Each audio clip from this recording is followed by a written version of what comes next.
Kevin up with a 4-pack of tickets for the 5th annual Philadelphia Tattoo Arts Festival, which is Friday through Sunday at the Pennsylvania Convention Center. 1,500 of the world's best tattoo artists are coming to Philly to tattoo you. For tickets, you can visit villainarts.com. All right, before we dive into the entertainment report, we do have, and we mentioned this earlier, we have a Jalen Hurts autographed mini helmet and football. And what we're going to do is an emoji code. I like these. Casey has created the code. And if you want to crack the emoji code, all you have to do is text BIRDS to 39333, and we will send you a link to the emoji code. And then all you have to do is crack the code, tune in to MMR, listen to us for a certain number caller. That will be the winner and win. So you go and solve this. Later on, we'll ask you to call in and tell us what that code is. It's a series of emojis that creates a phrase or a word, and we'll ask you to call them at that later on. So do that now. Text word BIRDS to 39333, and you'll have your chance to win. All right, so sad news from the world of rock and roll yesterday. David Crosby, one of the major forces of music in 20th century, died yesterday of an undisclosed cause at the age of 81. He had battled back against crippling drug dependency and poor health for decades, and was one of the few musicians of his generation still pushing creative boundaries with new and young collaborators, and finishing strong with a brilliant recent run of stage performances and also studio recordings. He was inducted into the Rock and Roll Hall of Fame twice. First as a co-founding member of the Department of Agriculture added the calorie pear, or Pyrus calorania, commonly called the Bradford pear tree, to a list of noxious weeds, plants that cannot be legally sold or cultivated in the state. Wow. Oh, so it adds the list that is populated by the durian and other? Well, no, it's considered invasive. So, so this is these are the semen trees. What? Oh, I did not know that. Yeah. So the popular non-native flowering fruit tree naturalizes, spreading from planted landscapes, crowding out other plants, and disrupting native ecosystems. So the semen tree is considered an invasive species? Check that, Nick. Double check and make sure the Bradford pear is the one we're talking about. If you don't know, this is a plant, a tree, I guess, that tree, every year emits a smell that many have said, and I agree, smells like semen. Mm-hmm. Yeah, it's them. That's okay. So this is it. So it apparently crowds out other plants, disrupts native ecosystems. The ban on sale and cultivation will take effect on February 9th, with enforcement phased in over 2 years. Surprised because David Crosby. So we'll get to that in a little bit. But obviously, his bandmates are all releasing statements, and it's just sad that. A legend like that is passing. So I have some other stories that we'll go to, but we'll cover some of that in a little while and listen to a few more of those brilliant harmonies. Just amazing. Alec Baldwin's lawyer is calling the new charges filed against the actor a terrible miscarriage of justice. Yesterday, the New Mexico District Attorney's Office filed 2 involuntary manslaughter charges against the actor and Rust armorer Hannah Gutierrez-Reed in the shooting death of Helena Hutchins. Attorney Luke Nikas told NBC News the decision distorts Helena Hutchins' tragic death. Mr. Baldwin had no reason to believe that there was a live bullet in the gun or anywhere on the movie set. He relied on the professionals with whom he worked, who assured him the gun did not have live rounds, and we will fight these charges and we will win. Gutierrez-Reed's attorney, Jason Bowles, gave a statement to the outlet stating that his client did not commit involuntary manslaughter, and they intend to bring the full truth to light and believe Hannah will be exonerated of wrongdoing by a jury. So listening to the plethora of legal experts yesterday, I am firmly convinced that I don't know how this is going to turn out. Yeah. When it boils down to it, I don't know. It's hard to say. I mean, these actors, they've been on loads of sets. They've handled weapons throughout these years. They trust the people that are in charge of that. You never in your... Would you think that a live round would be on a set at all? Yeah. The whole idea is, but as we heard in one of the stories that came out immediately after the shooting, is that they they were off in the desert actually shooting off live rounds. Yeah. Yeah. who facilitated that. Stupid. It's incredibly Just stupid. dumb. Yeah. Hutchins was shot when Baldwin discharged a prop firearm while shooting Rust in New Mexico in October of 2021, of course. The cast of You People supported Jonah Hill's decision to avoid doing press. At the film's premiere in Los Angeles on Tuesday, co-star Julia Louis-Dreyfus told Variety, you have to protect yourself and do what feels right to you. Lauren London shared a similar sentiment, saying, I hold space for Jonah Hill. That's my homeboy. I love That's him. my homeboy. I love him, and whatever he needs to do for his soul, I am there for it. In August, Hill announced on social media he would be taking a break from doing publicity because media appearances have been exacerbating his anxiety attacks for the last 20 years. So He's been very candid about it. and he's fortunately in a position where he can do that. Why not send someone out, like another actor who has nothing to do with the movie, can go out and say, my impression is it's very good. Right. Right? Or they're an actor. They could pretend to be Jonah Hill. Exactly. You know, and do it that way. Or CG. Listen, You could do that. Avatar his ass up. Yeah. Send a Navi out there. Or one of those holograms with the mist The and whole everything. thing. Yeah, you could do Wait that. a second. Yeah. That's Kanye. So many options, these days. Machine Gun Kelly has fired back at critics this week. Machine gun. I know. Yeah. They have been condemning his fashion choices. You never condemn Machine Gun Kelly's fashion choices. He's always impeccable. Dare you? You scumbag. The 32-year-old, who is constantly in the news due to his extreme wardrobe, posted to naysayers, "You can't comment about my style if you have none." Oh, snap. Snap. Damn. And then No, he didn't. And then later wrote, "Keep your insecurities to yourself." Even he has mocked his own fashion choices. He was wearing something to an award show one time, and it was basically spikes all over the place. Yeah. And it was almost impossible to wear. He couldn't move around in it. But you know what, though? He's right. I mean, when somebody gives you fashion advice and they look like a slob, you're like, yeah, no thanks. Right. There are only two people I trust, you, Kathy, and me, to give fashion advice. Aw, That's it. that's sweet. No. Look at us. What about me? Yeah. So You know what? You too. Yeah. Anybody else want to jump on board? The Grammy nominees' post came one day after his appearance at the Dolce & Gabbana Men's Fall Winter Show in Milan.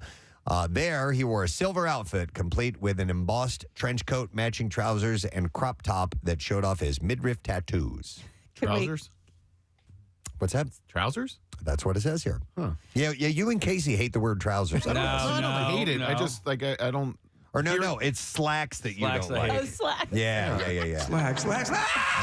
Just seems like Casey always, he's giving me a hard time for when I've said, yeah, it's like smart casual. I'm going to wear, a sweater and slacks or something Yeah. like that. He's like, slacks? It's like That's so what an old man 70s, says. Yeah. Nick, they're using that term now. Trousers? a lot In fashion? In fashion, Oh, yeah. So yeah. it's now you're wearing trousers. I'm Even wearing women are trousers. Yeah, not pants. No. Right. Trousers. The only time Pants trousers for knuckle draggers. is when you're talking about trouser snake. Then trousers is okay. Okay. Thank you, our fashion consultant, Thank Casey you. Boyd. It's not a fashion consultant. It's vernacular.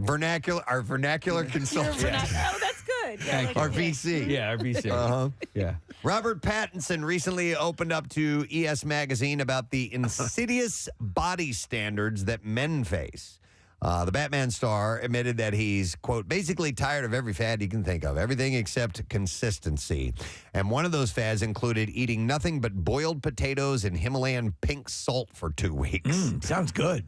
He added, even if you're just watching your calorie intake, it's extraordinarily addictive, and you don't quite realize how insidious it is until it's too late. And all the women out there are going, Shut okay, up. yeah, please tell me more. Tell me more about these body standards. Right.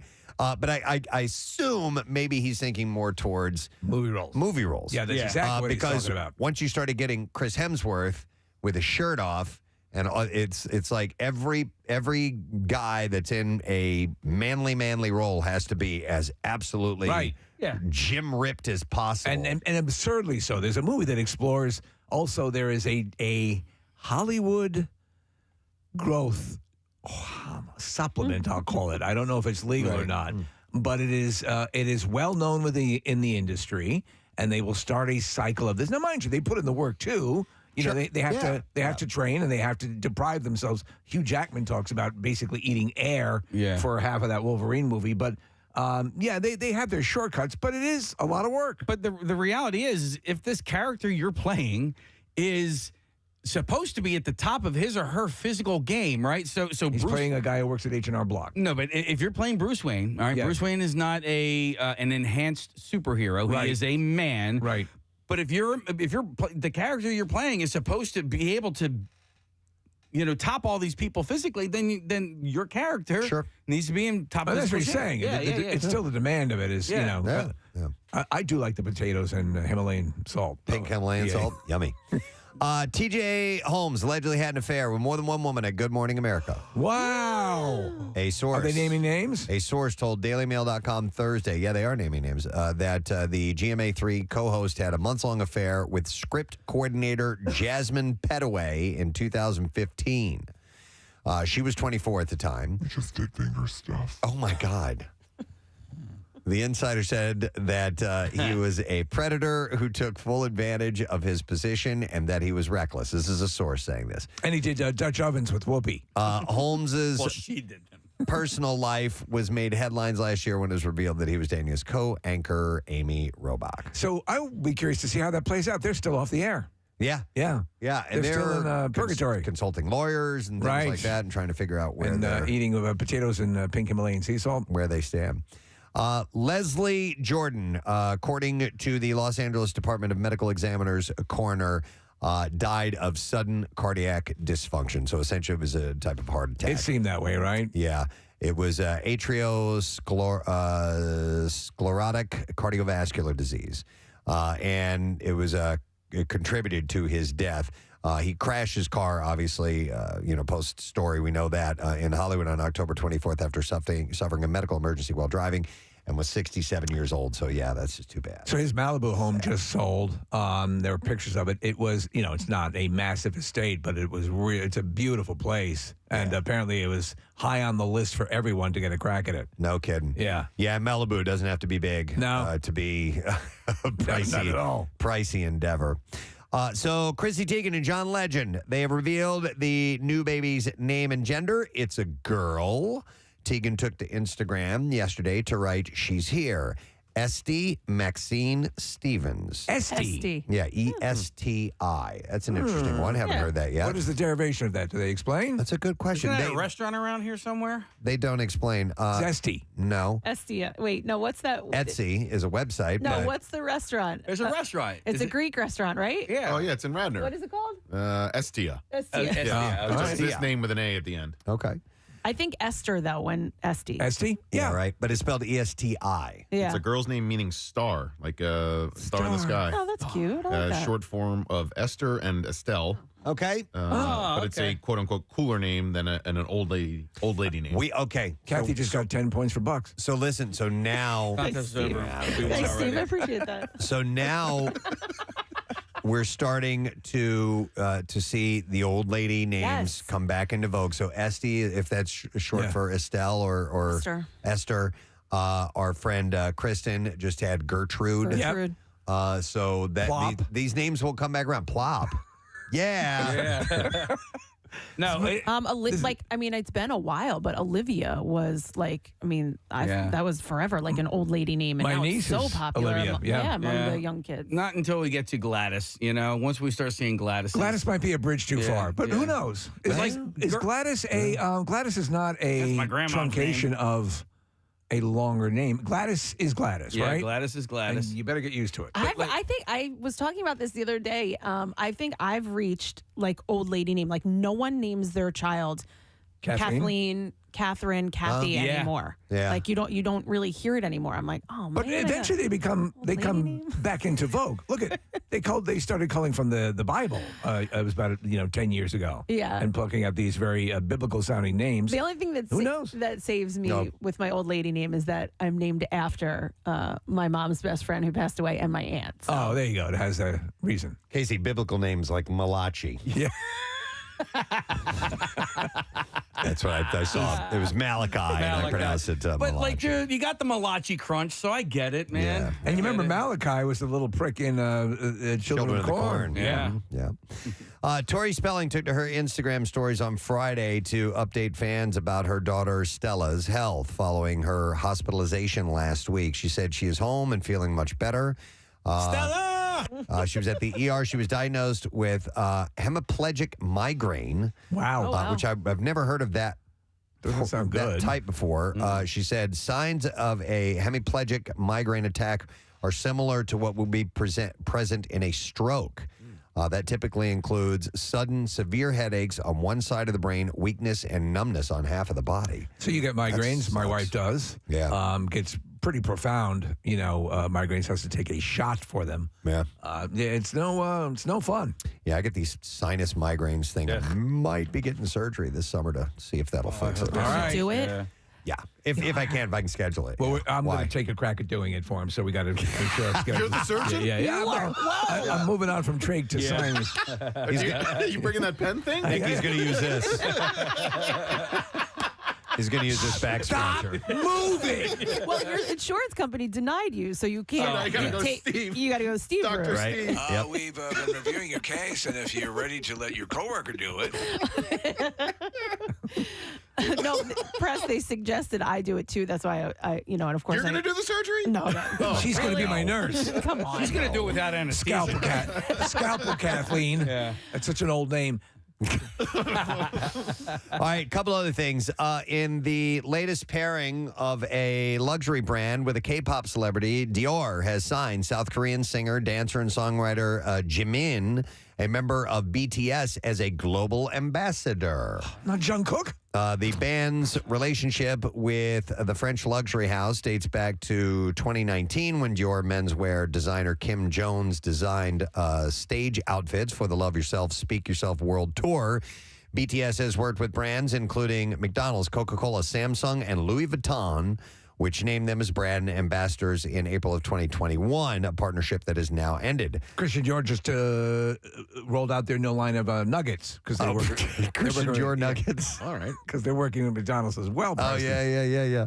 That's right. And I love nuggets. BTS, who released their first album in 2013, shocked fans worldwide by revealing in June that they were taking a break for band members RM, Jin, Suga, J-Hope, Jimin, V, and Jungkook to explore solo He's my projects favorite. and complete their mandatory military service. I don't know anything about BTS, but we have a picture of this guy. He is beautiful. He's a good-looking dude. Yeah. They're all good. They're all quite good looking. He actually looks like an attractive young lady. Yeah. Is what he looks like as well. He's got that kind of androgynous, real pretty face. He's the face of Dior's nuggets. Oh, So, really? yeah. D's Nuggets, I think, is the campaign they're going with. Yeah. We have a quick call on the line. I know. I saw that. Yeah, I'm going to go to it. Dior's signing of Jimin indicates that each band member can individually flex their branding. You know, right. there's a K-pop star, Preston, who is actually facing serious legal troubles because he has been avoiding that military service. Yep. I mean, they're serious. You got to do it. Yeah, so that's part of why they have split up. So, all right, we're going to the good doctor. He's calling us in now, Dr. Mike Sirigliano of Penn Medicine and Fox 29. Good morning, Dr. Mike. You're killing me. You're like Pierre. Hemiplegic migraines and atherosclerotic, not atrial sclerosis. Preston wasn't in med school that day. Yes. You have the benefit of a medical education, but can I ask? No, I don't. I play one. So can I ask you a question about this particular type of migraine, Dr. Mike? What distinguishes it from the others? Well, there are a number of migraines. There's ocular migraines. There's hemiplegic migraine. You know, the bottom line is that you can get a weakness on one side.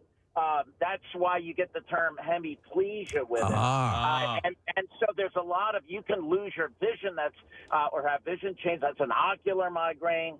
But I'm sorry. I couldn't, And what was the other one? What did I mispronounce with the heart thing? The guy driving the car. It's atherosclerotic disease, not atrial sclerosis. What the heck are you talking about? Oh, come on. He's trying as hard as he can. I'm going to find that story here. He tried to mention all the names of the band members of BTS. That's pretty tough, too. It's spelled Arterosclerotic.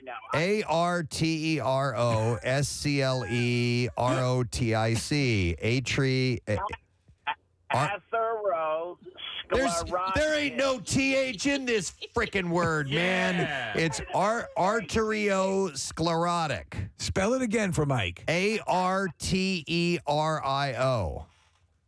Arteriosclerotic. Does that sound right, Mike?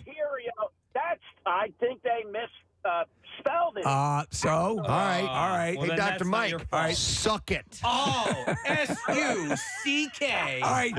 10 points, Montgomery County. Thank you. I love you. I'm just telling you know. All right. I'm thinking of Mike driving along screaming at the top of his lungs. I think I love Mike, but I think he's wrong here. We found it on Wikipedia. Uh-oh. Arteriosclerosis.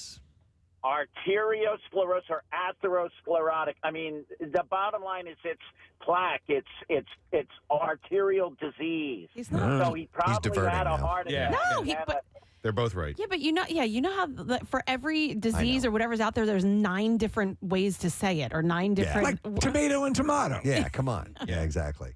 All right. Well, no, we appreciate the assistance, Dr. Mike, as always. Oh, I'm sorry. I love you guys. We love you. You say hemiplegia. Hemiplegia. There you go. Let me please you. Let me please you. Wouldn't want to be you. Hemiplegia. And I love when you talk science to me. Oh, yeah. Wow. Yeah. My wife said the other day when we had the Space Cowboy segment with the JPL that you got wood. I got excited. JPL, jets, aircraft, spacecraft. Speaking of which, that's my jam. Dr. Mike, we have to do our holiday exchange because we're ready to go. I think I'm going to rock your world this year. Well, I got stuff that's going to rock your world, and I got one that's coming. It's not in. It's always pre-ordered. Oh, All right. You're going to have one that's coming, bro. All right, we're both going to be rocking wood. Bye-bye, Dr. Mike. We love you. Love you. Love you. All right, we'll see you later. He's the best. Dr. Mike Sirigliano. All right, let's see. We often send doctors into fits of screaming. Sure. Oh, my God. Absolutely.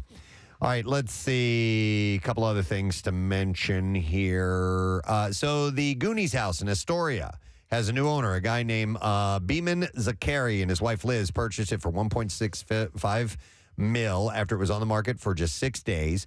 He's an entrepreneur from Kansas City with multiple businesses, which have ranged from an axe-throwing facility to an escape room. Okay. And he knows how to have fun. He's been a Goonie fanatic since he was a kid and dreamt of owning the iconic house from the 1985 film, and now he can pay homage to his favorite film and continue the Goonies legacy. He said the purchase wasn't really about me. It truly needs to be about the Goonies community, and it's meant to be shared. He said the home may look. They say the home may look a little different from the film right now, but the first thing that Zakari's going to do is to protect the landmark and restore the home to its former glory as close as he can to the movie. That's cool. But he said that the excitement doesn't end there. He says that he will live next door again to his childhood best friend, a guy named Michael Eakin, after 37 years. Living the Goonie lifestyle of always sticking together. He said, Mikey, I'll buy the Goonie house. You buy the house next door. And he said, okay. So he and his friend are doing this. He and his childhood friend. So in the movie, the interior of the house was just a suburban kind of house. Nothing. Yeah. But, I mean, if you were to make it, I mean, you could. People are going to stop by to check it out. Put a little Goonies museum on the premises. Well, he's going to he's going to dress it up so people can come by and take pictures, and he's going to welcome them to do that. He said as long as they stay respectful to the property and the house. He said to get them selfies, to do the truffle shuffle in front of the yard, in the front yard, whatever they need to do to get that magical feel. The problem here is the neighbors. Are the neighbors going to be down with that? So. Yeah. Well, the picture of the house shows it's sort of removed, so you shouldn't have too much of a problem. Yeah, I don't know what the neighborhood is like, but I just remember, when I went to go see the Walter White House in Albuquerque. The neighbors were pissed, right? Well, like everybody, especially the homeowners. Yeah. So that's why, I parked like a block away around the corner and kind of like walked because I knew that people weren't down with it. Yeah. So. All right. So I was very happy to see this morning because this is a personal favorite of mine. But Tron 3 is moving forward at Disney, and Jared Leto is apparently going to be the star of the film. That gives it some cred. Yeah. I love it. Happen to like Tron Legacy. Yeah, I liked it too. I thought it was too. a solid movie. Yeah, and as you've said before, Steve, at the time, the CGI, the young making rotoscoping. Jeff Bridges look a little bit younger. Is not quite there yet in that movie. Very, very close, but there were some anomalies that look odd. If they were to try and do that now, which I don't think they will in this particular series, because I think his arc has come and gone. But I think the effects now they can really pull off a badass Tron movie. I think the ships and the actual atmosphere and what they were doing was great. It looked terrific. So, according to the Hollywood Reporter, Joachim Running is in talks to direct the script from Jesse Wagato. Tron Ares is what it's going to be called.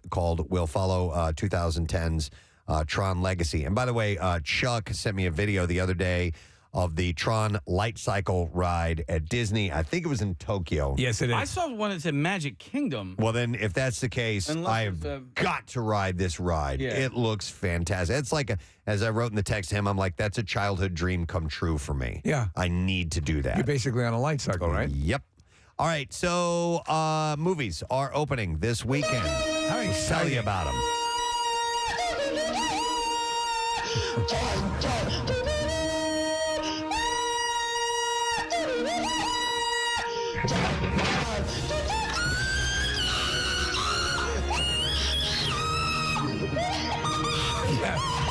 That will never not make me laugh. We're going to start with this. Alice Darling is opening a mystery thriller starring Anna Kendrick, Tilo Horn, and Charlie Carrick. Alice is a woman pushed to the breaking point by her psychologically abusive boyfriend, Simon. While on vacation with two close girlfriends, Alice rediscovers the essence of herself and gains some much-needed perspective.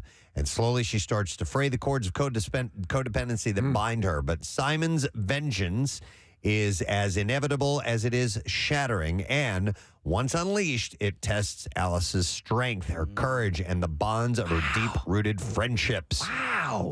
Hour and 30 minutes long. Rated R. Limited theater release, and Rotten Tomatoes gives it a pretty solid score at 83%. Also opening this weekend is The Son. It's a drama starring Hugh Jackman, Laura Dern, and Anthony Hopkins. Peter, whose hectic life with his infant and new partner Beth is upended when his ex-wife Kate appears at his door to discuss their son Nicholas, who is now a teenager. The young man has been missing school for months and is deeply troubled. Peter strives to take care of Nicholas as he would have wanted his own father to have taken care of him while juggling his and Beth's new son and work and an offer of a dream position in Washington. However, by reaching for the past to correct its mistakes, he loses sight of how to hold on to Nicholas in the present. So the whole Nicholas thing is falling apart. So it's 2 hours, 4 minutes long, rated PG-13, limited release. Rotten Tomatoes gives it a 31%. And then finally, Women Talking is a drama starring Jessie Buckley, Rooney Mara, and Claire Foy. The plot says, do nothing, stay and fight, or leave. In 2010, the women of an isolated religious community grapple with reconciling a brutal reality with their faith. This is an hour and 44 minutes long. It's rated PG-13. Wide theater release, and that's got a 91% score. And they say that movie has a very a convincing light cycle race as well. Oh, yeah. I'll bet it does. No, it is literally women hanging out talking, but they say it's very good. All right, here we go for the clips. Not next clip, first clip. All Elite Wrestling continues to inject new spirit, freshness, and energy with a world-class roster of diverse wrestlers. And in this clip, AEW Tag Team Champion Anthony Bowers discusses how outside conflicts affect performance in the ring. A lot of what makes wrestling very exciting is storylines. When you're able to step outside of a storyline and have, like I said before, this raw emotions of just chaos going on, that really draws so much interest from everybody involved, including us. And amped me up. I couldn't wait to get out there and beat the crap out of them. I don't think I want to see it. AEW airs Wednesdays on TBS. Did Michael Jackson ever have any wrestlers, or was there any sort of thing that he did? I don't think so. I remember I think there was one time I remember him at some event with Hulk Hogan. Wow. And, Yeah, he and Hulk Hogan did a cage match I'm sure. against one another. hurts. Why'd you hit me with the chair? Yeah, I don't remember that. I just remember Cyndi Lauper was Yeah, she's Blew big out into in it. that Yeah, world. Yeah. So, all right, here we go. Next clip. Promising to offer comedy and caution, satire and stupidity through a multiverse where minds may switch and bodies may shrink. SpongeBob SquarePants, The Title Zone, is a journey where 2 dimensions become 3. In this clip, Bill Fakerbaki, he's the voice of Plankton, I I believe. believe he is, yes. Talks about how he made this hour of television entertaining for all ages. Here we go. I love the framework with the Twilight Zone of having this live action character with the diving helmet and all that stuff. It frames it up nicely, and I think resonates to anyone who's had the good fortune to watch that series. I think he was a voice. I'm not sure. SpongeBob SquarePants, The Title Zone is now out on Nickelodeon. All right, we have breaking news. Yep, this is unfortunate breaking news. Hang on. Do we have the... Oh, we want to do okay. Yeah. So it is Breaking news. Yesterday, we received some information that we were going back and forth on. We weren't sure if it was legit or not, and it was indicated that it was not correct. But now it looks as 6ABC is reporting that legendary Philadelphia disc jockey Jerry Blavat, the Geeter with the heater, the boss with the hot sauce, has passed away at 82 years old. So sad. Yesterday, we had this long text chain amongst us because there were reports that he had died yesterday, and we were obviously all ripped apart by that because we know Jerry. He's a good friend of the show. And as we were texting each other back and forth, there were reports saying, no, it's he's been hot, no, they're incorrect reports, or he's just been hospitalized, and family members asking to pray for him. But this looks like it is probably official and terrible news. Jerry is wow. I gotta let this sink in for a bit because I just saw this. But he. The guy was always in phenomenal shape. That's why... Just amazing shape. There was a shot of him, and was it Philadelphia Magazine or what, at the beach in a bathing suit? Yeah. This is like 3 years ago. We're like, holy, what the hell? How's he staying like that? I saw him buzzing around town on his bike in the city. Like he would still, exercise and was always out and about. And oh man, it's so sad. Not to speak out of turn, but there was one of the things we're discussing yesterday is that he had been taken in for hospice care or something like that recently. I don't know if that's true or not. It's or if this was sudden, or if he had an illness for a little while and then just kept it quiet. I hadn't heard word one. Though I do remember. No, Preston, we just got he sends. Would send a gift basket to the show, and a big one every year. So kind, and we just got it a couple weeks ago, and didn't think anything was awry. I just think getting into the world of Philadelphia radio, however many years ago, has awarded me a couple of great honors, and one of them was working with Pierre Robert, and the other was meeting Jerry Blavat. Yeah, Pierre's going to 1-2 Yeah, they were very close. Yeah, and he lost David Crosby yesterday, and Blavat today. I mean, it's a 1-2 punch for Pierre personally, and Geeter was just a really nice guy. He had a really interesting life. Yeah, and I don't think he was the same person throughout his entire life. I think he was a different person in the 50s and the 60s. But when he was interacted with us, he could not have been kinder. I think he really appreciated what this show did for current radio, because what he did for radio back then was revolutionary as well. Yeah. He always sang its praises. Yeah. His stories, you would just sit there and stare at him and listen to what he had to tell. Frank Sinatra coming over for Sunday dinner. Yeah. Or one of my favorites was Sammy Davis Jr. They all sat around and watched the movie Deep Throat together. At Jerry's house in the 1970s, which is kind of strange. By the way, but what a hell of a story. You could bring up any act, he would tell you he was a savant when it came to music, especially that era of music that he loved the most. But I've never seen an ability to recall the most obscure songs and artists like he had. And I never saw so much energy on one person all the time. 82, he was at Memories in Margate this past summer, still doing his show, Oh, man. It sucks. Yeah, talk about working hard until right up to the very end. Well, you can take that as a plus. He loved doing it, and that he was able to do it for as long as he was able to do it is a great thing, and it's a wonderful, rich legacy. Why don't we do a little finger pop in honor of Jerry here real quick? So, Pots and pans. Pots and pans. My man. Oh, that's terrible news.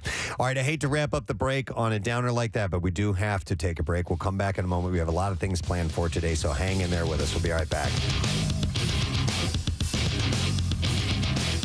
Preston and Steve On 93.3 WMMR. The new and improved MMR. So this is a moneymaker for a lot of those places. I'm really surprised they came down with a ban. Well, it's a beautiful tree. Yeah. And when it does create that scent, it's got these beautiful white blooms. It's just gorgeous. it looks gorgeous. I have 3 of them in my backyard. I have a weeping vagina in my backyard. Oh, my goodness. And it's, well, you know what it smells like, but it's just, it's beautiful.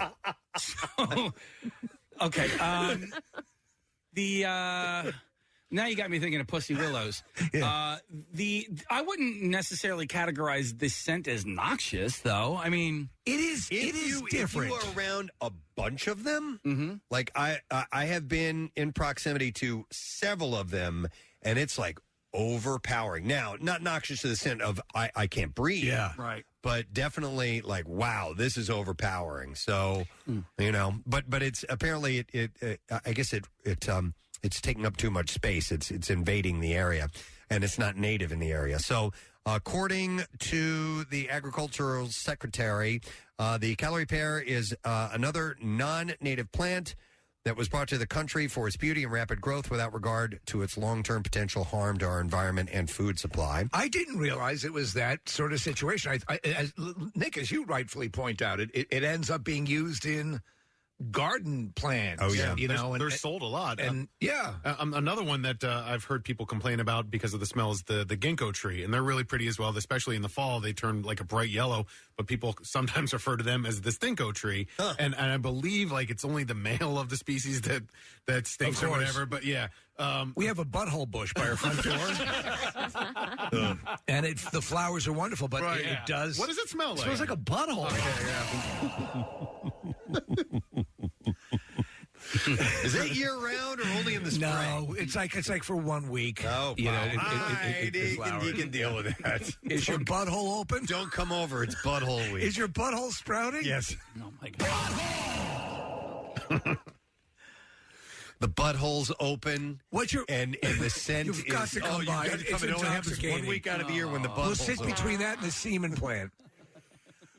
All right, here you go. Here's some big news. All right.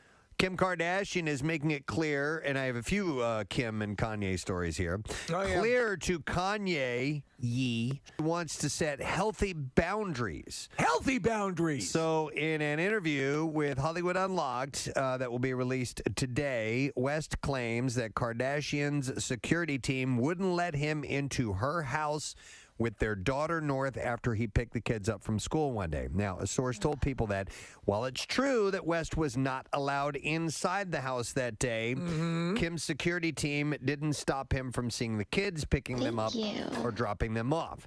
The source continued saying he can no longer just walk inside her home without her permission, and Kim has a right to privacy and is trying to set healthy boundaries. So she's a lawyer, you know. Those who have gone through divorces, I assume, deal with this particular issue, which is somebody just walking right in. That has to change. You've been doing it for years and years and years. However, if you've been married for a long time, and then all of a sudden it stops there, and you have to ring the doorbell, you have to knock, or something like that. It might be uncomfortable, but that's part of the deal. Yeah, exactly. The nature of the relationship has changed, and though you would imagine Kanye would have an easy time adapting to change. No, right. He's not, apparently. Apparently, the need to set these boundaries arose from Kanye making, quote, recent unannounced visits to Kim's home.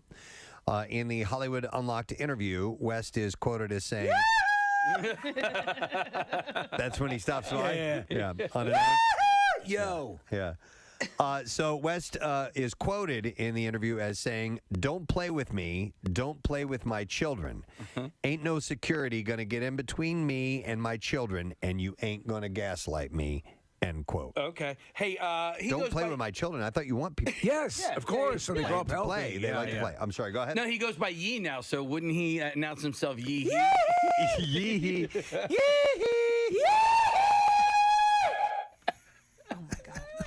It echoes around that house because there's nothing in it. There's nothing in it. Yeah. There's nothing to deaden the sound.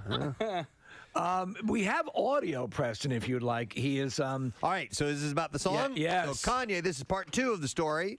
Kanye called out Pete Davidson in his new song, The Game, which is called Easy. The track dropped on Friday, and people across all corners of the internet promptly went to work dissecting the lyrics from Kanye's verse. So here's a question, and this to me is indicative of a kind of person. He is in a relationship with someone else himself. Yeah. He's making out publicly with this other person. Why? Why is he going off the deep end about Pete Davidson? She's simply moving on as well. He's moving on. Why is it so bad that she's moving on? His ego won't allow it. That has to be it. Yeah, so there's nobody better than him, and his ego won't allow it. And It's narcissism. It It's is pure no narcissism. doubt. Yeah. But did you see is that? is she in their house? Yes. So that that's probably where. But they it have a stems from. multitude of houses, Kathy. Right. He has that ranch, and he actually bought a house, I think, diagonally across the street from her to be close to the kids. Now, is this But that's the song? probably the hard part. You know what I mean? Yeah. Like that was his house. That was where he lived too. So the fact now that he's got a knock on the door, which listen, yes, it needs to happen. Yep. They're not together anymore, but that's probably why he's having a hard time. Steve, is this the song that they're listening to and like Madonna's in the thing? It's like there are all these people in a room and it's like him and Madonna and Antonio Brown. Like, Are you talking about video footage? There's video footage of them all listening to a song. And what's wild is Madonna's like the grandmom, and she's acting like the kid in this movie or in this video. That imagery is troubling. But he specifically mentions Pete Davidson. Yeah, he mentioned a bunch of things. I'm going to go through some of the lyrics in this song. So he talks about his divorce from Kim, and I'm quoting this. We having the best divorce ever. If we go to court together. Matter of fact, pick up your sis. We'll go to courts together. Meaning Courtney. You know what he did Love there? it. I haven't heard lyrics this sharp since Poopity Scoop. All right, co-parenting his kids. He writes, I watched 4 kids for like 5 hours today. I wear these Yeezy boots everywhere, even in the shower today. He rhymed today with today. Yeah. And by the way, he did a little drop on his own product line. Self-promotion. Love it. I got love for the nannies, but real family is better. The cameras watch the kids. Y'all stop taking the credit. Non-custodial dad, I bought the house next door. What you think the point of really being rich for? Yeah. All right. That all makes incredible sense. So he doesn't want to besmirch the nanny staff, which he had a relationship with them as well. But he's saying Kim's not being the mother she needs to be because she's with that Pete Davidson. All right. Then you have grappling with his kid's privilege. And he writes, he spits, when you give them everything, they only want more. Bougie and unruly, y'all need to do some chores. Rich-ass kids, this ain't your mama house. Climb on your brother's shoulders, get that top ramen out. Ooh. Okay. So, all right, he had me at ramen. He had me at ramen. God save me from that crash just so I can beat Pete Davidson's ass. That's it. And my new bitch bad, I know Illuminati mad. Yeah, man. How did he drag the Illuminati into it? I don't know, but he's obviously a big fan of that point in history. They mad, so he found out about it. All right, we're looking at the video that Casey was talking about. Yeah, Madonna's over-emoting in this particular video. She's moving around a bit too much. She's making a spectacle of herself. I'm 60 years old. Stop I got to act like a. Okay. And what's the context of this? Well, video? she's made them snickerdoodles because she's grandma. Oh, all right. That was nice of her. Is anyone want cookies? I would. Snoop, do you? That's pretty much the only reason they invited her. Yeah. They're piping hot and they're great with milk. All right. Let her in. All right, last bit Yo, of... who let your grandma in? Last bit of lyrics are his public romance with Julia Fox, and he wrote, Oh, no, that was it. That's it. That's it? Yeah, that was it. Talking about I know my new bitch bad. New bitch bad. I know Illuminati So bad. beautiful. So there you go. My That's new bitch bad. the latest on the two. It's definitely a study in narcissism because she has a relationship, he has a relationship, move on. Yeah, exactly. Yee. If you guys didn't know, Kathy had the Rona. She got past it, but there are some lingering effects. Yes. And a lot of people have dealt with this lack of taste thing. Would it be safe to say that it licked her ass? I think it licked her ass. Now, if you don't know about that, she had texted someone that it kicked her ass and accidentally typed in licked her ass. And this wasn't a close personal friend either. It was more of a casual relationship. And I love it. took it to another level. But so your sense of taste, at what point? Because listen, when you get a cold, when you get the flu, it's standard that happens, but it doesn't linger afterwards. So did this happen at the onset of symptoms, or did this happen later on? No, so I was like a few days into having COVID, and I had congestion too. So, sometimes, like you said, like if you have congestion, you have a cold or whatever, like, taste won't be there. So that's what I kept telling myself. I was like, no, I think it's that, because there was like a little bit still there. So I'm like, maybe it's just the congestion, like normal, and I'm not really losing my taste. No. And then flash forward, now we're a few weeks in, and my taste is, I would say my taste is like 0 to 10%. I don't know. Maybe today I'll see. I thought maybe at one point it was coming back. I had yellow mustard. I told you guys this, but I don't know if it was like whatever. I don't know. Whatever. You don't know if it was like the spices in the mustard, right, that, exactly. as opposed to its actual flavor. Yeah. It's like it's nothing you would be able to compare it to in life. I mean, it's such So a unique weird. thing to have happen. Yeah. And so for the most part, people have what they call the long Rona. Still, even they eventually get their taste back, but it can be a while. God, I've seen stories of people that have gone like a year without having taste. My grandmother, this was a long time ago, went years a loss of taste. Is that right? What and caused then it? it just came back. Right. I don't know. We never found out. And now she's a food critic. No, she's dead. Oh, okay. But anyway, she couldn't taste anything, and then it just came back around one day. What's weird here, and not to sound too alarming here, but there is something cerebral going on there, which is like a little bit scary, don't you think? So I heard a doctor talk about it and why, and it all stems from the nose and like the blood vessels that are in the nose. The nose. And again, I just watched like a quick video, so hopefully that's accurate. But that's what he was saying, and like my sense of smell, I think I have a little bit of it. Like I would say maybe like 25%. Like if I stick my nose in something, I might be able to identify. Well, they go hand in hand. Yeah. I mean, so your olfactory senses inform your taste to some degree. I don't know what the percentage is. Hey, if you were going to lick someone's ass, now is the time to do it. No, This is the time to do it. We can give away mixed martial arts do it. tickets. All right, so what we've decided to do, and actually it was Kathy's idea, we're going to do a taste test this morning of some various things and see if she can identify. Now, they have various consistencies to them, so that might be a clue into what you might be tasting. But nonetheless, we want to see if you can identify. And some of these things are very strong flavors. We're not throwing anything. All right. You're not going to taste anything effed up. We're Yeah, not like doing toilet water. Yeah, we're not doing that. You wouldn't It's know all what that tastes legit. like anyway. It's all edible, and Or you'll like, be fine. Is there a foot chance? shavings? Yeah, None foot of shavings. that. Thank you. No, Is there a gross. chance that this might, because of the wide variety to her palate, is it possible this might kickstart your taste back up? Ooh. Possibly? I also read a lot about that. People trying to do that using like pepper, and, Right, and there was yeah. another thing where Yes. if you like burn an A burnt orange orange. peel. Yeah, Carter told me about it yesterday. He's like, "Ooh, there's this thing," and I saw it, and I was like, "Really?" And he goes, "He goes, hang on." He looks at me, and goes, "Oh, it's not real. Never mind." Not real. Yeah, so- like people were trying it, but there's no scientific evidence that it works. All right. hang on, let me go to Steve real quick. Steve lost his taste. Hey, Steve, how you doing? Hey, how you guys doing? All right, buddy. So, did you have Corona? Yes, last year. Okay, and how long has it been since you've been able to taste anything?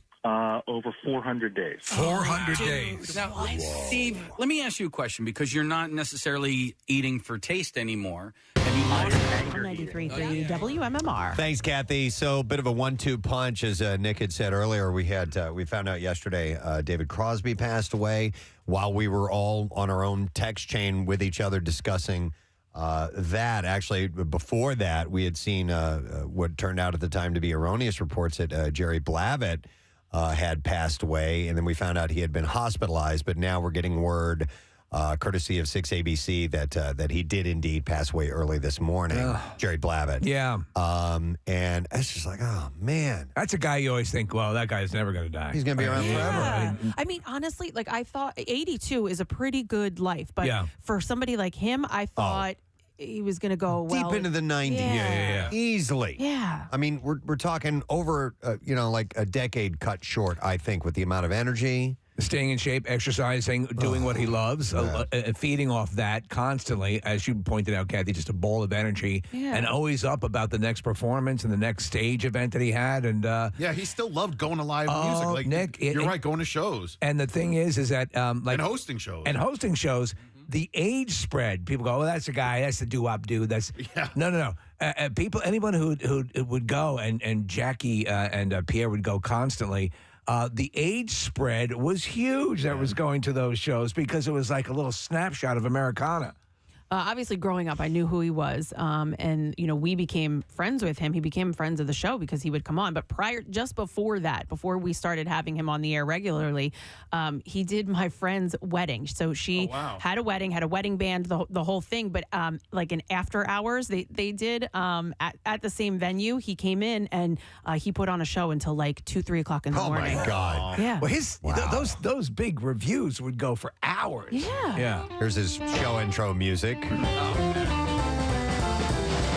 I mean, energy, that's what you got from him. Flat out energy all the time. I was at,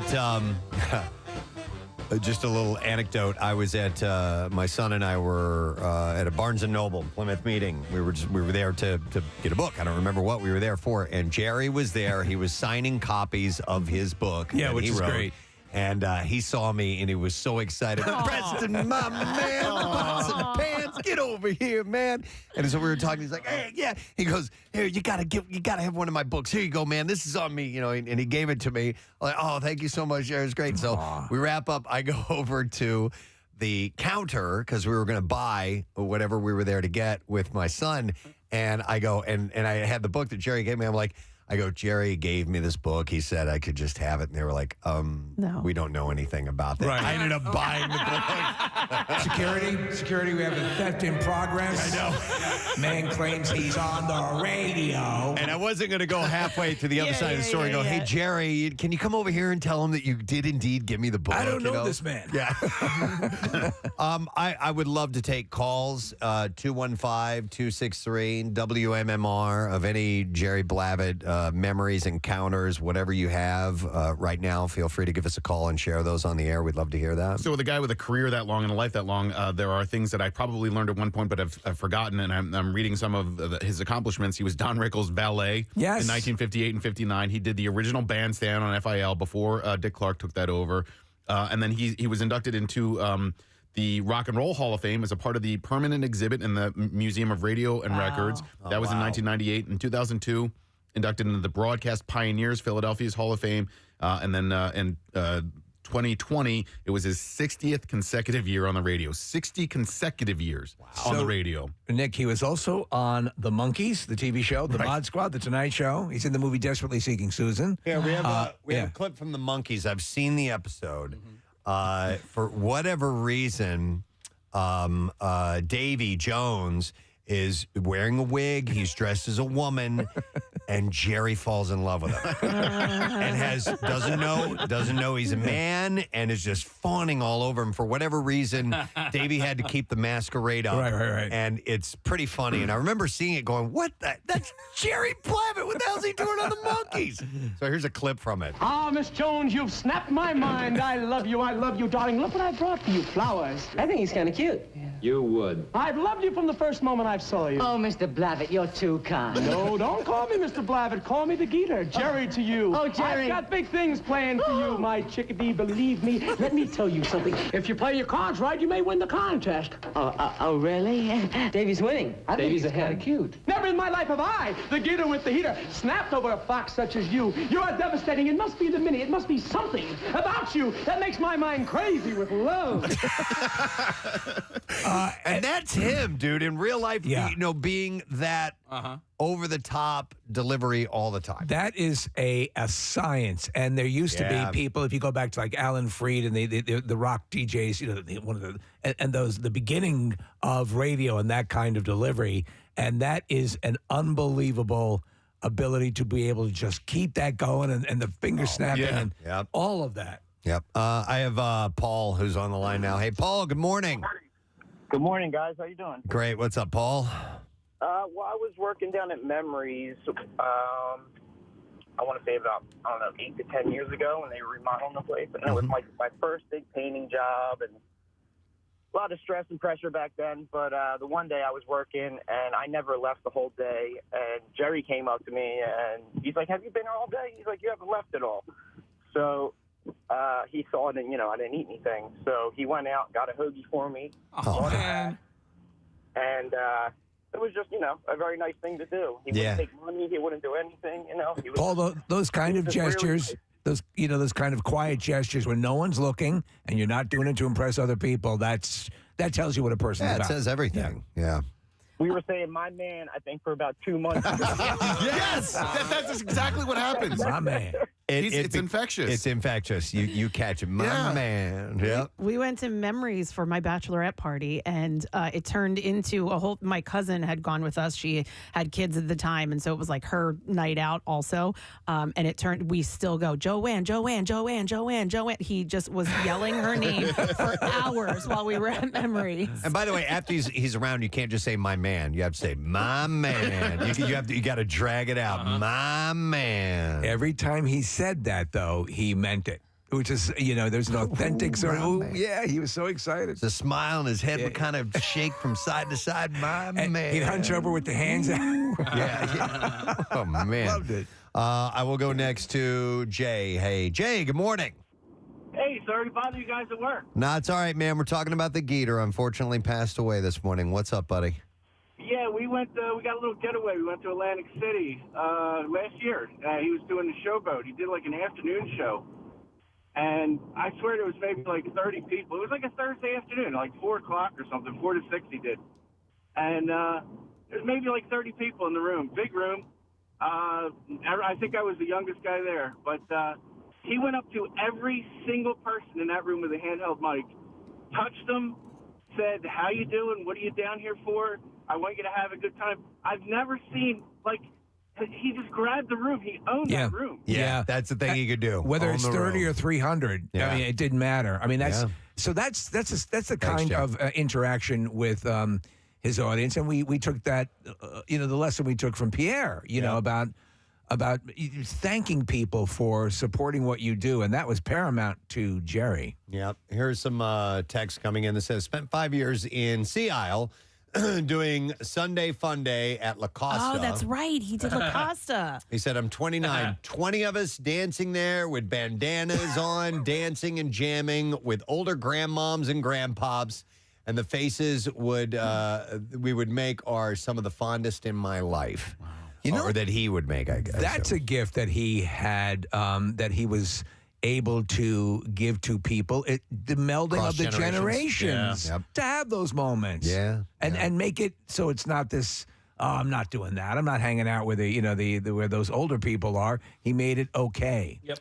This text says, I'm 33, spent my summers down the shore as a kid. His shows were always a part of my weekends. My parents' taste of music rubbed off on me. And I would even be at his shows at Adelphia's. And I was the youngest person there by far, but it was always so much fun. Let's go to some other calls I have. Tim. Hi, Tim. Good morning. Hey, good morning. Hey, what's up, buddy? So I was just a text about spending my 20s in Sea Isle, and it was madness in there. The way he could just command a room. Yeah. And us dancing, and we'd be the only people, me and my friends would be the only people who were inside, of my age. All the younger guys would be outside, and we would just dance, and the way he would say some of the most irreverent things, actually.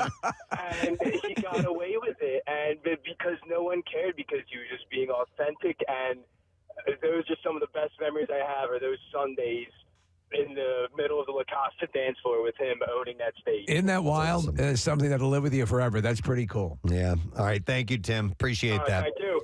Do we have some other clips? We have. How about this? Yeah, more coming. This was actually not that long ago. I'm not sure when, but Jerry was a clue on Jeopardy. Yeah. Yeah. Uh-huh. I mean, that's huge. Yeah, that is Here, huge. I'll play the audio of that. Phrases for 800. Longtime Philly DJ Jerry Blavat helped popularize this explosive rhyming phrase for something good out of the old days.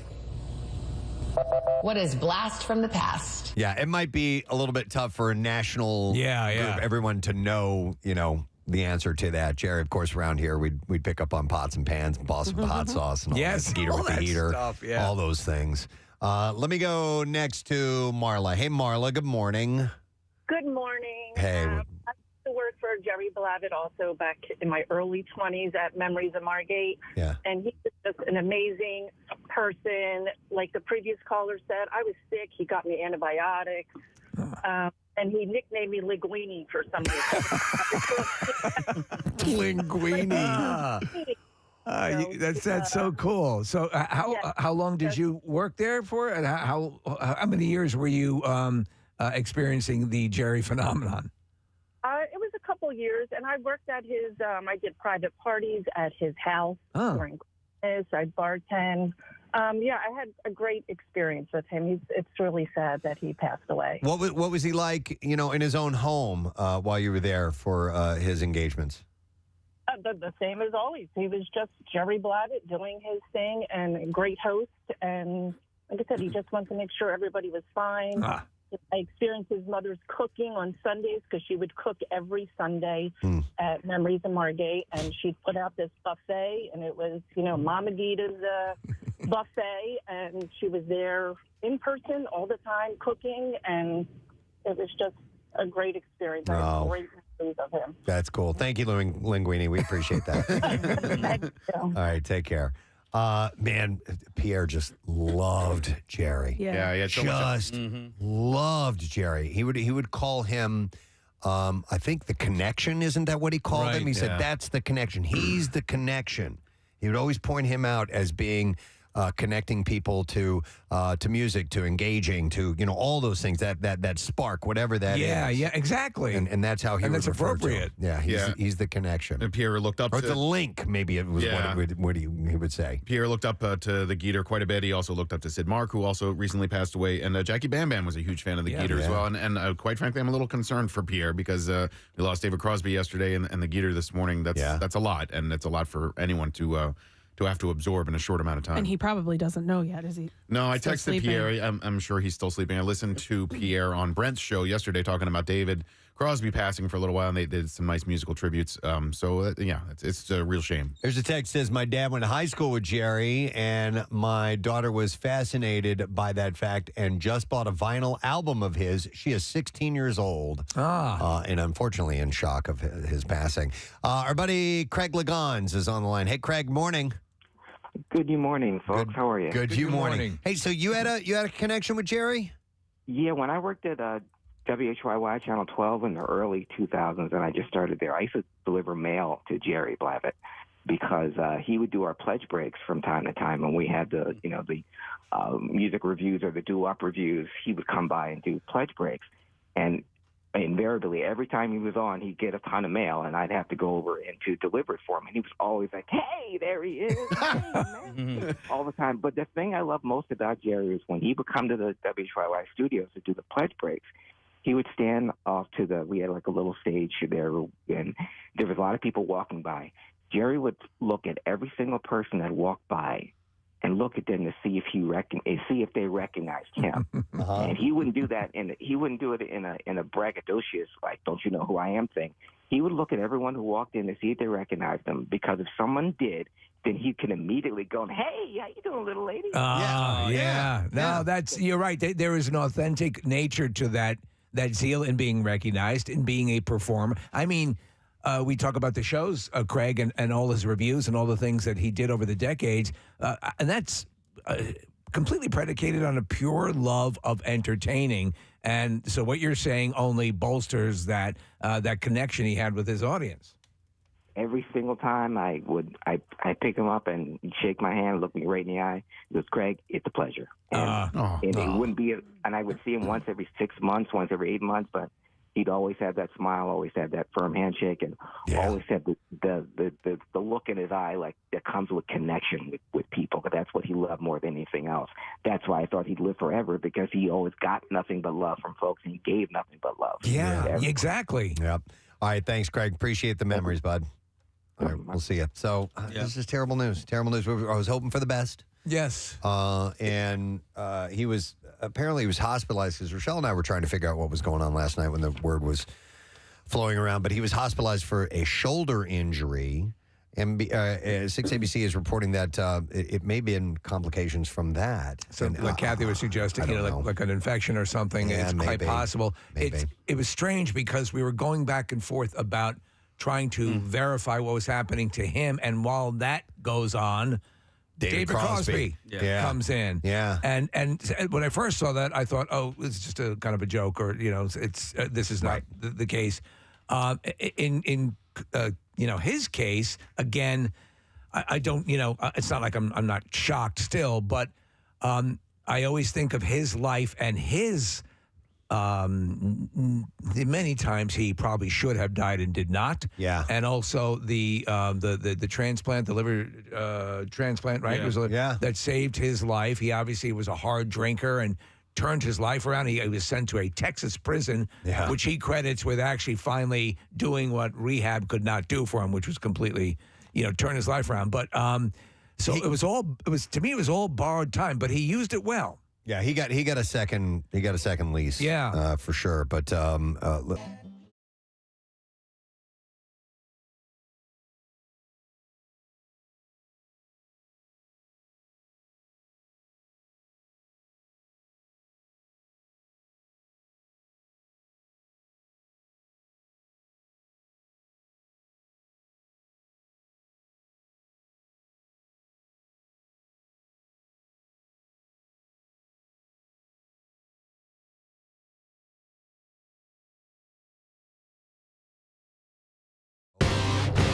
is no longer here with us. His humanity and kind soul will continue to guide and inspire us.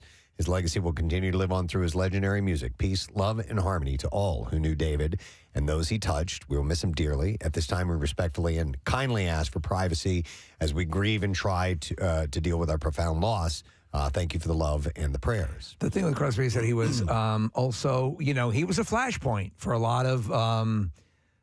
he was an S-stir, as they say, and so he talks about. I don't know if you have the clip ready there, Preston, but he talks about all the band members, especially specifically of CSNY, and what he would say if they were able to kind of make amends because they were not on good terms, when he passed. I don't know. I'd probably tell him I love him because it's the highest of the emotions that I feel about it. All four of us in that band have been horrible to each other. We made a lot of really good music. So if I had a chance to talk to him, I'd sit down and say, hey, I haven't changed. I'm the same up you started with in the first place. You knew who I was, and here I am. And I'm trying my best to be a decent guy. And if you want to make some music, I'd love to. By the way, Stephen Stills posted on Facebook. He said, I read a quote this morning in this morning's paper attributed to composer Gustav Mahler that stopped me for a moment. And it was, death has, on placid cat's paws, entered the room. And he said, I should have known something was up. Said David and I butted heads a lot over time, but they were mostly glancing blows, yet still left us numbskulls. And I was happy to be at peace with him. He was, without question, a giant of a musician, and his harmonic sensibilities were nothing short of genius. The glue that held us together as our vocals soared like Icarus towards the sun. I'm deeply saddened at his passing and shall miss him beyond measure. I was lucky enough to see CSN and CSNY a few times, and even in recent years, in the last 20 years or so, they still brought it. They still sounded fantastic. It's a shame that in the final years, they drifted apart again, and there was a lot of hatred and public spats, like that, and it's just to go out that way is a shame. And so Graham Nash also posted, and I'll read this, but I remember an article, we might not hear anything from Neil Young because they were really at odds, and Neil is apparently, according to Graham Nash, like a person who, if you get him personally, if you gouge at him personally, there's like no coming And Crosby back. did. He was actually making comments about Daryl Hannah, right, and Neil Young's wife, and even Crosby knew he had gone over the line, and he goes, "Well, I'm effed. There's no way back from this." Yeah, but Graham Nash posted in the word of David Crosby's death. He said, "It's with a deep and profound sadness that I learned my friend David Crosby has passed. I know people tend to focus on how volatile our relationship has been at times, but what has always mattered to David and me more than anything was the pure joy of music that we created together, the sound we discovered with one another, and the deep friendship we shared over all these many long years. David was fearless in life, in music. He leaves behind a tremendous void as far as sheer personality and talent in this world. He spoke his mind, his heart, and his passion through his beautiful music and leaves an incredible legacy. And these are the things that matter most. My heart is truly with his wife, Jan, his son, Django, and all of the people that he touched in this world." Think of that band, maybe what was it, Woodstock, their second performance? Yeah. Their second performance live was Woodstock. And when you were out there, and it wasn't like it was lost. Oh, as we look back and reflect on Woodstock, that was a big thing. They knew it in the moment. They knew it was huge. Yeah, Steve, we've talked about the Laurel Canyon documentaries and like the music great. that was created out of that time, and Mama Cass and being part of that. And my parents were huge and are huge TSN fans. And so my dad took me and my brothers to go see the movie Hook when it was in theaters. Right. And this was pre-IMDb, and we're hanging out.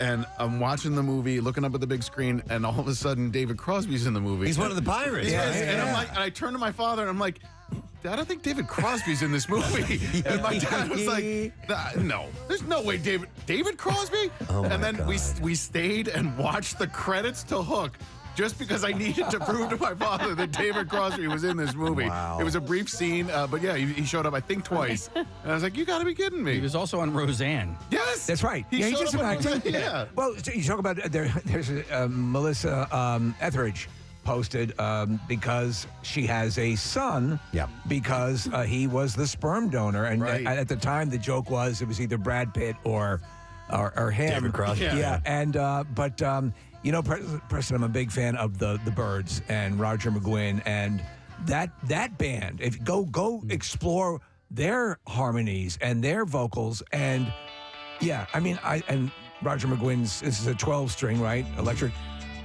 Amazing. Yeah. And they were called the American Beatles. He was first inducted.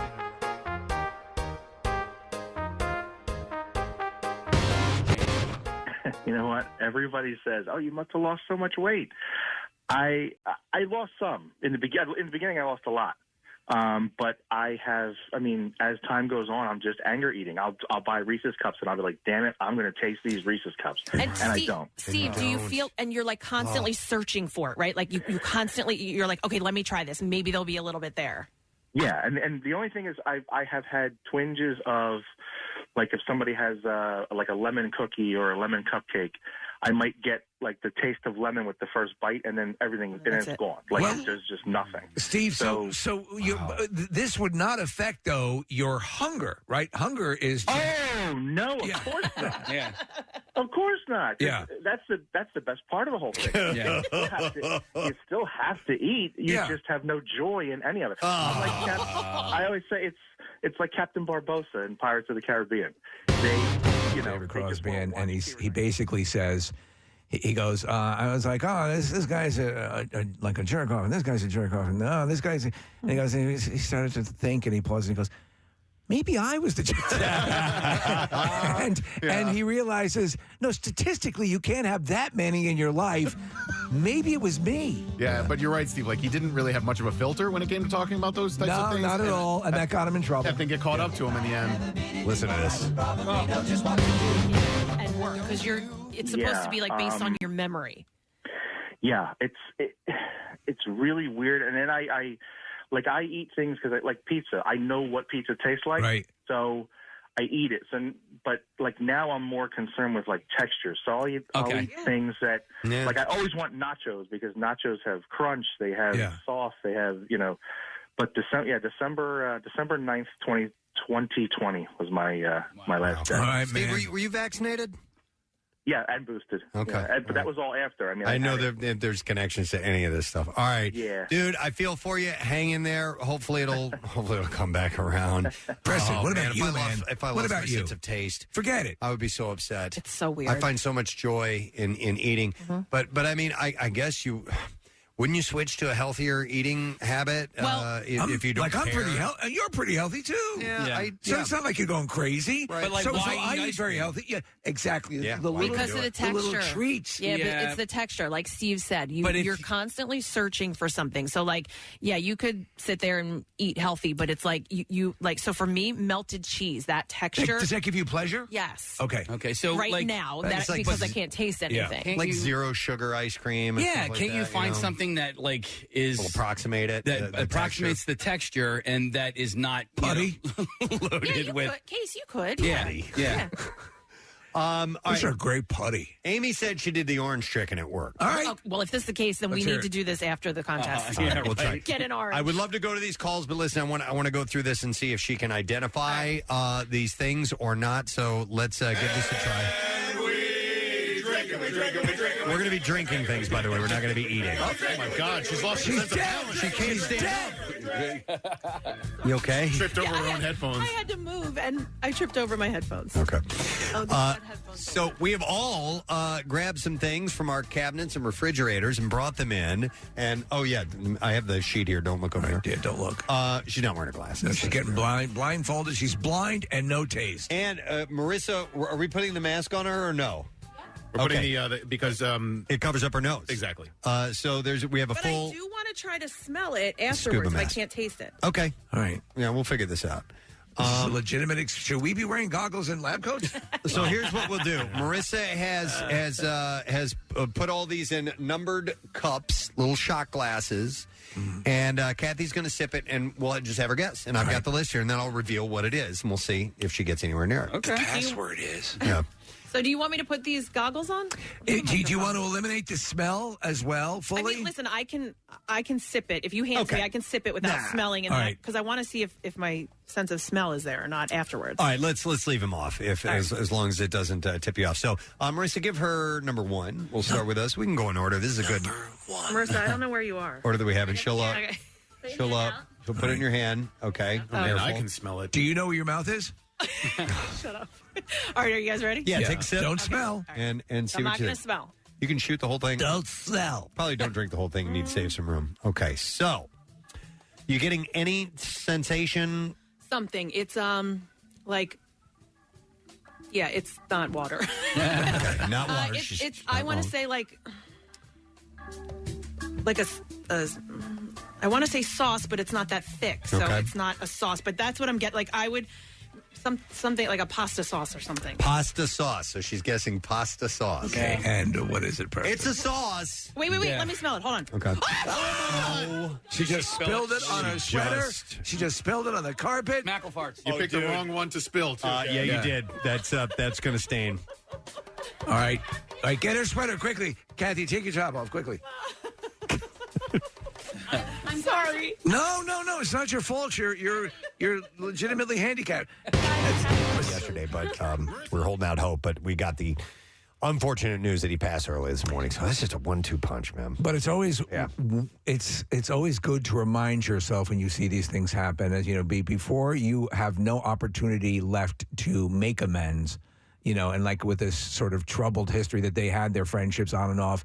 I'm sure they would give anything in light of this to have a big group hug, and that's eluding them now. But yeah, it's we have the gift of the music, and that's always something. Yep. All right, we should take a break. Come back in a moment. Some Bizarre File stories are coming up. We have a concert announcement. We got stuff to give away. You know what I have? I'm going to give away a $100 Kimmel gift card, and the reason being is because our friend Jose Garces has a new restaurant at the Kimmel Center, and it is called Garces Trading Company. It's a location inside there now, and we'll take call number 13. We'll give you that $100 gift certificate, 215-263-WMMR. They've brought in some great food. We'll tell you about it in a little bit, but we'll be back in a moment. Stay put. Preston and Steve on 93.3 WMMR. Greetings, Oh my God, dude. Now go a little slowly. I almost have it out. There we go. Oh my God. Preston, can you smell it on that side of the console? No, not from where I'm sitting now. Because I absolutely can, and the smell is very distinct. Can I guess now? Yeah, what is it? Is it hot sauce? No, it is not. Kathy, that is soy sauce. Oh, yeah. Yeah, so that's way off. Not even clear. And by the way, she took a sip. Like most people would go, "Whoa!" Yeah, it's soy sauce is very strong. It's very, very salty. All right, wait. And you could only handle a little bit of that straight, but she shot quite a bit of it. Yes. All right, I can't see, so I don't want to spill it again. Marissa, where's my water? A little bit.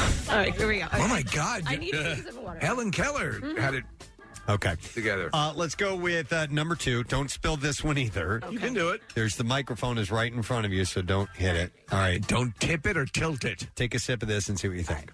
All right. So, by the way, Kathy's lost her sense of taste. Let's see. We're testing this out on her, and if you're just tuning in, that's what we're doing. All right. A little thicker, isn't it? Thicker and sweet. Okay. Oh, so sweet you could determine. Yeah. Maybe.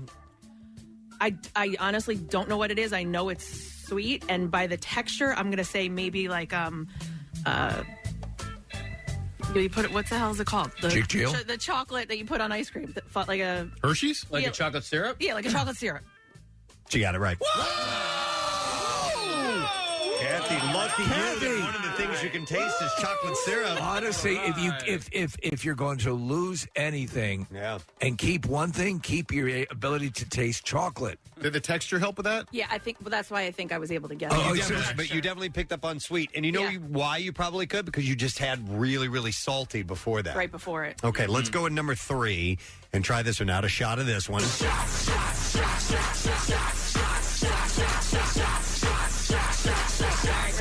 Yep. Jinx. All right. We'll sip of this one. Oh, wow. Oh. Strong reaction from this. Oh, what the hell is that? Wow. So a big reaction. Like it definitely triggered something. Like prom night? No, like some sort of taste buds in my mouth, but I have no idea. Just describe. So what so it is. sweet, savory. What is the reaction? No, like vinegar, maybe. She's right. Yeah. But here's the thing, it doesn't taste like vinegar? No, it's the guess is the way it made me feel. You probably got a little tangy, sensation like you would on your tongue, like mouth watering a little bit from. Yeah, absolutely. But here's the thing, I'm smelling it and I can't smell it either. It was white wine vinegar. But I could. Where's that? Is the hot sauce still in? I mean the FUD, the chocolate sauce. The FUD. What about I think she was going to say fudge. Like FUD. So that I can smell. I can smell the hot sauce, but I can't smell that vinegar. It's not hot sauce. It's chocolate sauce. Sorry, chocolate sauce. That's what you would put on a chocolate FUD sundae. Let's do the next one. We got to move through these. All right. So number 4, Marissa, if you would please. So she's gotten 2 out of 3 so far. That's not bad. But it was kind of guessing. Well, and not going. Yeah, that is this. You're right. It's a combination of cues that are helping her get to the answer. All right, Kathy. This is another one. All right. This one's kind of thick too. Pondering. I don't want any more of it, whatever it is. Okay. Yeah, it sounds about right. Does it? Yeah. I think so. You know. Okay, I have no idea what it is. Mm-hmm. Do you ever watch Dr. Pimple Popper? No. Oh my God! Stop it, Steve! Don't do that to me. Can I smell it? Yeah. Try that. Yeah. one? Okay. So you don't have a guess. Oh no! But smelling it. No smell. Nothing. Nothing. Okay. It's ranch dressing. Oh. Yeah, that's Hidden Valley ranch dressing. The goat of ranch dressing. Yeah. And by the way, you guys know my sense of smell and taste. Like incredibly acute. Normally, I would have been. I could do this in 2 seconds. All of it. You were able to discern between water. Yeah. Types of water. Different water. Seriously. All right. Next sample. This is number 5. Go ahead whenever you're ready. And this one This is very identifiable. Okay. There's a little sweetness to this again. Okay. Maybe like I want to say a juice. A juice. Like apple juice? Like apple juice. She got it right. Yep. Well, you might. And here's the thing. I'm smelling it, too. I can smell the apple juice. I mean, is it safe to say that the sweet stuff, You're can picking up on taste sweet. You're more rocking so sweet. than anything else. Yes. And you know what? A text came in that says sweet is the last taste to be lost, even with aging. Like that's the one that we hang on to the most. Okay. Don't know if there's any validity to that or not. Well, but this has nothing to do with aging. This That's why is old people only- love pudding. Yeah. All right, here's the next one. This is mystery drink number 6. Mystery drink number 6. She's grimacing. I know this one. What is it? I can taste it. Is it pickle juice? You got it. Kathy, so that is not sweet, unless it is sweet pickles. No, I don't know. And you don't like pickles, do you? No, I love pickles. All right, Well, good for you. So, See, we're finding things that you'll be able to eat and Yeah, yeah. taste. That's Kathy, great. that's awesome. Yeah, So yeah, yeah, chocolate yeah. and pickles. We're curing her. You're pregnant. No, we're Preston. We are legitimately curing her. We're getting somewhere. We should set up an institute. If you've had the taste issue, you should do this type of thing at home as well. You might find one or two things that stands out. By the way, Kathy, though you can't see it, I'm wearing protective goggles. Hey, I had to take mine off. You know what? And also the caller that we had earlier, though, Kathy had said that he could taste lemon for a moment. Yes. And then as he continued to eat, it would go away. So this is something you'll have to test with. Why don't you forget the moose? Oh, for a moment. For a moment. I got it. Yeah, that with happened. pickles. That happened to my mom. She lost her taste for a really long time, and the same thing. She said it came back. She would eat, and she'd get it at the beginning of the meal, and then by like mid-meal, she couldn't taste anything. Here's so eat quickly. Here's the next one for you. Let's try this. This is number 7. We have 15 of these, by the way. All right.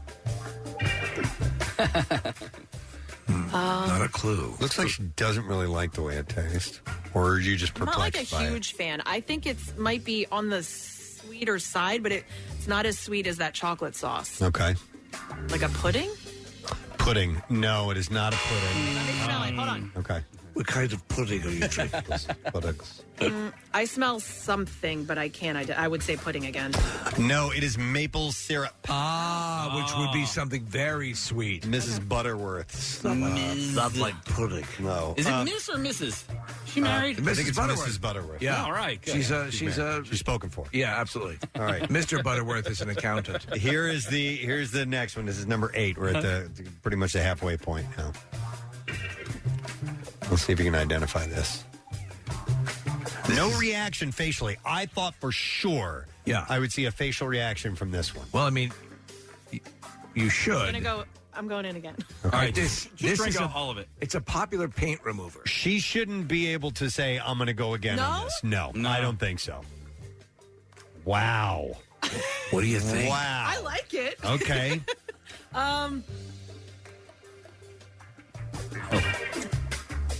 I don't know. Don't know. Can we look?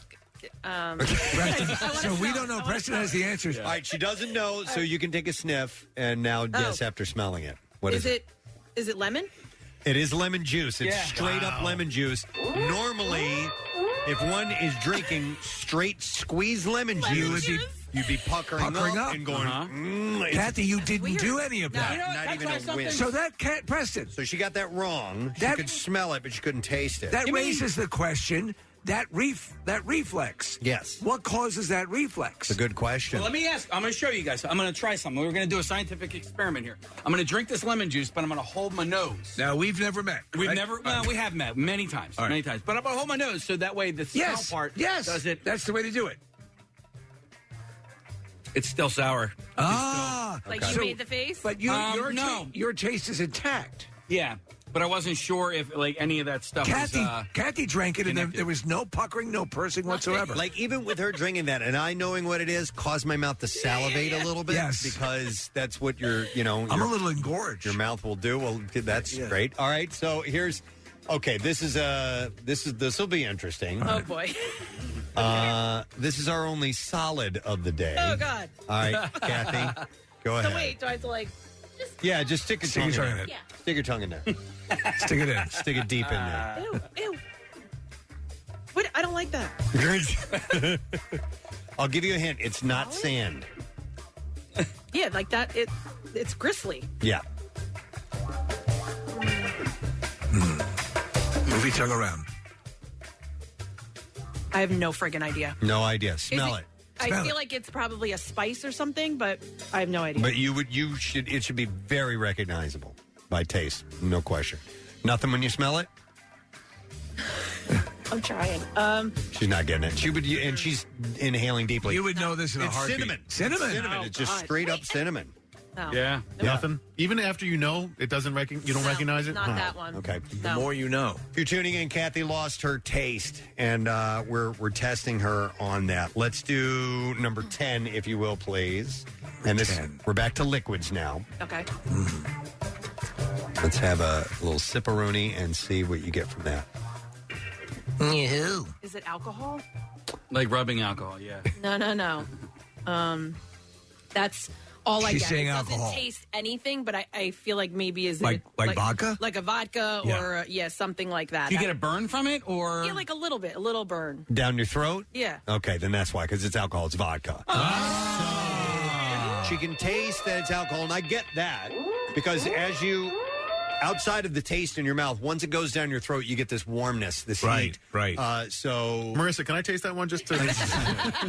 Hey, Kath, a question for you then, because I know you like to drink wine and you're pretty particular about your wines. Will you just go buy the cheapest ones possible now? Well, no, what's funny is, because they'll probably give me a headache. Yeah. I was at my brother's house, and, he knows what I like to drink, and he didn't have it. And I go, what is this? He goes, it doesn't matter. Just drink it. You'll be fine. Thunderbird. Thunderbird. When friends drop by who can't taste anything, give him the cheapest crap you've got in the house. That's why I reach for the Thunderbird. James Mason approved. All right, here's the next one. This is number 11. You should get something from this. 11! Let's see. There's a reaction. Got a real scowl. She actually did De Niro there for a second. Yeah. You're talking to me? Whatever it is, I'm not a fan. Not so much. Interesting that there are bad tastes that work through. Nick, it's not a bad taste. It's like that vinegar feeling again. Like if Okay. So I have no idea. That makes sense for this. Do you want to smell it? Smell it. Smell it. You can smell it. You can smell it. Do you smell something? Yeah. Okay. She's doing De Niro again. I don't like this. I don't know what it is. I don't like it. It's Worcestershire sauce. And you know what? I don't put that on anything. So Okay. Not even in Bloody Marys? Well, it's already in Bloody Marys. no, usually, I'm so. not a Bloody Mary fan. Okay, all right. So no dice on Worcestershire. We've got 4 more to go. 4 more. Here is number 12. You've had a pretty decent degree of success, Kathy. At least your ability. Well, the vodka one I'm kind of only half giving to her because she couldn't identify it. You should be able to tell that it was vodka. All right. A big scowl on this one. We don't. Preston's the only one who knows what this is. Preston and Marissa. So we're guessing along. This gave the puckering again. I don't know what it is, but again, it's like triggering something in my mouth. Take a smell. Take a All right. sniff. You don't know. You can't taste it. Vinegar. Okay. Wow. Any? But it's a very specific kind of vinegar. Yeah, the kind that smells like feet. Okay. It is apple cider vinegar. It'll cure everything. There's a shot of that every day, right? That's what they say. I should get my taste back after that. Yes. Right. All right, we have 3 more. This is mystery taste number 13. And let's see. We're going to do the bizarre file. Then we're going to have a concert announcement. Before we do any of that, we do this. It's a Friday thing.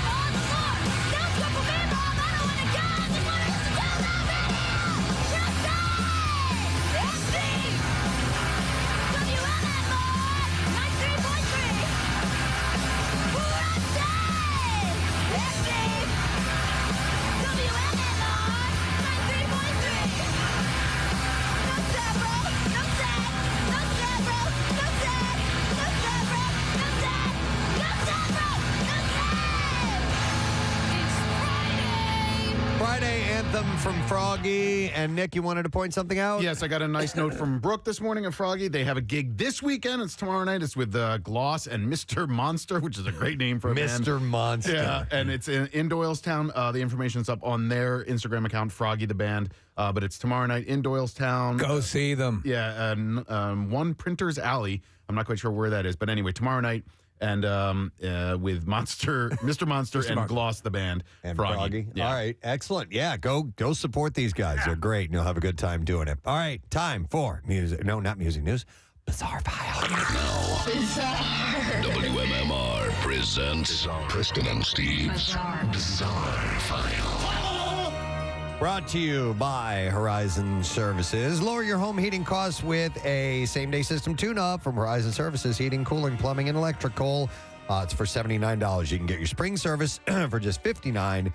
Book fast at horizoneasybook.com. A bank customer was arrested after allegedly using a hammer to beat an ATM after he couldn't get his card back out of the machine. Do you have a hammer for your ATM? I keep it, yes, in my center console. Right. Employees of the Bank of America were in a meeting a few minutes before 9 a.m. Saturday when they heard loud noises and yelling outside the bank. When they looked out the window, they saw a man yelling at the ATM and rocking it back and forth while demanding in a loud voice that the machine give his card back. Calm down. Have you used a hammer yet? Well, the man went back to the pickup truck and retrieved a hammer, which he used to beat the ATM machine. After striking the ATM several times, he got into his truck and drove away. Damage to the ATM was estimated to be about $3,000. Employees provided photos of the man and his truck. Police ran the plate number of the truck. It came back as registered to 56-year-old Del Mitchell Scotty. When officers went to Scotty's home, he met them at the front door and immediately said, "You must be here because of the ATM." At least he's honest. He went on to Would say you boys like some snickerdoodles? that he became very frustrated when he could not get the ATM to return his bank card. He was placed under arrest and charged with a criminal mischief charge over $1,000. To be honest, I think we've all been there at one point. So I had to check of the validity of this story. I've seen these before in the past, and I can't believe this still happens. And I saw multiple news sources reporting this. 6 people, including 3 children, were killed at a festival in India after their throats were sliced open by kite strings. Oh, I heard about this. Yeah. This has happened in the past. The victim, why do they still do this? The victims, including 2 girls who were 2 and 3 years old and a boy who was 7, got their necks caught in the sharp strings during kite duels at the Uttarayan Festival in Gujarat, in India. One of the young girls was on a 2-wheeler with her dad when a kite string became wrapped around her neck and cut her throat. Kismet, a 3-year-old, was walking home with her mom when her throat was sliced by a kite string, and a 7-year-old was killed in front of his parents when a kite string cut his throat as well. These are all in different cities, mind you. How much more? You're flying a kite and you're murdering people. Some 200 people also suffered injuries due to cuts and falls while they were flying kites. 3 men were also killed. Kite fighting contests are held across the western state of Gujarat and frequently cause death and serious injury. The aim of the contest is to cut other kites with the kite string, which is reinforced with metal and sometimes glass powder. This seems pretty stupid. 2 children were killed in 2016, including a 3-year-old girl who died within minutes of a cord wrapping around the throat. This is messed up. They need to rethink that one. How about extreme hopscotch? That's insane. Wow. All right, a man from the island of Dominica in the Caribbean said that he survived for 24 days while lost at sea on a sailboat by eating ketchup before he was rescued. No sea sticks? No. Elvis Francois said, "I had no food. There was only a bottle of ketchup that was on the boat, garlic powder, and bouillon cubes.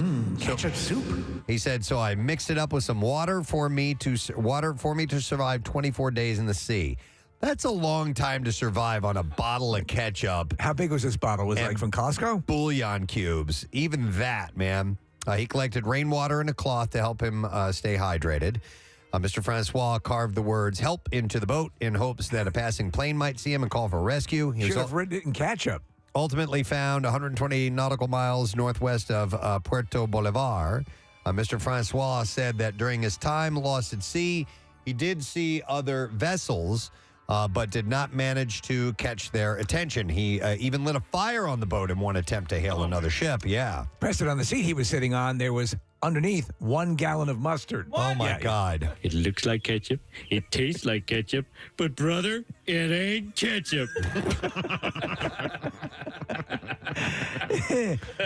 I don't know. I'm kind of in your camp. I'm finding 24 days on ketchup and bouillon a stretch. Mr. Francois managed to catch the attention of a passing plane with a mirror, and that is how he was rescued. Let's see here. Sexual noises interrupted live BBC television coverage of a soccer competition. Oh, yeah. And what the presenter later referred to as an amusing form of sabotage. The BBC apologized after the incident, which took place as Gary Lineker was covering the FA Cup, and moaning could be heard in the background. Lineker later posted a photo of a cell phone that had been found taped to the back of the set. And he wrote, as sabotage goes, it was quite amusing. He later told the BBC's 2 Night News that the moaning sound had been so loud in the studio, it was hard for him to hear the audio coming through his earpiece and continue presenting. I think we might have a clip of this. Do a little check, Case. Oh, okay. While he initially thought someone's phone was accidentally playing a video that had been sent to it, he soon realized that it must be some sort of prank, and then the taped cell phone was found. The prank is known as Gimidayo Dozap, or the big WhatsApp moan. And it originated in Brazil, but in this case, YouTube prankster Daniel Jarvis took credit for pulling off the stunt, video of which has been widely circulated on social media. Is this it? Because the guy's name is Gary, right? Oh, That's it. That's it. All right, listen to this story. A couple of friends found a kid in their trunk after their hour-long trip home from the Bills game to Amherst. A couple of friends were at the Buffalo Bills game, and the Bills win. They leave and drive from Orchard Park all the way home to Amherst, which takes about an hour. When they got out of the truck, they realized that someone was making a noise in the bed of the truck. Obviously, the friends are concerned and maybe a little frightened, but they realize that someone has been back there for an entire hour that it took them to get home. So they rolled up the cover that was on the back. So this bed was completely covered. Yeah. And there is, in fact, someone lying there. And was the kid drinking? What happened? Well, apparently, he thought that it was his dad's truck. Luckily, the 2 men who found him welcomed him inside, gave him a phone charger until he could get a ride. Steve Serku wrote on his Instagram, "Kid was super nice. Just mistaked my truck for his dad's. Rode over an hour, passed out in my truck bed. He came inside, watched the rest of the Giants game while we were waiting for his parents to pick him up. Honest mistake. Best part was after he got inside and he was settled down, he goes, I know I've been a nuisance with the truck bed and all, but can I borrow a charger?" Oh my God. And so they managed to What's your name, little fella? get him back home. And there you go. That is what I have in the bizarre file for now. Yes, Just want to do a quick birthday shout out. We have a friend of ours who listens to the show religiously. His name is Sean Spellman. He's a great guy, except for he's a Giants fan. But his son, Braxton, is 8 years old today. I wanted to wish Braxton a very, very happy 8th birthday. What a great name, Braxton. Yeah, it is. I love that. Yep. All right, concert announcement time. Whoa! Sorry, That's couldn't find the button. That's all good. All right, this show is going to be Wednesday, August 2nd at Freedom Mortgage Pavilion. I do not have tickets to give away, so don't start calling now if you're interested, but it's called For the Fans, For the Brothers, For Legacy, and it features Pantera. Wow. Yes. So Pantera is headlining this show Wednesday, August 2nd at Freedom Mortgage Pavilion. Tickets go on sale next Friday, January 27th at 10 a.m. And special guest, Lamb of God, will be performing. Yes. So it's a hard rocking show. And you need to listen to win tickets next week with Sarah, who will be in for Brent Porsche. And if you need a link to the details, you can text word Pantera to 39333 and you will get it. So it's Wednesday, August 2nd. Tickets go on sale next Friday at 10 a.m. It is Pantera and Lamb of God at Freedom Mortgage Pavilion on August 2nd. All right, let's take a break. Come back because we do have a guest who's going to be joining us, and we will return with Mr. Beau Allen. Yeah. Talk Birds. We'll be back in a moment. Preston and Steve. On 93.3 WMMR. Mr. Deck's Hot Sauce. This is I'm the marketing director of this company. Yeah, the name this particular flavor is called Butt Blaster. Oh, really? Seriously? Yeah, they're out of Newport Beach, California. I like that. So All it's right. very, it's a, like a Powerful. very hot. Yeah. Who brought that? I did. I'm seriously the marketing director of this company. Are you really? Yeah. Oh, okay. Yeah, I brought it in. Did you come up with the name Butt Blaster? It was a collaborative effort, so yes. Who's Mr. Dex? A college friend, and this is a side project, and this is as far as I've gotten as marketing director. How do you like the taste? I love it. I put it on. Do you put that as on but I put it on pizza. I put it on eggs. By the way, this particular heat rating is 2.5 out of 5. Yeah, it's not that hot. So not crazy All right. hot, but enough to give you some sensation. Yeah, All right, definitely. 2 more. Here's this is another solid. I didn't know we had another solid. This is the only other solid in our list. So do the tongue thing. Stick your tongue in. Yeah, stick it Do in that there. tongue thing. Stick it in there. Okay. I love it. Stick it down in there. Come on, man. She's like an inquisitive look. This, I get absolutely nothing. Really? Absolutely nothing from Okay, this. so that's a nothing, and you should be able to taste it. Smell it and see if you can come up with something there. Nothing, huh? Like a, I don't know, maybe there's pepper in it? No, because I didn't feel that on my tongue at all. No. It's garlic powder. Oh. Garlic You would powder. absolutely know, I'll give you a right? piece of gum later. Yeah. Thanks. All right, we have one final taste in our test for you, and let's see how you do with this one.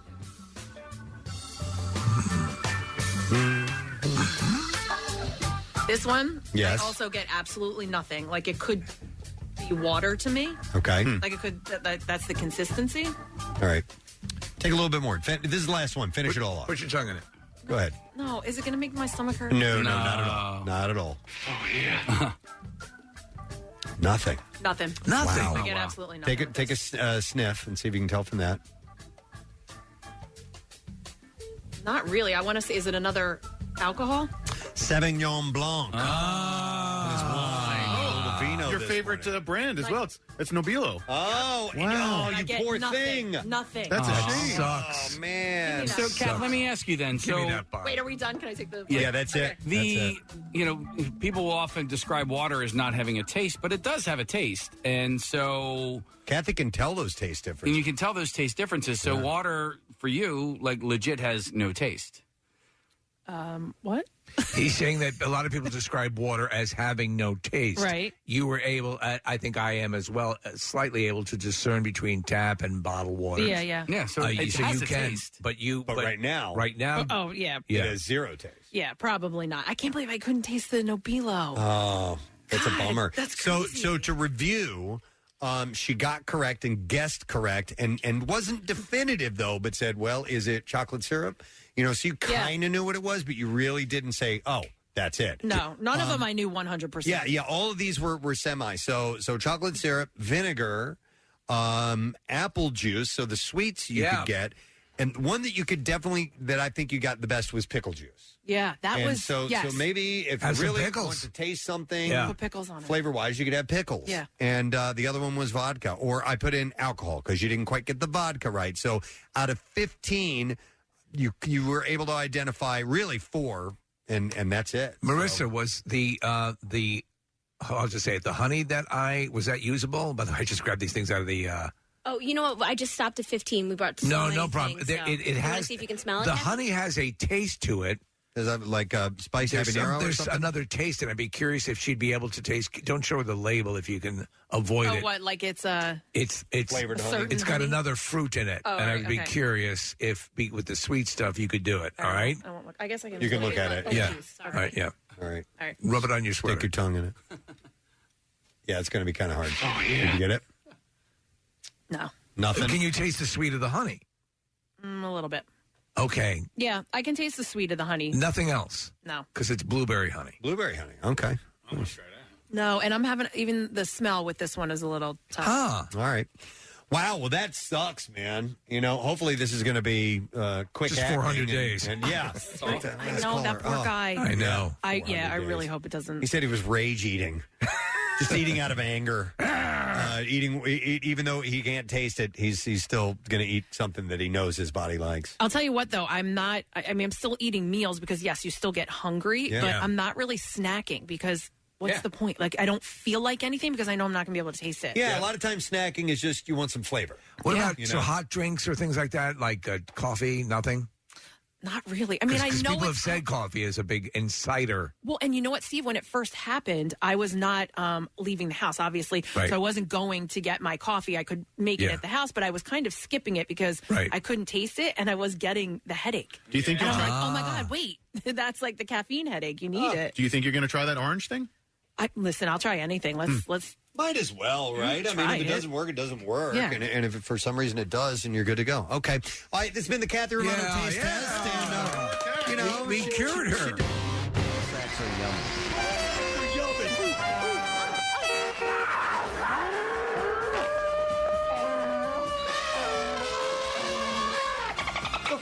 Is that? The Flyers lost in an overtime shootout against the New York Islanders last night in South Philly. The team stretched the shootout to 9 rounds, but the Flyers extended their losing streak to 9 games. Is that? Oliver Wahlstrom scored in the 9th round of the tiebreaker to lift the Islanders to a 4-3 win, keeping the Flyers winless in January. Casey was looking for the Ferris Bueller clip of 9 times. But we don't have it. It would have been perfect to play it twice this morning during sports. Our buddy Jerry Blavat, the Geeter, will be joining us. He's got his first show at the Kimmel Center Cultural Campus in years now. Because of COVID, these haven't been happening. So you know he's going to be super fired up, even more fired up than he usually is. And there's a lot of classics that are on board, including freaking Frankie Valli. Frankie Valli. Frankie Avalon. Freaking Frankie Avalon. Freaking little Anthony, the Chai Lights. Well, I guess so. Who else is that? The Chai Darlene Lights. Love. Darlene Love, Frickin' the Vogues. That's cool. Gary U.S. Bond, so he's pulling out all the oldies and goodies. Press, you know how many times we've had Jerry Blavat on our show?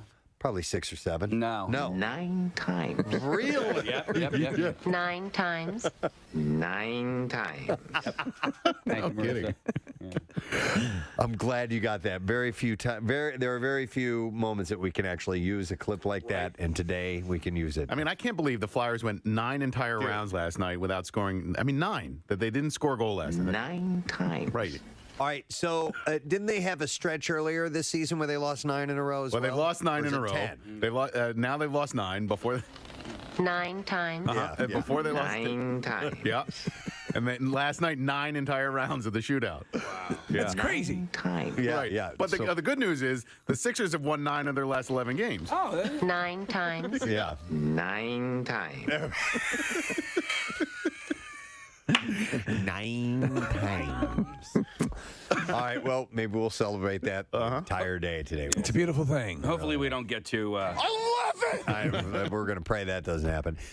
Listen, we can't let a Friday go by without talking about some food stories. I want to make sure that we do that now. It's time for the Friday edition of The Connoisseur, the most popular version of The Connoisseur. It'll be a quick one. It'll be a quick one. Today is National Pie Day. Sunday. Oh, is it Sunday? Yes, I just wanted to send that to you so that you were armed with that knowledge. Okay. And we all like pies, don't we? I love pie. Yeah. Well, I don't have pie enough. No, but why don't they do Pie Day on Pie Day? 314. Yeah. Good question. Yeah, that's it. That's when that should be. You're You right. guys prefer pie or cake? Like if you had to choose. Well, it depends on which kind of pie and which kind of cake. All right, so if you're saying, and I understand the parameters in the most general terms. Yes. With the accumulated vast array of pies and the accumulated vast arrays of cakes, I'm going to have to go with cake with the acknowledgement that I adore pie. If you took my favorite cake and my favorite pie and put them in front of me, I would go with the cake. I'd go with the pie. Would you? If it was my favorite pie and my favorite cake, well, it depends. See? I mean, there's, What's your favorite pie? Remove a la mode. the first thing that pops in is a great apple pie. Just a well-made apple pie. You just can't beat it. But like a coconut cream pie is freaking God, we have fantastic. such different taste palettes. Oh my God, Nick, I would. Yeah, you hate hot fruit. I would go 100% cake. That's the main reason. Is most of them, a lot of them, have some sort of warm fruit in it. So for me, the pies, like if you're talking apple pie, blueberry pie, I love. I'm not a big fan of cherry pie. But Boston cream pie. What about key lime pie? That's my. I love key lime pie, and I don't know, and I love lemon meringue pie. Okay, let me throw this at you. Pies are made with more love than cake. Yo, I think that's how can you say that? What a horrible thing to say. Nope, I know It's made with disgusting hot fruit. You call that love? To me, it just seems I like think no. It's more difficult to make a pie. I think than I believe than a wonderful cake. I think there's more love in a pie than there is in a cake. I disagree. You know, listen, especially if you pleasure yourself. If Cake it's is all willy-nilly. homemade, maybe, but willy-nilly. Are you kidding me? Willy-nilly. You just chuck stuff in a pie crust that's already been pre-made or whatever. Yeah, that's what an amateur says. Yes, you would say that. That's what a Marxist says. If you can do cake mix, and that's kind of a cheap way for a cake too. But Steve, watching like the Great British Baking Show, which I've referenced my God, far too many times, when they make a cake on there and it's like a cake made with love, I think like if it's a chocolate cake and it's a cake made with love, I'm gonna err on the side of cake over my favorite pie. Cakes are decorated with love. Pies are made with pies love. to getting. Here's the deal. Now listen, you've all acknowledged that I'm the expert on this issue. We have. We have. For the purpose of this, this argument, I am an expert. Preston has a legitimate point to the actual making of the apples, the syrup, the whole substance, the meticulous nature of it. Mm-hmm. You're more likely to accidentally make a good cake than you are to accidentally make a good pie. I don't know. But well put. But I still believe, acknowledges right? Steve Morrison. And since you've all acknowledged that I am the expert, Right. Well, then why don't you get birthday pie on your birthdays? Because it's not made with love, and cakes are made with love. This is love you. Here's a cake because I love you. I don't believe it. WMMR. All right, thanks, Kath. Courtesy of Window Nation this morning as well. We're doing an emoji code, and we have an autographed Jalen Hurts miniature helmet and a football. I like those things. And so you can win that, courtesy of Window Nation. Just text the word birds to 39333. We'll send you the emoji code that Casey came up with. It spells out a phrase or a word or something. I don't know what it is, but we'll find out later on. You have to crack the code, and then later on we'll ask you to call in, and we'll give it away to the designated caller if they get the emoji code correctly. Yes. So it's all good. Damn near foolproof. Oh, man. Is there football on tomorrow? I don't know. I'm not really sure. Yeah. So we have a guest who's got a slight bit of experience, a Super Bowl win under his belt, and we're definitely going to talk birds with him. Please welcome, you know him, Super Bowl 52 champion, retired Philadelphia Eagle, Mr. Beau Allen. What is up? Hey, how you guys doing? We're doing good, Beau. How are you, man? I'm excellent. Thanks for having me on. It's I wish I was in the studio in person like the old times, but I'm happy to see all you guys. Yeah, you're residing in Tampa for now, right? Yes, sir. Yeah, down in Tampa, Florida. Yeah, and listen, man, I'm happy to have anybody that I liked on the Eagles have success in other cities and stuff like that. But I would have loved for you to have remained in Philadelphia. There are a lot of similarities between that 2017 squad and the squad that we have today. I thought very likable team back in 2017. I think this is a very, very likable team in the squad that we have this year. Dominated the season back in 2017, lost a quarterback, dominated the season, lost a quarterback. You know what I mean? And then we're going into this divisional round where, back in your year, it was, the Falcons. And for all intents and purposes, shouldn't have been as hard of a game as it was. And we have the Giants tomorrow night. And, everybody's like, yeah, you guys are going to win. You should win. But that scares me. And as a competitor, I would not sleep on the New York Giants. I'm sorry to cut you off there. I'll let you finish. What were you going to say? No. I keep going because you as a player, you don't overlook your competition, right? No, especially not when it's a matchup that you're very familiar with in the NFC East, like the Giants, and those divisional rivalries are a lot of fun, and it's especially amplified in the playoffs. So you definitely can't sleep on that. And the Giants played really, really well last week against the Vikings, and Daniel Jones looks really good at times. So I don't think the Eagles are taking them lightly. I know that, especially from talking to some of my buddies on the team and just listening from afar. I'm sure the team is ready to go. I forget which sports reporter it was, and I don't know. I want to ask you if there's anything to this, but he said that there's no team. I think it was there's no team that has beaten another one 3 times, the same team 3 times in one season. Is there anything to that? Do you listen to that? Does anybody care? I feel like all bets are kind of off in the playoffs. It's like you hear this a lot, but it's a totally new season. You never kind of know what you're going to get, but these divisional matchups are just, especially late in the year, and then especially like I was saying in the playoffs, it's going to be physical. I think it's going to be chippy. We all know how, Philadelphia and New York kind of feel about each other at times, and I'm excited. I was watching a video of a guy. Sorry, I gotta kind of watch my language. This isn't a podcast. Who was, exactly. Who was walking around the city with a sign that said, F the Giants or F New York or whatever. Yeah. So I feel like the link is really going to be rocking. And, you brought up that divisional round from our Super Bowl run. And I just never forget how electric the link was, in the divisional game, and then especially the NFC Championship as well. And I'm expecting a similar kind of atmosphere, tomorrow. Yeah, it's funny. Awesome. I found out who that guy was with the sign. It's the pastor of my church. Is that crazy? What? No, I'm kidding. No, but Kathy, surprise me. that is a common misconception that they say it's hard to beat a team three times in one season. That's actually, it's an easy thing to say, but it's not the truth. As a matter of fact, the record is like it outweighs for the team that's already won 2 in a row. 10 times out of the last 15, in fact. Beau, you've been there. You know what it's like. And I'm really curious, like from a player's perspective, what is the mentality the day before? What's the mentality like going into the weekend? Are you nervous? Are you not sleeping? You've had a week off while other teams have played. So what is that like as a player? Before I answer that question, Nick, I'd like to take a second and wish your beautiful mother a happy birthday. Betsy loves Beau. I appreciate that. That was a good start to the morning. But no, to answer your question, I mean, you kind of almost wish that game day would arrive faster. You know what I mean? Like you get to kind of rest up for a week and enjoy a week off. I mean, it's not really a week off, but a week with no football, which is awesome, especially late in the year and you're banged up, but you almost wish that you were playing still. You watch everyone else in their games and you want game day to be here. Sometimes the worst part of the game, especially like a night game or a Monday night game or something like that, is just the anticipation before it, and building up to it. And you just, it's like the calm before the storm, and the anticipation builds so much, especially in a city like Philadelphia where everyone's almost sitting on the edge of their seats, ready for the game. So it's an interesting thing. You need to kind of temper your emotions a little bit, and football is an emotional sport. And I think the Eagles are an emotional football team, so it's like, it's this weird mix of, anticipation, excitement, and then kind of like, can we just get to this,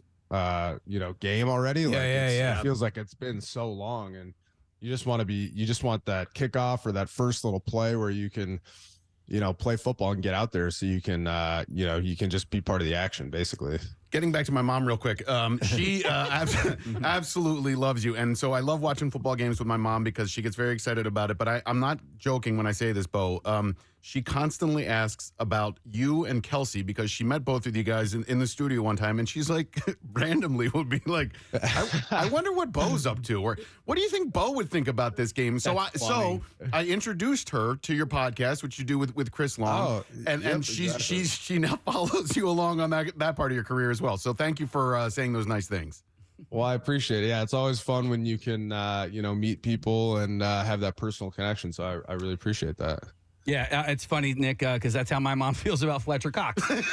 My mom loves Cox. No, she's a huge fan of Fletcher Cox. She's got a jersey and everything. Hey, you do the podcast right now with Chris Long, and there was a time where at post career, like it seemed like the only thing available for you guys was like maybe a sideline reporter, maybe pregame, postgame. But now you guys have this avenue to really, essentially you broadcast, but you're able to be yourselves. And there's another thing with the Manning cast, and I want to ask you to shed a little light on this because this past Monday, Peyton, everybody always thought that, at halftime, you always made these halftime adjustments, right? So, the offense is walking all over the defense, but the defense is going to make these halftime adjustments. And Peyton's like, there's no such thing as halftime adjustments. You go there, you sit down, maybe you take a whiz, you eat a couple of oranges, and then you go back out and you play the game. Is that the truth? Yeah, I saw that comment. I was actually up in Charlottesville where Chris lives, and we were doing like live watching of the Monday night game, and I saw that comment. I thought it was really interesting because I think there's a lot of truth to that.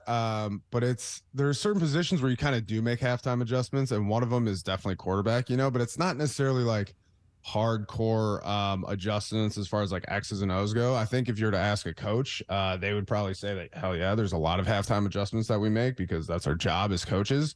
Whereas players, you kind of just gather your breath a little bit and reassess. But what I kind of think of it as is I think Peyton is right for the most part. But I will say there are halftime adjustments you make, and let's keep in mind here. Okay, I was a nose guard. It's like it's like the third grade equivalent of football, where he's in like a PhD master course as a quarterback. But it's kind of like you have a completely well-rounded out game plan, and you have a feeling before the game how teams are going to maybe attack you or what you're going to do, and then you kind of assess that game plan and you maybe throw certain things out or go to a different area of that game plan. So you're not like creating a whole new game plan in terms of adjustments. You're just kind of like picking and choosing, how a team has responded to you or what they might do, in the second half or things like that. So I think while there is a lot of truth to what, Peyton said in my experience, there are, certain halftime adjustments that are made depending on what a team is doing. So was halftime for you that specific time where you could call Nick's mother? Yeah,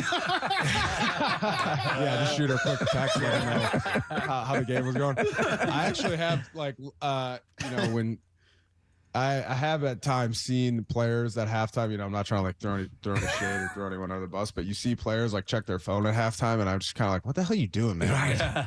I'm all taped up. I got my gloves on, my wrists are taped. I got finger tape on. So I got checking my phone is like the last thing I'd want to do in that situation. But I don't know. Guys have kids and stuff like that, so you never really know. Yeah, I want to ask for a Saturday game. I mean, so you're playing the game. You're just playing the game. But there is, I think, we talk about how we react to different days. Is there a different sort of, feeling, a vibe to a Saturday game? Yeah, so I think as a player, it's almost like you check the schedule when it comes out. Playoffs is different, and I think maybe I'm talking a little bit more about the regular season, but there's a certain rhythm to it, where like, Monday you're going to review the game from the previous Sunday. Tuesday's typically off. Wednesday is early down, run install, kind of a harder practice. Thursday is more of a pass rushing situational practice. And then Friday is, red zone, goal line, short yardage. And every team is different, but this is a pretty specific trend. So what happens when you have a Saturday game, it's usually a little bit more of a condensed week. That's different in this case with the Eagles because they had a bye for the first round of the playoffs. So everything's, they've had a lot more time to prepare, right. You know what I'm saying? Whereas the Giants, they had a short week, is kind of what I'm getting at. And so it's different in terms of like, you're kind of just like, oh yeah, we're playing on Saturday, but every week is kind of the same and it follows that same routine. So you don't necessarily think of it. It's not a Saturday for a player. You know what I mean? It's game day. Right. So it is a little bit different. You can kind of feel, you think about it just because maybe your routine of the week is a little bit, different than maybe it was the previous week, but you kind of don't really think about it. Like if you play on a Monday night, you kind of have that one circled because it's going to be a late game and you're going to have a short week the following week. If you play on a Thursday during the regular season, you're kind of stoked because, you get a win. Sometimes you can get a couple days off and have almost, like a couple free days that weekend to, I don't know, kind of relax a little bit or maybe watch some college football or things like that. But I think on a Saturday, it's more about, you don't necessarily think of it in terms of a Saturday. It's just a big game and, maybe a short week kind of deal. Hey, I hope you're enjoying your retirement. And I want to ask because, I do follow you on Instagram. You were just in the Bahamas. And so there was a lot of pictures of you in your bathing suit with no shirt on. But listen, I want to ask. Those are called thirst traps. I know. You look very, very thirsty in those pictures. But were you always that buff and cut up? Or because I only ever saw you with pads and stuff on, or has retirement been good to you? I've lost about 50 pounds in retirement. Wow. You can see it in your face. Yeah. Yeah, exactly. You don't see a lot of 340-pound 70-year-olds walking around. So trying to make what they call a little bit of a health decision there. And, I've been enjoying being a little bit lighter and taking photos in my bathing suit, So that Jenny Craig really works then, I guess, right? Yeah, something like that. Hey, Beau, Eagles fans, I think primarily have two main concerns right now, the health of Jalen Hurts and the health of your buddy Lane Johnson. Without betraying any confidences, have you spoken with Lane? Do you know how he's doing, how he's feeling? I have not spoken with Lane specifically about his injury. I mean, it's kind of one of those things where, I've been, you get banged up before, and Lane is tough as nails, man. And I don't think there was ever any doubt that he was going to do everything he could to play this game. I really think Lane is one of the best offensive linemen in the NFL. And he's so tough, so strong.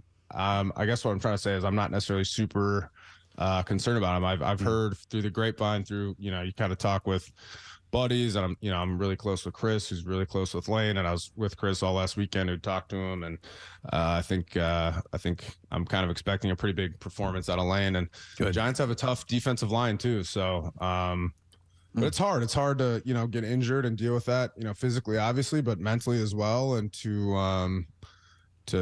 kind of be out for a couple weeks and then back on the field for the biggest game of the season is it's an interesting thing. So I have a feeling that Lane's going to knock that rust off early and get back to his extremely high level of play kind of in no time, maybe like 2 or 3 plays. So I have very high expectations for Lane. I think he's a complete warrior, and I think he's going to play really well. Yeah, I've heard that, Lane at 85% is better than most, tackles at 100%. Truly. I want to ask about taking care of your body and stuff like that. And I've when they added another week to the regular season, and I want to get your opinion on this because it's not really changing things that much. But big complaint from us fans is that Super Bowl Sunday they should move it to a Saturday so people have the day off afterwards. So let me ask you what you think about this.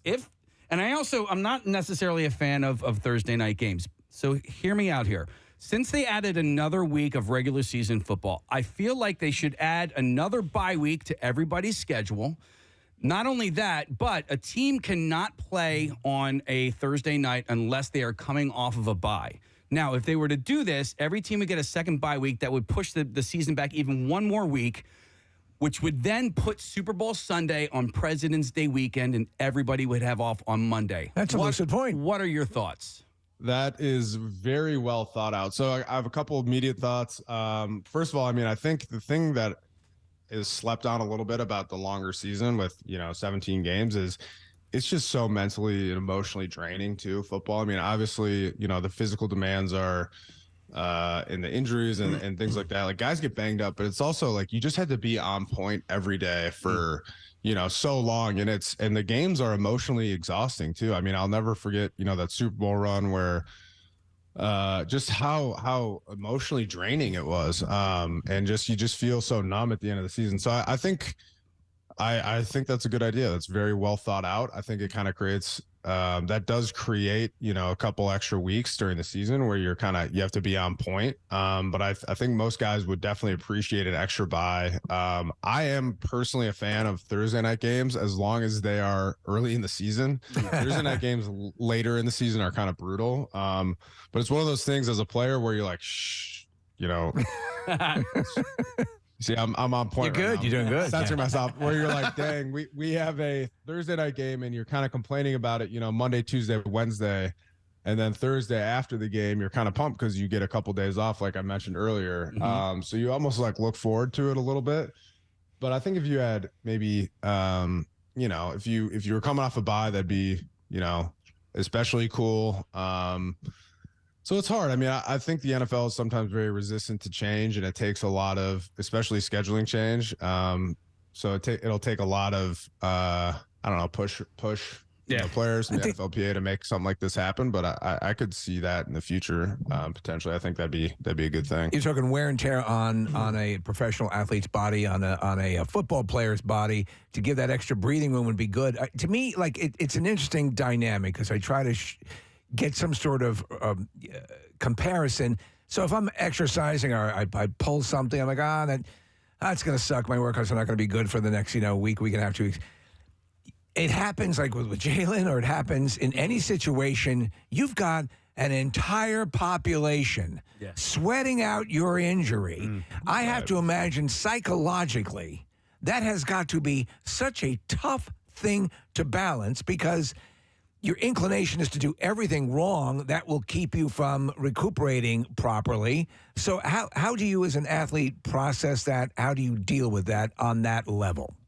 Yeah, well, athletes are masters of compartmentalizing things. And I mean, as a nose guard, like I've definitely played through my fair share of injuries and, I took a lot of pride in doing everything I could to be out there on the field with the boys. And it is hard. I mean, it's hard because you have incredibly high expectations of yourself that never really change, whether you're healthy or not. You set a standard for yourself. And, we talked about Lane and him coming back from injury and, he wants to play like the all-pro player that he is. And I'm sure that he's going to, but it's, the bottom line is he's been dealing with an injury. So it's kind of tough to have that same expectation, but that's kind of how you have to deal with it as an athlete. You just got to compartmentalize it, do everything you can to get healthy. The real problem is too, is like, if you injure one area of your body, it's really hard to not compensate and, kind of protect that area or, do certain things to mitigate pain and stuff like that might actually be more detrimental. So, it's a tough thing, but you just got to do everything you can to ignore it. And that's what you do during the course of a, 17, 18-week season. Tough spot. Right. Yes, absolutely. Yeah. Listen, Beau,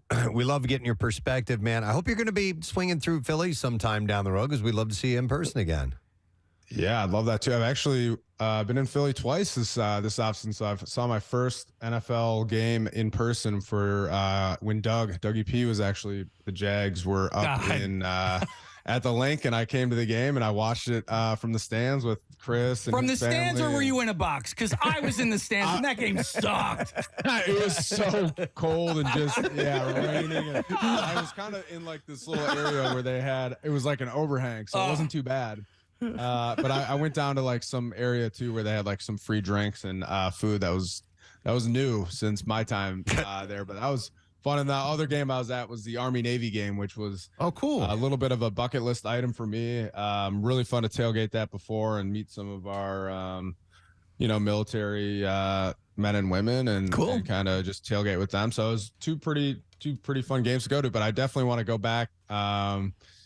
To the Link, and I'm sure take Nick's mom out. Oh, yeah. We could set you up in a box with Betsy. Yeah. Nick's got a new daddy. Go to a game with her. Oh my God! If Beau Allen ends up being my dad, I'm gonna be so happy. All right. Well, listen, Beau, thank you so much, man. We appreciate it, and we'll talk to you soon. And go Birds. All right, bud. Yeah, go Birds. Appreciate you guys. Thankful for you guys for having me on, and always great to catch up. Awesome. Anytime. All right, we'll talk to you, Beau Allen, guys. And Nick, the podcast, Green Light with Chris Long, Howie's son. Howie, by the way, very handsome. What do you think? Yeah. Very handsome. Chris Long is a great host, and Beau is a really good addition to it. So if you're interested in following those guys, check out Chris or Beau on their social media. Chris we had on to one time. They had to change up the theme music, right? Well, he had never heard that song, that Trololo song that we play at the end of the show on Friday, and people kept telling him, the Preston and Steve show have been playing that for years. God damn it. So cool. All right, well, listen, we're not done talking about this stuff. We're going to take a break, and we're going to talk to our loudmouth buddy, Michael Barkan. I mean that in total respect. I love the guy. You know who's a big fan? Who? Pierre. That's right. Michael Barkan, yep. So we'll come back in just a moment. Hang out. Don't forget the emoji code. Crack the code and get ready to call in to win because we have an autographed Jalen Hurts miniature football helmet and football. So text the word birds to 39333 and we'll send you the link. We'll be back in a moment. Stay with us. Preston and Steve on 93.3 WMMR. And then she should make the homemade chocolate frosting. Yeah. And to me, love. Probably one of the greatest cakes I've ever had in my life. me. If I compare the greatest cake experience against the greatest, now mind you, my pie experiences have been incredibly rewarding. But I had a Nutella cake one time. That was so good, and it's like they talk about the luster cocaine, all that chasing the dragon. Yeah. I feel that I've been doing that now. I haven't been able to replicate that taste in a cake. Okay, team cake here. What about a lava cake and all the oozing chocolate? I mean, come on. As far as I'm concerned, Kathy, nobody said anything about lava. I don't care. The lava. No one can ever down talk lava, even if it's the kind that's wiping out villages. Right. I have a new because it's associated with the chocolate lava, and I love that. I have a new controversy to throw into this. All right.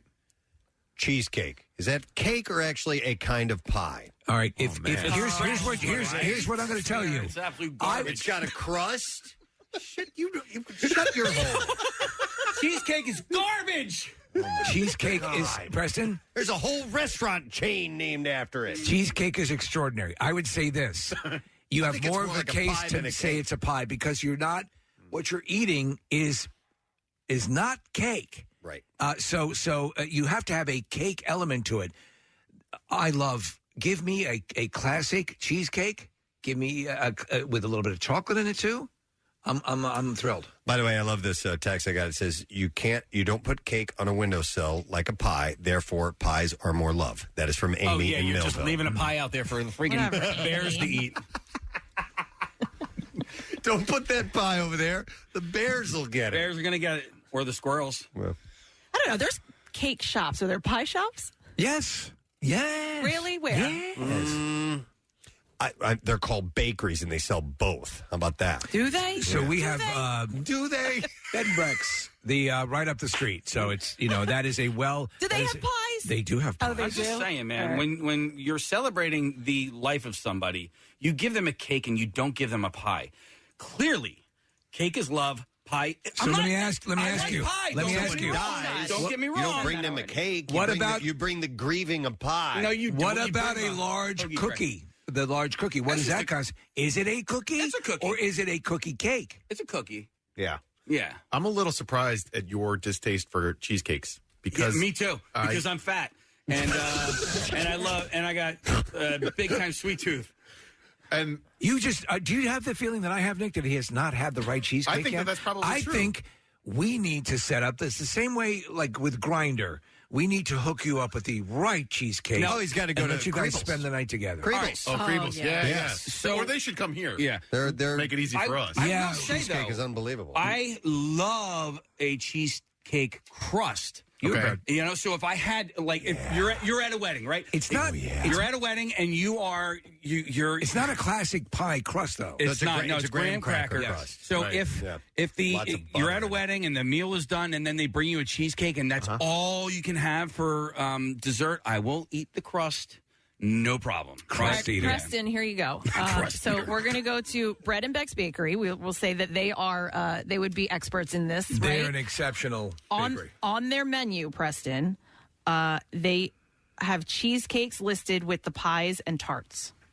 So there you That's go. it. That's Yeah. it. That's Okay. it. Yep. Okay. Should we put up like a Twitter poll? I bet you Marissa already has. Yeah. Why did I even bother bringing that up? It was already done.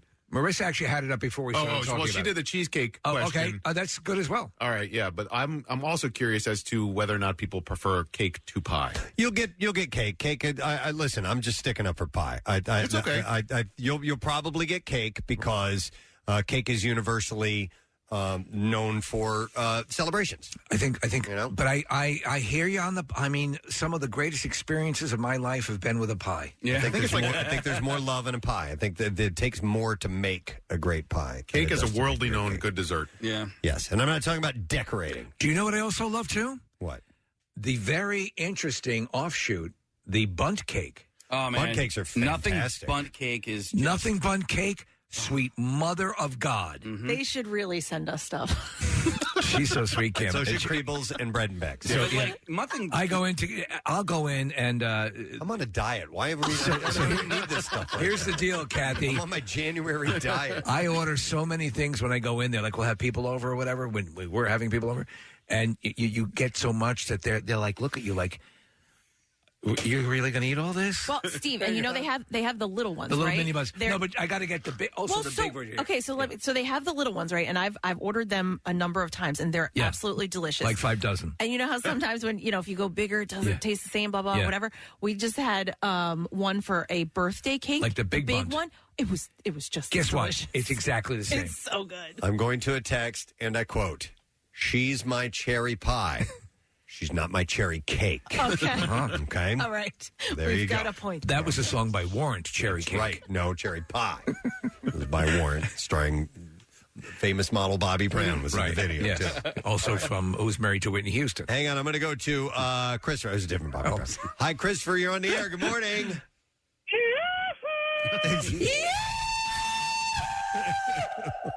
Oh my God, this is insane. This is my first time ever on the radio. Wow. Welcome, sir. Oh my Welcome. God, this And is what crazy. did you want to share with us, sir? So there is someone on the show asked if there was an exclusive pie shop. Yes. In Ambler, Pennsylvania, there is a restaurant called Pie and Plate. Wow. And they are an exclusive pie restaurant. Okay. I love that idea. Good to know. Have you been and do you recommend it? Oh my God, I highly recommend it. They have some of the best chocolate chess pie and key lime pie. Hell yeah. So not only do they have sweet pies, but they have savory pies like quiche and pot pies. I'm down with that too. What is the name of it again? Pie and Plate. Yeah, it's right on Main Street in Ambler. Oh, All I right. make a good quiche. Thank you, Christopher. Do they make, are there savory cakes? I guess so. Like meatloaf. Like meatloaf and crab cakes. Yeah, just put an icing on it. Yeah. There you go. Juliana. Hi, Juliana. Good morning. Hello. How are you? Wonderful. What's up, Juliana? So there's an awesome pie place down in Kennett Square owned by a great gal named Molly, and it's called Nomadic Pies. Nomadic Pies. Nomadic Pies. We have the website up on our screen here, Juliana, and it looks pretty impressive. Her crusts are the bomb, and all of her ingredients are local. Okay. I love So that. all of her fruit, all of her meat, and if you ever get a chance, you got to try her pie. They're really, really good. I'll say this, and it's been echoed a number of times, and Thank you you, brought it Juliana. up, and Preston, you agree. A great crust is a very elusive thing in the fantastic. world of piedom. If you stumble across a great one, you're lucky. Man, this is a great name Marry for, that crust. for a pie shop. This is in Boyertown. It's called Semper Pie. Oh, I love that. Yeah. That's great. Is it like veteran owned, maybe? I'm not sure, but it's Semper Pie. yeah, it's on Reading Avenue in Boyertown. I love it. Okay. So, yes, there are pie shops. In fact, for Pie Day, there are specials that you can get. And, Steve, there's none in our area that were really Rat mentioned on bastards. this. But Red Robin has the Mountain High Mud Pie on National Pie Day. And Red Robin's good. Let me see. They What have kind of great deal burgers. is it? I don't know what kind of deal you get there. But Yeah, and just mention the Preston and Steve show. They'll give you 2 pies, and you bring one of them to us. No, don't do that. That's accurate. Don't do that. I mean, try They it. won't do that. I mean, you could All give it a right, I was shot. just trying. I like Steve's idea. They also have Red Robin also offers unlimited refills on sides when purchasing burger, sandwich, or entree. Unlimited refills on the bottomless root beer float. Bottomless root beer float. And even bottomless entree. The Mac It Yours is swirly twirly pasta. What? Okay. So if that sounds like porn. All right, so if you had How much for a swirly? A swirly twirly. Swirlies are blowies, right? No, the toilet. is Well, a swirly. there's 2 different kinds of swirlies. There One is? is the one where your face gets shoved into a toilet and you flush the toilet, and then another swirly. Because my friend was a cab driver, and the chick didn't have money and offered him a swirly for a ride. I think she was just a crack whore. She might have been a crack A whore. swirly. So she offered to shove his face into a toilet? We also did where you would lick your, spit on your finger and stick That's it a wet willy. in their ear. That's a That's wet a wet willy? willy. That's a wet willy. Used best when it's your pinky finger. Also, you can use pinkies for stinky pinkies. Jesus Christ. Can you stop that? Yeah. What's we better? Were talking about cake and pie Yeah. or finger Who's your blasting? dad? We're talking about hot fruit. Kathy Yeah, hot doesn't even fruit, like no. that. What's better, apple pie or finger blasting? What if you had a pie shop? I mean, come on, really? Is that really a debate? It's already up on the website. Yes. What if you had a what? Oh. A pie shop and the mascot was a rabbit, and you called it hair pie. Would that work? Would you go to a place like that? H-A-R-E. Yeah. Actually, that's And then kind put of a it funny in, idea. in parentheses underneath, like vagina. Yeah, like pubes. Get it? Wow. Okay. All I know is I really desperately want either a good cake or a good pie, and I thank all the businesses that have offered to drive them over to us. Let me go to Pam here real quick. I didn't see what she had to say here at the end. Hi, Pam. You're on the air. Good morning. What's up, bitches? Yo, bitch. What's your story? So I called in because there is a place, and it's not in the area, but if you have a chance to go in Savannah, Georgia, called Pie Society. Pie Society. Pie. Huh. So they're meat pies, meat and potatoes, but they're baked in a pie similar to, chicken pot pie. Pie They pies, also make fruit pies, but everything is a pie. The pastries are awesome. Pam, this looks like it might be like a franchise, is it?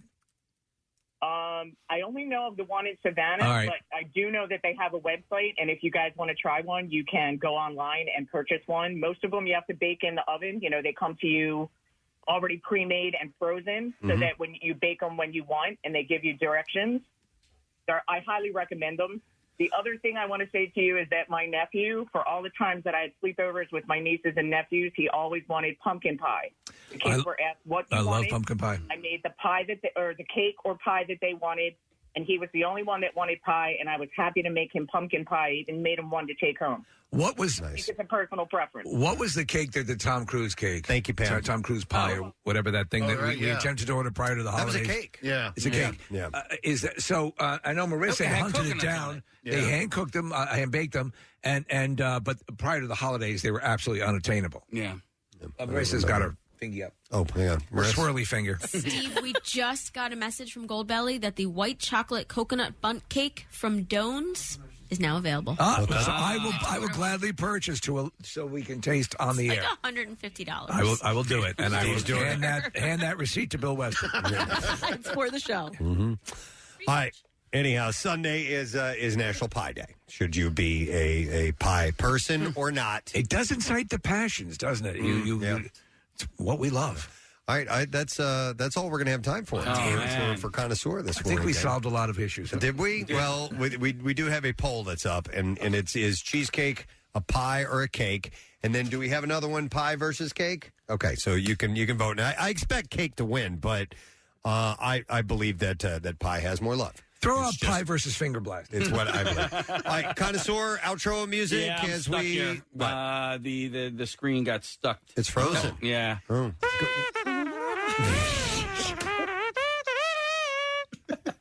Thank you. I mean, just go out on that. I think that's All right, thank you very much, Kathy. Some really great things about this next guest in the story.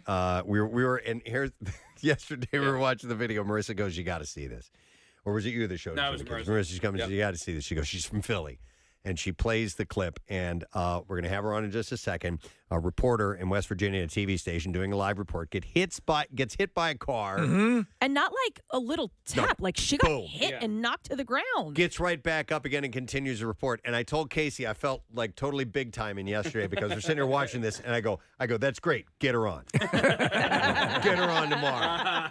And of course, Marissa took care and made it happen. I'm going to play the clip here for you. This is clip number 1 of this happening. And now we're starting to experience, unfortunately, in freeze thaw, we see this, water main breaks.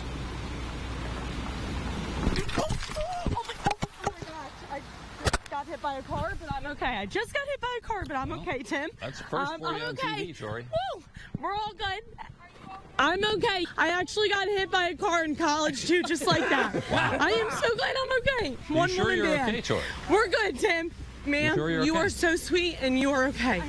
It is all good. Oh, my God. Is that the woman that hit her? Yeah, I think so. Yeah. And I was, when she said I got hit by a car in college one time, I was like, oh my God. It's okay. I get hit by vehicles often. And then one last part to play here. All right, here we go. You know, it's my last week on the job, and I think this would happen. So you were bumped specifically in, to me, Tim. were you bumped down low, Tori, or were you hit up high? I couldn't really tell from the looking. Oh, do you know if I was bumped down low or up high, sir? I just saw you disappear I don't even out of the know. screen. I don't even know, Tim. My whole life just flashed before my eyes. Oh my God. The pride of Plymouth White Marsh. Please welcome Tori Yorgey. Yeah. This morning. Thank you. Hi, Thank you. Oh my God. Oh my God. Are you okay? Yeah, I am okay. I am good. I'm just a little sore. Thank you for asking, but I'm totally okay. So what happened was it wasn't a head-on. It was more of like a side swipe, but a fairly vigorous side swipe, correct? Yeah. You know, I thought about it afterwards, and I was really grateful for the way that she had hit me because she pushed me forward. And, you know, I don't know, that could have went a lot of wrong ways. So I was just kind of, she must have hit me with the headlight and, you know, tossed me essentially, but it was all good. There was a patch of snow there, and I think that might have helped break my fall. I'm not really sure because I kind of, blanked out a little, but it's all good. Yeah, we just got back up and kept going with it. Okay, so what day did this happen? Was this on Wednesday? This was on Wednesday night, at 11. Wednesday night. So then it hits the social media craze on Thursday. Yes. Today, you were on the Today Show this morning. Oh, yeah. And so I would imagine yesterday was an absolute whirlwind for you, right? Oh, yeah, it was for sure. I've never had so many text messages, emails, calls. It was crazy. And everyone wishing me well. It was so nice. I feel like, I definitely need to go through all them and thank everybody because I really appreciate it. But, fortunately, I was good. I was at an apartment complex. I was off the roadway just right at the entrance of where you would drive up the hill or down the hill. And, this is West Virginia, so it was a pretty steep hill. Right. But she was coming out of the complex. So luckily, she was going slow enough, that it wasn't too bad. No, it wasn't too bad. I think what happened, what people instantly connected to is that you had just been sideswiped. You're saying to her, you're so sweet, and you were concerned about her, and people immediately heard you. WMMR. All right, thanks, Kath. I have an intro song that we're going to play for our next guest. Casey set this up for me, so this is what we're going to do. And the reason being, I guess we're going to rename the song Barkan the Moon. Instead of Bark at the Moon. Ladies and gentlemen, Michael Barkan!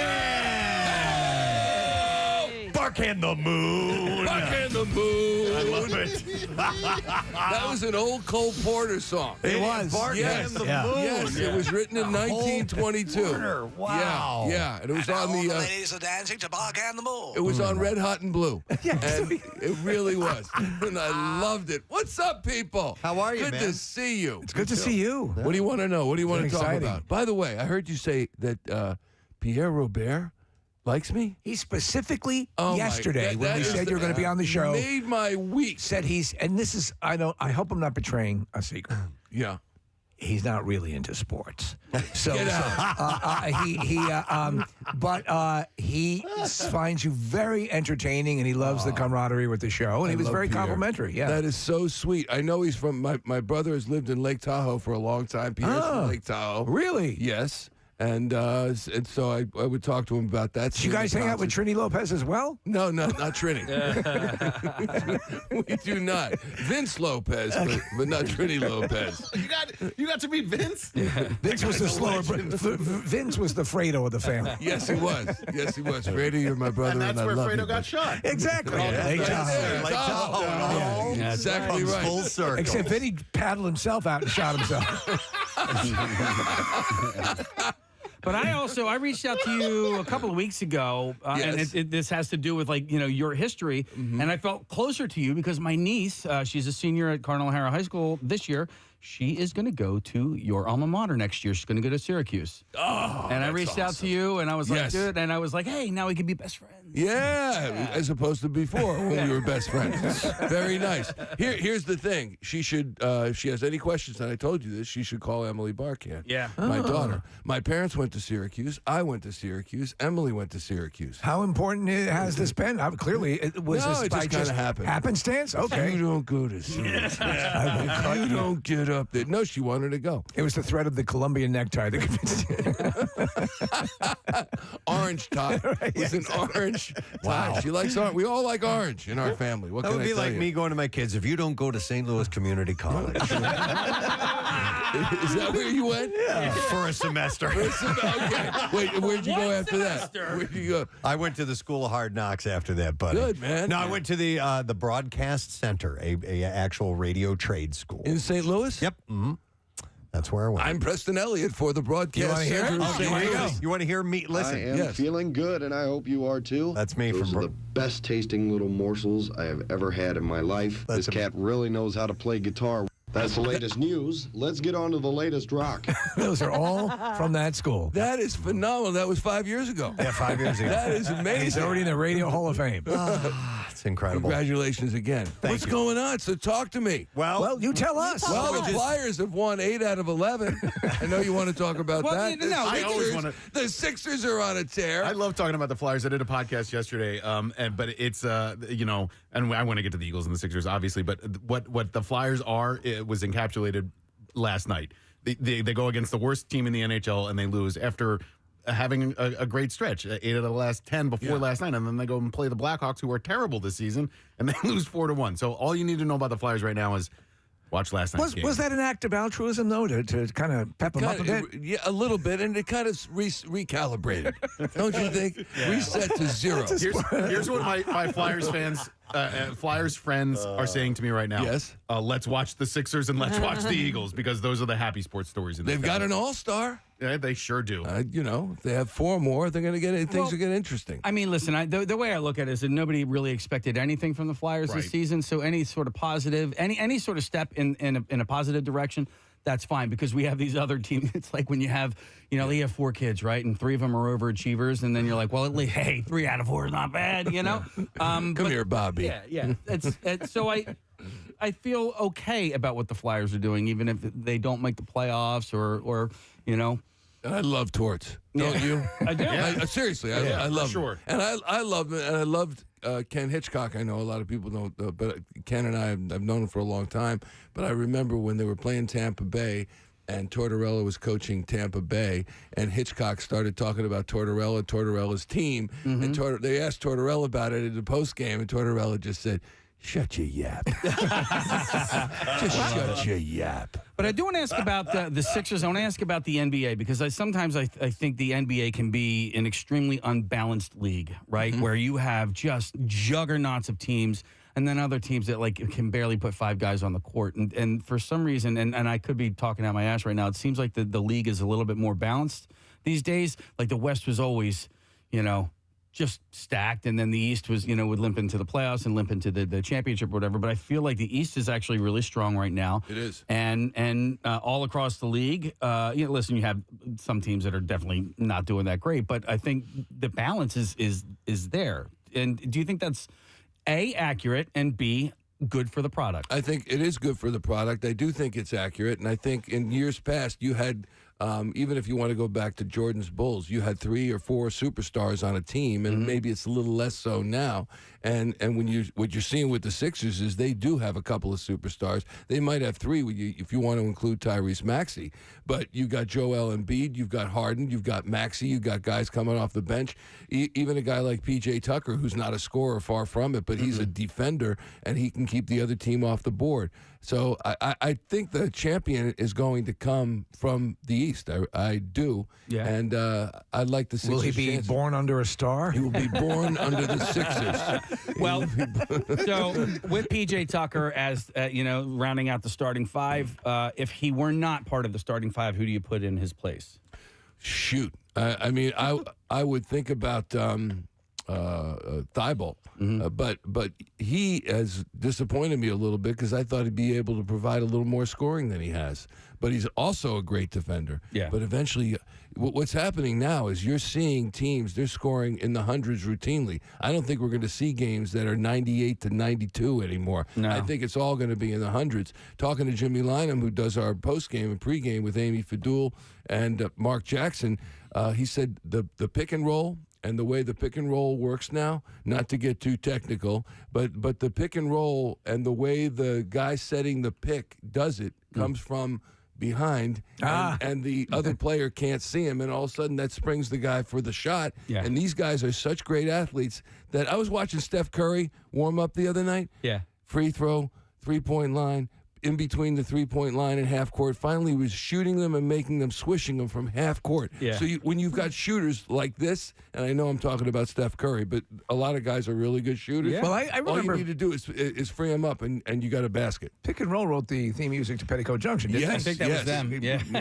Where the railroad train, and he's rolling down the tracks and the junctions. Petticoat Junction. There's Uncle Joe, he's a moving kind of slow at the junction. Petticoat Junction.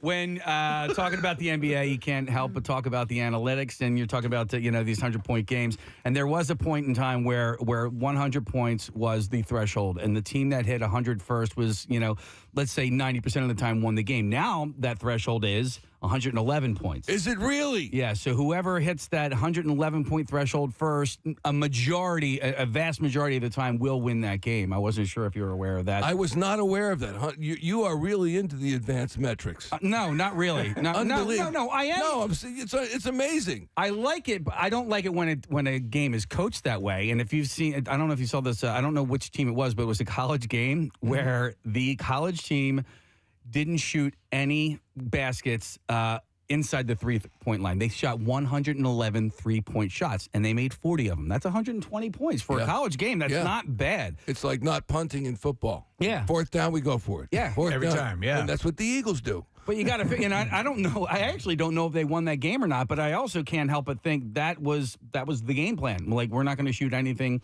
but 3-pointers this game. Yeah, and if you've got shooters, that works. Even if you don't have shooters in the college game, it might work. How long have you been in Philadelphia? I guess 35 years if you count both stints. I've been thinking a lot. Starting in 87. Okay, so 5 years in 87. All right. 5 years. 5 years in 87. 587 years. And then I left, went to Boston, and came back in 97. Can you remember a time other than, and you weren't here in 1980, but a time where it was this great to be a Philadelphia sports fan? No. But you know what, though, Nick? The beauty of sports is the unexpected. The beauty of sports, to me, is to be able to have hope. And when you think about there's only one champion in each sport, and every town, many towns, they all think that they've got a shot to win the title. And if you've got that hope, that's the bottom line to me, because you're not going to win the title every year unless you're Jordan's Bulls, or unless you're the Yankees, or unless there are a lot of teams that you can think, well, they got a shot every single year. And unfortunately, that's not always the case in Philadelphia. So what's amazing to me about sports is just when you think you're down on your luck, and just when you think you got no shot, there's no way, and the Phillies are in the World Series. There's no way they're going to World Series. Not this team. They stink. They need to be, they don't have pitching. They're in the World bleeping Series, and they got a game from going, 2 games away from winning the whole thing. So that's the excitement of. That's what keeps me coming back to the table. That and Mama McAway. Happy birthday to Nick's mom. She makes a hell of a meatloaf, by the way. She does. Yeah. Oh Love that, man. And raisins in the meatballs. There was a moment Don't like that. We went to Game 5, and Preston got to go, and Casey and Kathy and I, like the whole show was there. Kathy's husband was there, Marissa, and then I got to go to Game 3 with my dad of the World Series, and to be able to sit next to Preston and see his excitement. And Preston, I think, will admit, like, you get really excited come playoffs, right? Like, you don't pay attention. I'm a postseason fan. There's and I've admitted it several times. When it starts to really get exciting and count a little bit more, I get a little more interested in it. Well, you need time to play your cello. Yeah. Right. Too. Yeah. Well, you got the cello, you got the drums, you got your golf, you just got new clubs. I mean, it's tough, man. What's a man to do? Preston's dilemma is finding players up to his level when he plays in charity events. Exactly. Yeah. Oh, well, yes. And I understand that certain people were PO'd that they got in a bad group last year. That's not going to happen anymore. I'll tell you what. May 18th, Great guys, terrible golfers. Great guys, terrible golfers. I don't know to whom you refer. How'd you know about his new clubs? Did he tell you? Well, I'm not going to say. He knows. I just know. He just I mean, knows. it's the whole tour is talking about it. Please. Preston got clubs. Man, what kind of clubs? TaylorMade P790s. Wow. I went and got fitted, and they were And the you have ones. Taylor Swift. I tried to I have Taylor Swift. T-Swizzles, they're called. T-Swizzles. Really good. Yeah, and the 9-iron needs to be adjusted a little. Yeah, give me a Gyllenhaal. And I got Vokey wedges, too. What kind of wedges? Vokey. Titleist. Yeah. So anyway. So Saturday, we might as well talk about that. Saturday, Yeah, tomorrow, Saturday, Yeah. or the week from tomorrow? Yep. Okay. What's your take? Break it down. My take is the analytics. I mean, you know me well after all these years. Yeah. I'm scared. Yeah. And perhaps there's no need to be. Are you really scared? Kathy's looking at me like, yeah, you know why? Because what Beau Allen told you in the last segment about the second season, completely true. And certain teams get in a flow, and certain teams rise up, and you think they stink. They're lucky to be there. Like people are writing off Jacksonville against Kansas City this weekend. I think is that tomorrow too, or is that Sunday? It's tomorrow as well. And that very well may be that Kansas City just beats the stuffing out of Jacksonville, but that's why they play them. Yeah. And it would be an unbelievable upset to beat Pat Mahomes and Andy Reid and Doug Peterson do that, but it could happen. You'll be calling me when it's 42-4, but it could happen. And so when I look at the Giants, and I look at the fact that they were 6-2 in the first half, and then they were 3-6-1 in the second half, and it looked like they were terrible, but they're still in the top 5 in red zone offense and red zone defense. So they score more often than not when they get inside the 20-yard line, and they keep you from scoring more often than not when you get in the 20-yard line. That doesn't mean the Eagles won't figure it out. Doesn't mean they won't blast them. I'm just saying what I saw against Minnesota at Minnesota gave me pause. Okay. And when I look at Daniel Jones, who runs the ball, and the Eagles have had many teams, if not most teams, will have trouble with a quarterback that mostly passes the ball and then will run every now and then to keep him honest. And when you got 3rd down and 4, 3rd down and 7, and all of a sudden he takes off, it's a passing down. He's not going anywhere. We've got him. Right. And then he takes off, boom, down the field, and the drive continues. So I think the Eagles should win. They're favored by 6.5, 7 points, which is significant. It's not. I think it's not as much as what many would think. And I think they're going to win, and I'm going to pick them to win, but that's why I'm nervous, because you just don't know, Kathy. I know. You just don't know. I know, Michael. That's why they play the game. Calls her bookie now. Hey, Barkan doesn't know. I'm scared. He's very vague. Yeah, I'm scared. I'm very. Can you be more vague? Yes. Well, maybe there'll be a kickoff. That's wild. Yeah. Marissa pointed out something interesting about the game tomorrow, that there is there's a Wings game earlier, and that if you buy a ticket to the Wings game, you get to park. I hope I'm not divulging any secrets here. You pay to park for $25, I think. You can get in by 8 a.m., and you end up paying less. Oh, no kidding.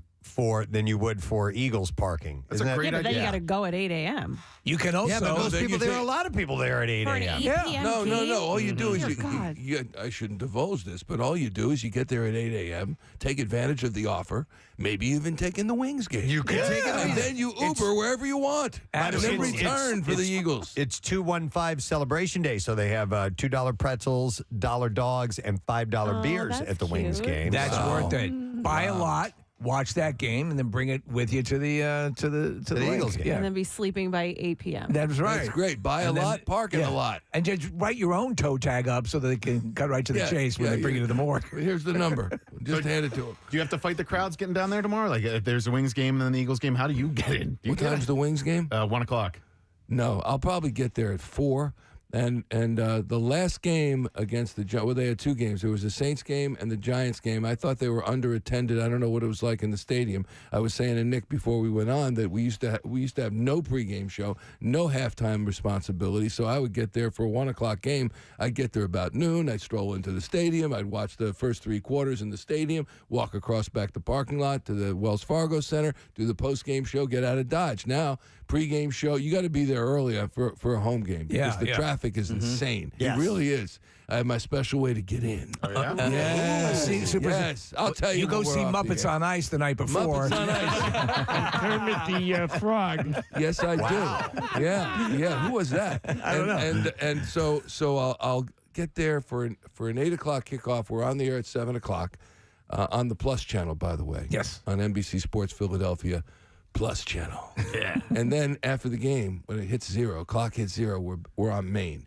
NBC Sports Philadelphia main channel. Okay. So, yeah. And there's Sixers and Fly. There's all sorts of games going on tomorrow. But so I'll get there about 4 o'clock. And you have a super secret special where you get in. Well, I do, yeah. Okay. Yeah. Do you go to the games? We just go in the regular way. Yeah, the regular way. So we're not get Mr. in the Barkan. middle of the first quarter. That's good. He graduated Syracuse. Speaking of communication school, access like that, Pierre one time got to go to a Buffett show, and there was this police. It was up at in Foxborough where the Patriots play, and there was this police escort in and out. And he got 100% spoiled by being able to leave with the police escort and attend with the police escort. And he's I like, thought that was the deal. right? Getting in and out of a stadium is such a pain in the ass. And I love South Philly for the sports complex, but man, is it challenging. I was spoiled for so many years with the Sixers, and then even with you for a little bit. That going there now, it makes me a little angry. I'm like, I have to wait in this line and pay. Try leaving at the time the crowd's coming in. That's a lot of fun too. Because there's a certain exit that you have to take, and then you get into the crowd that's coming in, and then you have to ride up curbs and over trees. Right, It's not and through schools. Mike, outside of the perks of working there for events, and you do get some like parking and stuff like that, do you know any Wells Fargo Center or Link hacks or any little things that people might not know about as far as getting from A to B? Or you must think I'm a moron.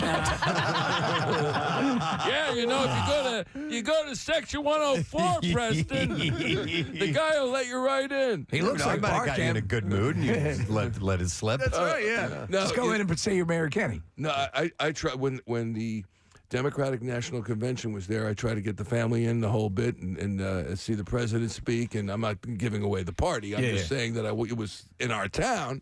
And okay, I'm giving away the party. But anyway, I try to get them in. And I had tickets, but it was difficult to find a spot to sit. That was the only time that there was an issue, though. Okay. Otherwise, you work. That's your office. That's where it's kind of your. Yeah, it's the office. It's your house. Well, in a matter of speaking, Steve. I just worked there, man. Yeah. But the cool part has always been to go out the back door of the office and you're into the arena, which is really cool. So no matter who's playing, whether it's a concert or whether it's Flyers, Sixers, Wings, whomever. It's awesome. It's awesome. Yeah. It really is. Just to touch on the Phils a tiny bit, we are planning on being at spring training. If everything comes together, we're going to broadcast live from Clearwater once again. Nick was telling me already the show that we're going to be the game that we're going to be down there for that Friday is sold out. Yeah, that's the St. Patrick's Day? Yes. Yeah, that is. Are you going to be down there? I'm going to try. I don't know when but that sounds like a good date. Mark. Are you? Also, yes, my what? There with your other family. Yes. yes. With Cheryl and Biff and Stuart and Sarah. Yes. They're so tan. Please Well, they don't live say down that there. anymore. They're so tan. I hide them under the boardwalk. The thing about spring training this year is that there wasn't spring training last year. There was the lockout, so they didn't get.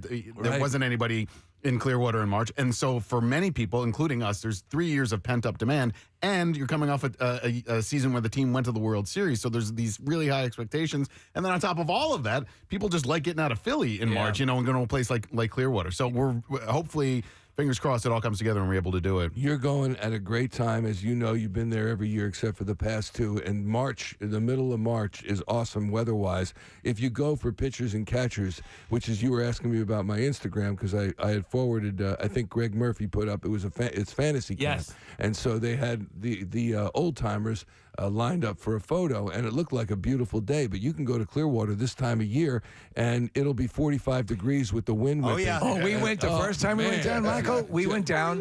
So we're in Florida. We show up at the broadcast site, and I'm like, I was looking for a horse to cut open to call in. Oh my God! And then Nick was he arranged it so I could take batting practice down in the. Oh, that's right. And my hands were just rattling with that bat. It hurt. Yeah. Oh, yeah. Oh my God. The vibration, it just stings. Oh, yeah. But then by 10 a.m. we were sweating. Yeah, that happens. That's what happens. But you get it's such a.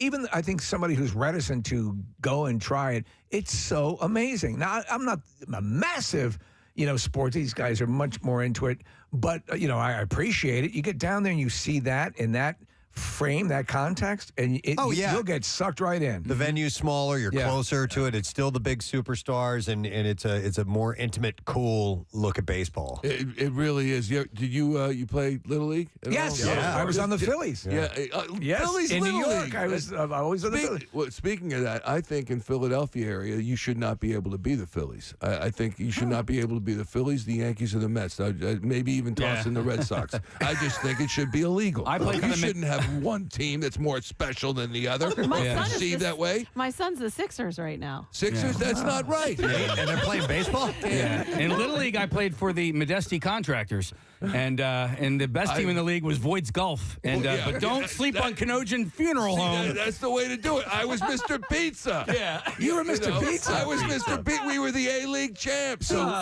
think it's special to be if you're the home team. Yeah, but it's not fair. but it's not for the other kids. For the other kids, you don't get to be Kathy's son is special. But what about little Bobby over there? Who's playing for the Pistons? Listen, not always fair. That's not right. No. She does a morning radio show. That's why she's on the Phillies. Yeah. Can you get my son on the Sixers?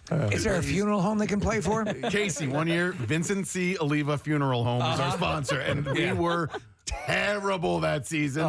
And it was like we had one foot in the grave the whole year. Nobody wants to have their pizza party in the embalming room. Hey, there was a Preston and Steve team. That's right. Yeah, we should do that again. Yeah. How'd they do? We didn't do that well as my son's team. Were you the coach? Hell no. But you were there every game. I was there every game. Yes, you were. Most definitely. You know, I wouldn't coach my son's team either. Yeah? No, I was there every game. I'm like, oh, no. Yeah. This goes bad. You ain't blaming me. Casey coaches his son's basketball team. We won a game last week. Bravo. Yeah. I've been coaching him. He's in 10th grade now. I've been coaching him since 5th grade. That was our 3rd win. Since 5th grade. One of them was a forfeit. That's quite a legacy. So he's obviously got the We gift. can't get the kids. My son's basketball team played against a team last weekend, and the mom of one of the kids on the team is the coach, and she was like the leading scorer at our local high school in the town that we live in. And the kid is so good. I mean, just leaps and bounds beyond better than the rest of them. And at one point we saw her, and she goes, "If you score another point, I'm taking you out of the game." Like he was she was like, "Let the other kids play." Yeah. My father-in-law coached my son's elementary school team in the, you remember your elementary school Absolutely. gym, the ceiling's this high. Right, yeah. And so, and he used to play basketball. He played at Overbrook a couple years before Wilt. So, and he knows the game. And I said, "Look, I'll assist. I'm not coaching this. I'm not doing it." So in the second half, a mom comes up to him and says, "Bobby hasn't been in yet." And he said, "Okay, I'll get Bobby in." He turns to me, "It's because Bobby stinks." Yeah. That's Classic. why. That's why it happens. All right, NBC Sports coverage this weekend. Yeah, we got Ray Diddy back, man. Yeah. The Diddy. That's so cool. Yes, it's awesome. He retired. I don't know if you heard. He had the retirement tour, and now he's unretired. Yeah. So he's like back. Motley Crue. He'll be joining us, and I mentioned that we're on pregame on the Plus channel, and we got Birds Huddle Game Day. And that's going to be at 6:30, 7 o'clock. It's the pregame show. And then we're on main channel. As soon as the clock hits 0, we're on with the Eagles postgame program, talking about a huge win over the New York Giants, Yes. Kat. It's going to happen, Kat. 38-17, Kat. Don't be scared. Okay, don't be scared. Don't be. By the way, off the topic, and I know you've got to go. David Tell, did you have him on at all? Yeah, we did. I'm going tonight. Oh, he's great. cool. Yeah, He's great. I love Tell him it. we said hi. I will. If I don't know. If Have he'll you let ever me seen him anywhere before? near him. Well, only on the videos. Oh, he's one of the most He revered. made me cry. I was Yeah, laughing. yeah. I mean, he made me cry. So funny. I can't say any of it here. But He's awesome. Yeah, he's awesome. So Nice. I think the Eagles win, and I'm excited about it. Excellent. All right. We'll have fun. Thank you for having me. we'll Oh, watch- and May 18th, Thursday, May 18th. Yes. I thought you were going to say, "May the force be with you." Michael Barkan's golf outing. Yeah. Yes, and for more information, it's the BarkanFoundation.org, BarkanFoundation.org. It's at French Creek, Thursday, May 18th. French Creek, one of the finest, most beautiful golf Wonderful. courses in our area. I will win the longest drive competition again. Unless He did. Matthew He won Barkan it, yeah. does. You won it He last did. Yes, Wow. Yep. Wow. 500 yards. Casey can hit the ball far. Okay, we'll have to take up the marker and Yeah. move it down a couple of yards. Thank you so much. It's Thank always you. great to see you all. Michael Barkan. Yep. NBC Sports and NBC Sports Plus as well. All right, we will take a break. We'll come back in a second, and we got Bizarre File stories to share, so stay there. We'll be right back. Preston and Steve on 93.3 WMMR. you took a more sober approach to the whole thing, and that's I think what people connected to. You were clearly concerned about her as well. Yeah, no, and I appreciate that. And a lot of people are saying that. The thing is she didn't mean to do it, and I could tell as soon as she got out of the car, her face, her voice was super distraught, and I was like, you know what, I haven't hit anybody, but I've definitely been in a situation where I, was like, oh, I can't believe I just did that. So I didn't want to make it any worse on her, and and now I feel even worse because it's like everywhere. So she's just kind of, probably having to see it more and more. But she was really a nice person and genuinely didn't mean it. So I just figured, let me just reassure her, let her know I'm good. Everything's fine. We're good. When Marissa told me you were from our area, I was almost expecting you to go, it's okay, I'm from Philly. Yeah. No, yeah. Oh, I was going to say, we got to hear about the college thing. All right. What's that story? I know. It's funny. I don't know why that was like the first words to come out of my mouth. I really don't know. It was one of those things, just shock, Yeah. But basically in college, I went to Penn State University, and I was walking home from the library one night, true story, and I was walking past an alleyway, and the guy just rolled a stop. And he wasn't going, not maybe like 10 miles an hour, if that, just gave me a little push. Mm-hmm. And he got out all concerned. I was like, dude, it's good. Just keep going. We're good. And I just kept walking. And then, so I think in my head, I was trying to just reassure her, this has happened. It's fine. I get hit all the time. Yeah. It wasn't that bad. At the time, I just was like, let me just let her. That's the only thing I could think of as to why I said it. It's just funny because it'd be akin to someone saying, "Oh, it's okay, I get hit by lightning all the time." Yeah. Well, but so what happened with her?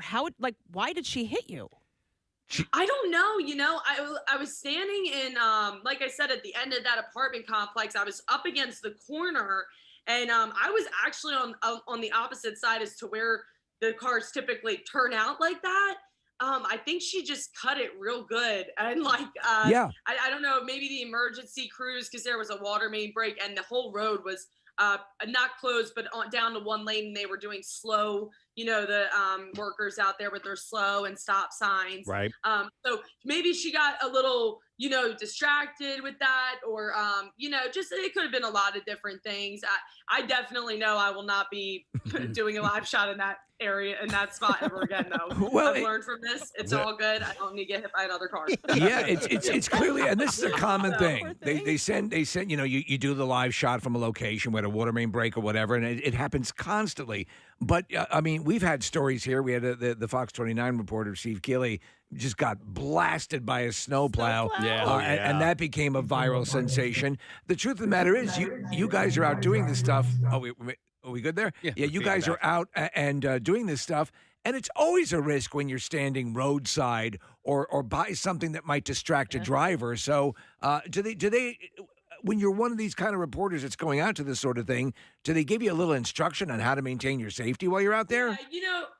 Yeah, they definitely do. And, we do have safety gear if needed, but I wasn't on the road. Yeah. So I didn't think, I just had so many indicators that I'm in a safe spot. Even the water guys were like, yeah, just park up there. You won't be in our way. You'll be good. And I was like, okay, great. This is going to work out so good. And but the thing is there is a lot of journalists out there now taking this incident and they're, kind of advocating for journalism safety. And I totally understand. I think it's a conversation that should be had. However, in that moment, I did not feel in danger. Right. Had I felt in danger, I would have left, and my boss would have never second guessed it. She's first to tell me, just head out if you're not feeling safe. Cool. But, it's just one of those freak accidents. But yeah, they do teach us to be safe and stuff. I don't know. It was just a crazy incident. And I really don't know how she hit me. My car was parked like 15 feet away from me, look up a little bit. But I thought that was going to be safe because people typically just go around it. Yeah. So they'll kind of, go around you too. Sure. Close enough to it. just didn't work out in my favor, man. Yeah. Well, Tori, Didn't work out. so you talk about people advocating for your safety, and that's one of the things that started happening last night. Is people were commenting, journalists all over the country and maybe even the world have been talking about, because there have been cost cutting measures that TV stations are implementing, where normally you'd be out there with a photog, and so now you're out there by yourself. So people are saying that if you had a photog with you, he or she could have warned you that somebody was on the way, right. Somebody was coming, and so there has been that sort of viral aspect of it all. Is your contemporaries are advocating for you and other people like you. Absolutely. Yeah, and we could do the what ifs all day about it. The thing is, when you are in these size markets, they're smaller, not as many people, so smaller, mid-size. Even the larger markets, though, I've noticed lately, they're having one woman, one man bands. And the thing is I signed up for this. I knew what I was getting into. This wasn't my first rodeo on a live shot by myself. So the issue, I understand advocating for the safety. I am all for it. And again, think a conversation should be had. However, in this situation, I didn't feel in danger.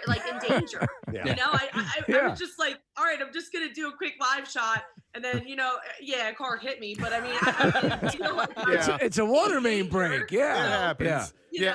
So Tori, listen, I know you're going to Pittsburgh next in your career, and oftentimes as you move up the chain in broadcasting, you'll hear from directors and producers to lose that Philly accent. Please never ever lose your Philly accent. We can hear it. It's so endearing. You know what? I know it's because I'm comfortable with you guys, so that's why I'm talking the way I normally would talk. But yeah, on TV they do tell me you can't have an accent, so I do try and clean it up, but. In that incident, I was like, there is no way. I do try and put a filter on it and try, and I practice my speech. And, but yeah, it's always going to be there. It's just one of those things. And I appreciate that so much because, it is home for me. Yeah. So, I mean, just part of me. By the way, if you're just tuning in, it's Tori Yorgey. She went viral yesterday, works as a reporter in West Virginia and was hit by a car during a live report. And her last week of work, by the way. Oh my gosh. I mean, like this happens on the last week. Somebody had texted in and says your aunt owns a restaurant in the area. So why not go ahead and give that a plug? Oh yeah, I would love to. It's the best restaurant in the whole world. My Aunt Peggy.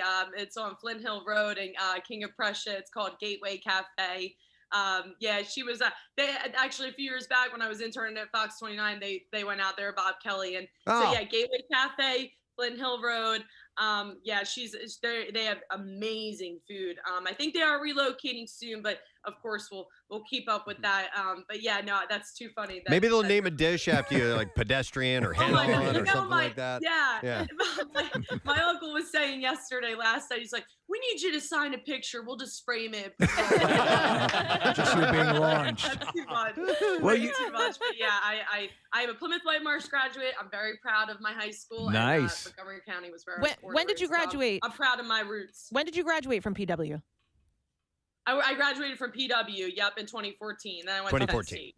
Okay. So if you think of the confluence of events here and how everything worked out, and it's your last week at this station, you're going to a station in Pittsburgh, and you have this, I saw it, the whole incident was covered in the Daily Mail, for crying out loud, with the video and everything. It's global. Yeah. For all of the way this could have played out, it played out in the absolute best viral way possible. It's got to be mind-blowing to see that as a journalist, you get information out, you try to get information to people, and yet it's the reporter being sideswiped by a car that becomes a global news event.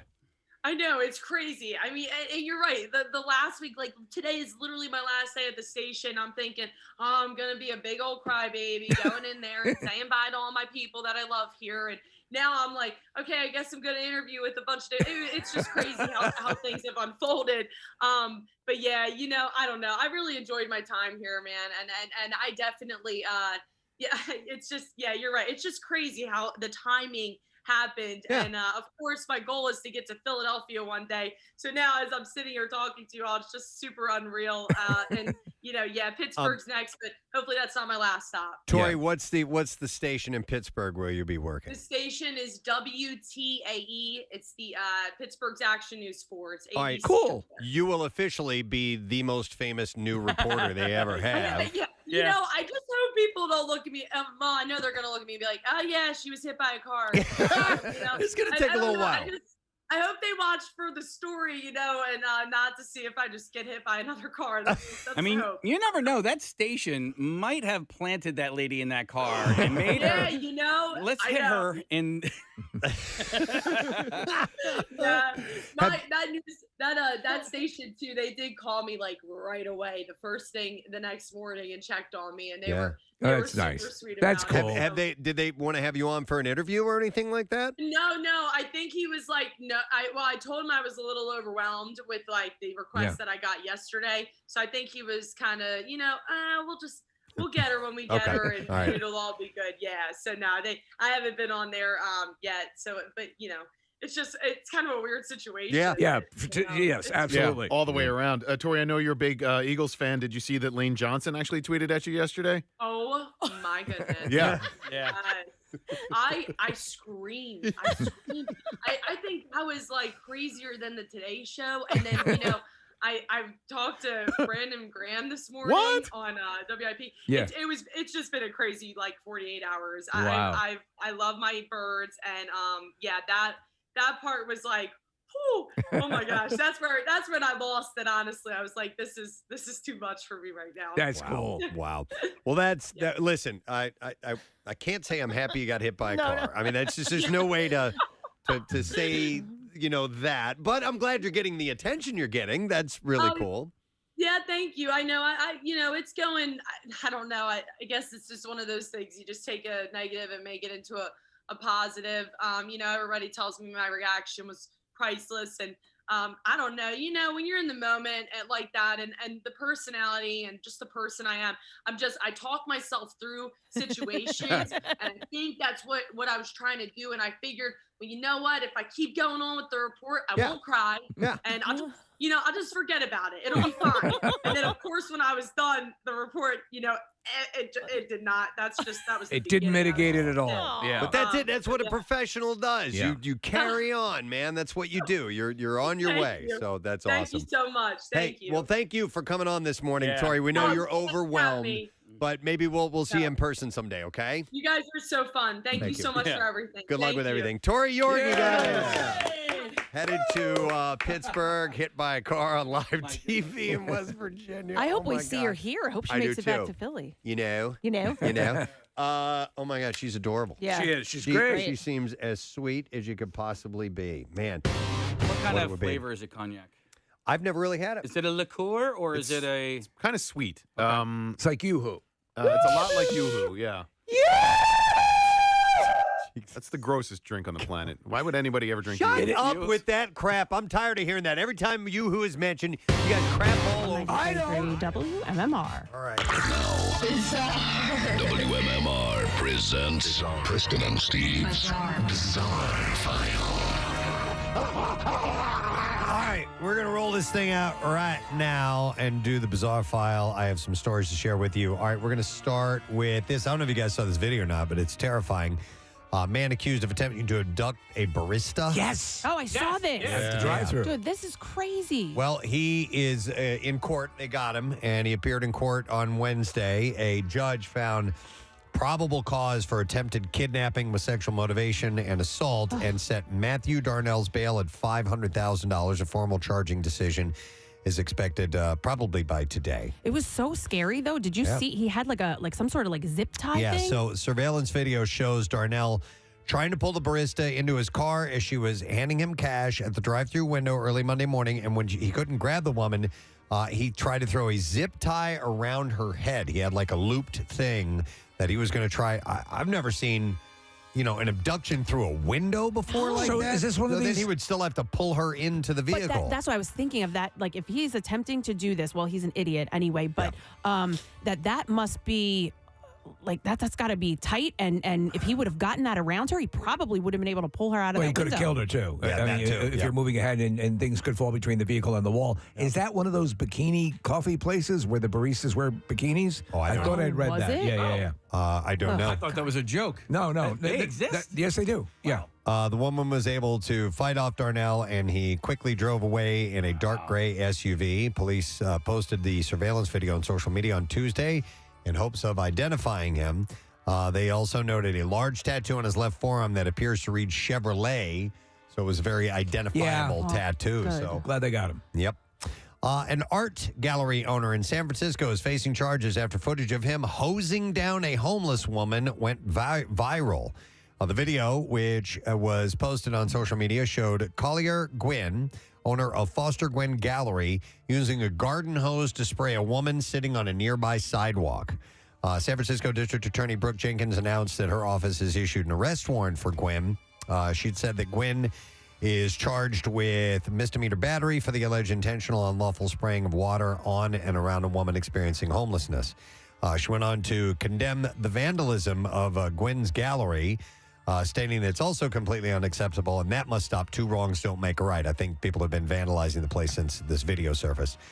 If convicted, Gwynn faces up to 6 months in county jail. It could also be ordered to pay a $2,000 fine. Now, Gwynn said that he's called police and social services regarding the woman, who he says can be disruptive. He said the whole neighborhood is part of this situation. He said the police force is part of the situation. The city and social services is part of it. They've been repeated attempts to try and help this woman who is psychotic. He said there's absolutely nothing that can be done. They'll take her to a shelter, and then they'll turn her out in 2 days, and they'll take her to a hospital, and they'll release her within a day. He said in the moments before the video was filmed, he tried to help her move her belongings down the street and sprayed her with water when she refused. So he's got his side of the story, too. Yeah, I can understand the frustration. But it's pretty bad to be hosing down a homeless person out on the street. Well, also, despite what you might think, it happened to be very, very cold that day, like brutally cold. Wow. Yeah. Yeah, well, you can't do that. You definitely can't do that. In Delray Beach, Florida, a woman was pulled from a storm drain for the third time in just over 2 years on Wednesday. Stay out of the storm drain! We've talked about this woman before. I remember this. Yes. Police say that they responded to a call of someone possibly in distress while swimming in a canal. When officers asked the woman if she needed help, police said she ignored them and climbed into a storm drain pipe. The woman refused to come out and began crawling further into the pipe. Firefighters were able to contain the woman between two sections of pipe. Police said fire rescue special operations team members used a ladder and a rescue harness to get her out. The woman, identified as Lindsay Kennedy, appears to have minor injuries. She was taken to the hospital for evaluation. Now, police said Kennedy was also rescued from a storm drain in March of 2021. She was reported missing by her boyfriend at that time. 20 days later, fire rescue crews found her stuck in a storm drain. She told officials that she entered the drain system after swimming in a canal, but later got lost and wandered through the tunnels for weeks. She likes it down there. 2 months after that incident, the news station reported that police in Texas said Kennedy was missing. She was later found in a storm drain in Grand Prairie, Texas, as well. That's on the other side of the country. Hands up. Queen of the storm drain. Yeah. So this is my kingdom. Very, very strange. All right, this happens every now and then. A home in Ferguson Township, Pennsylvania, that does not use heating oil received a delivery of the fuel that made its way into the sump pump and into a nearby waterway earlier this month. So they pumped oil into a house that doesn't take oil to this house.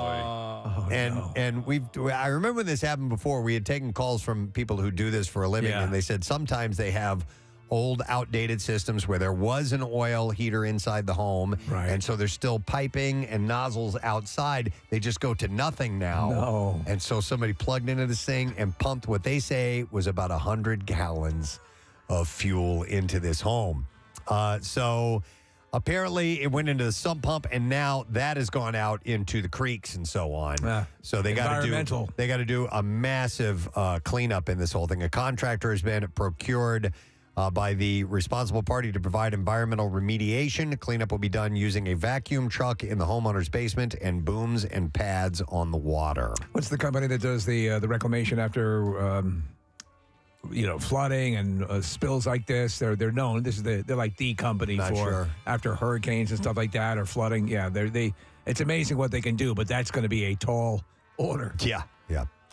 Let's see. A man became violently ill over the weekend after eating a Taco Bell burrito that contained rat poison. And the sheriff's office is investigating how the poison ended up in there. Listen to this. So the sheriff's office responded to the Taco Bell for a report of a disturbance. Deputies found that there had been a heated exchange between a customer and employees due to the soda machine not working. Mm-hmm. The customer was eventually given an extra burrito and went home. I think this is one of those rat poison cases. Several hours later, about 7:50 p.m., a hospital contacted the sheriff's office and reported that they were caring for a patient who had eaten a Taco Bell and ingested rat poison. The hospital confirmed there was indeed rat poison in the burrito. Investigators determined that the sick individual was the same person involved in the earlier disturbance. Deputies responded to his home. The hospital and Taco Bell went to the hospital and Taco Bell and began to investigate. They learned from the victim that he had gone home, done chores, and watched some TV before eating the food items he had purchased earlier at Taco Bell. He said he became immediately violently ill and called 911. He was taken by ambulance to the hospital, and it was confirmed that there was rat poison in the food. Surveillance video from both the interior and exterior areas of the Taco Bell was collected as evidence. So I think an employee was a little pissed off at this guy. There's no chance that if it's prepared right, you could eat it? I don't know. I've never looked into cooking rat poison before, so we'll have to see. You got to make it the right way. It's like a blowfish. All right, so here's what we're going to do. We're going to take a break. We're going to come back in a moment, but we need to see. Do we have our cool music for this? We need to see if you do indeed know the emoji code. All right, so here's what we'll do. We'll take caller number 20 at 215-263-WMMR. You've had time all morning long to inspect, interpret, and crack the code of the emoji code. And if you know when you're calling number 20 and you get it right, you're going to win the autographed Jalen Hurts miniature football helmet and football, courtesy of Window Nation. All right, 215-263-WMMR. Window Nation, trusted by over 100,000 homeowners and proudly endorsed by Jalen Hurts. So we'll see if you win. We're going to take a break, come back in a second, do that, as well as the lesson question, trash, and music news, and all of that. Why am I not hearing anything? There we go. We'll be back in a moment. Stay with us. Preston and Steve on 93.3 WMMR. It's a chocolate drink, and I'll tell you what, and here we go again. And I'm going to relive a bad dream. But no, not a dream. It happened to me. It was real. I was there. A nightmare. Field trip to the Bronx Zoo. My mother was actually one of our chaperones. Chaperones. So she puts my Yoo-hoo into the freezer so it'll be nice and cold when we're walking around. Oh. What happens? We arrive at the zoo, walking around. It's overcast, little light drizzle. Then comes time for lunch. I sit down. I have my peanut butter and jelly sandwich, and I figured now's the time to take a swig out of that Yoo-hoo. Frozen solid. One kid found out, they all found out, and then the monkeys started laughing and pointing. They're all going to laugh at you. They're all going to laugh at you. No, Mother! My Yoo-hoo is frozen, Mother! They can see your dirty pillows. I actually brought dirty pillows that day. Why would you bring dirty pillows to the zoo? For the animals! Pennsylvania Department of Agriculture added the calorie pear, or Pyrus calorania, commonly called the Bradford pear tree, to a list of noxious weeds, plants that cannot be legally sold or cultivated in the state. Wow. So it adds the list that is populated by the durian and other? Well, no, it's considered invasive. So, so this is these are the semen trees. What? Oh, I did not know that. Yeah. So the popular non-native flowering fruit tree naturalizes, spreading from planted landscapes, crowding out other plants, and disrupting native ecosystems. So the semen tree is considered an invasive species? Check that, Nick. Double check and make sure the Bradford pear is the one we're talking about. If you don't know, this is a plant, a tree, I guess, that tree, every year emits a smell that many have said, and I agree, smells like semen. Mm-hmm. Yeah, it's them. That's okay. So this is it. So it apparently it crowds out other plants, disrupts native ecosystems. The ban on sale and cultivation will take effect on February 9th, with enforcement phased in over 2 years. I'm surprised because landscapers will sell a lot of these. They'll use them in office parks and people's backyards and whatever. So this is a moneymaker for a lot of those places. I'm really surprised they came down with a ban. Well, it's a beautiful tree. Yeah, and when it does create that scent, it's got these beautiful white blooms. It's just gorgeous. It looks gorgeous. I have 3 of them in my backyard. I have a weeping vagina in my backyard. Oh, my goodness. And it's, well, you know what it smells like, but it's just, it's beautiful. Okay. Now you got me thinking of Pussy Willows. I wouldn't necessarily categorize this scent as noxious, though. I mean, it is different. If you are around a bunch of them, like I have been in proximity to several of them, and it's like overpowering. Now, not noxious to the scent of I can't breathe. Yeah. Right. But definitely like, wow, this is overpowering. So, but it's apparently I guess it's taking up too much space. It's invading the area, and it's not native in the area. So, according to the agricultural secretary, the Calorie pear is another non-native plant that was brought to the country for its beauty and rapid growth without regard to its long-term potential harm to our environment and food supply. I didn't realize it was that sort of situation. Nick, as you rightfully point out, it ends up being used in garden plants. Oh yeah, and they're sold a lot. And another one that I've heard people complain about because of the smell is the ginkgo tree, and they're really pretty as well. Especially in the fall, they turn like a bright yellow.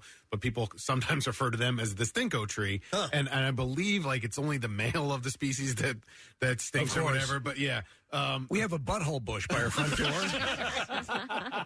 and the flowers are wonderful, but it does. What does it smell like? It smells like a butthole. Is it year round or only in the spring? No, it's like for 1 week. Oh, you can deal with that. Is your butthole open? Don't come over. It's butthole week. Is your butthole sprouting? Yes. Oh my God. The butthole's open. What's your and the scent You've got to come by. It only happens 1 week out of the year when the butthole's We'll sit between that and the semen plant. All right, here you go. Here's some big news. All right. Kim Kardashian is making it clear, and I have a few Kim and Kanye stories here. Oh, yeah. Clear to Kanye wants to set healthy boundaries. Healthy boundaries. So, in an interview with Hollywood Unlocked that will be released today, West claims that Kardashian's security team wouldn't let him into her house with their daughter North after he picked the kids up from school one day. Now, a source told People that while it's true that West was not allowed inside the house that day, Kim's security team didn't stop him from seeing the kids, picking them up, or dropping them off. The source continued saying he can no longer just walk inside her home without her permission, and Kim has a right to privacy and is trying to set healthy boundaries. So she's a lawyer, you know. Those who have gone through divorces, I assume, deal with this particular issue, which is somebody just walking right in. That has to change. You've been doing right? it for years and years and years. However, if you've been married for a long time, and then all of a sudden it stops there, and you have to ring the doorbell, you have to knock or something like that. It might be uncomfortable, but that's part of the deal. Yeah, exactly. The nature of the relationship has changed, and though you would imagine Kanye would have an easy time adapting to change. No, right. He's not, apparently. Apparently, the need to set these boundaries arose from Kanye making, quote, recent unannounced visits to Kim's home. In the Hollywood Unlocked interview, West is quoted as saying... That's when he stops by? Yeah. Unannounced. Yo. Yeah. So West is quoted in the interview as saying, "Don't play with me. Don't play with my children. Ain't no security going to get in between me and my children, and you ain't going to gaslight me." End quote. Okay. Hey, don't play with my children. I thought you want people. Yes, of course. So they grow up healthy. Play. They like to play. I'm sorry. Go ahead. No, he goes by Yee now. So wouldn't he announce himself Yee? Yee. Oh my God. It echoes around that house because there's nothing in it. There's nothing in it. Yeah. There's nothing to deaden the sound. Yeah. We have audio, Preston, if you'd like. He is. All right, so this is about the song? Yes. So Kanye, this is part 2 of the story. Kanye called out Pete Davidson in his new song, The Game, which is called Easy. The track dropped on Friday, and people across all corners of the internet promptly went to work dissecting the lyrics from Kanye's verse. So here's a question, and this to me is indicative of a kind of person. He is in a relationship with someone else himself. Yeah. He's making out publicly with this other person. Why? Why is he going off the deep end about Pete Davidson? She's simply moving on as well. He's moving on. Why is it so bad that she's moving on? His ego won't allow it. That has to be it. Yeah, so there's nobody better than him, and his ego won't allow it. And it's narcissism. It's pure no narcissism. Doubt. Yeah. But did you see that? Is she in their house? Yes. So that's probably where. But they have a multitude of houses, Kathy. Right. He has that ranch, and he actually bought a house, I think, diagonally across the street from her to be close to the kids. Now, is this but that's probably the hard part. You know what I mean? Like that was his house. That was where he lived too. So the fact now that he's got to knock on the door, which listen, yes, it needs to happen. Yep. They're not together anymore, but that's probably why he's having a hard time. Steve, is this a song that they're listening to and like Madonna's in the thing? It's like there are all these people in a room and it's like him and Madonna and Antonio Brown. Like Are you talking about video footage? There's video footage of them all listening to a song. And what's wild is Madonna's like the grandmom, and she's acting like the kid in this movie or in this video. That imagery is troubling. But he specifically mentions Pete Davidson. Yeah, he mentioned a bunch of things. I'm going to go through some of the lyrics in this song. So he talks about his divorce from Kim, and I'm quoting this. We having the best divorce ever. If we go to court, we go to court together. Matter of fact, pick up your sis. We'll go to courts together. Courtney. You know what he did Love there? it. I haven't heard lyrics this sharp since Poopity Scoop. All right. Co-parenting his kids. He writes, I watched 4 kids for like 5 hours today. I wear these Yeezy boots everywhere, even in the shower today. He rhymed today with today. Yeah. And by the way, he did a little drop on his own product line. Self-promotion. Love it. I got love for the nannies, but real family is better. The cameras watch the kids. Y'all stop taking the credit. Non-custodial dad, I bought the house next door. What you think the point of really being rich for? Yeah. All right. Yeah, that makes incredible sense. So he doesn't want to besmirch the nanny staff, which he had a relationship with them as well. But he's saying Kim's not being the mother she needs to be because she's with them. Still a lot to get to before we are done for the day, and we are approaching the end of the show. But we have stuff to give away, so I'm going to do a series of giving things away right at this very moment.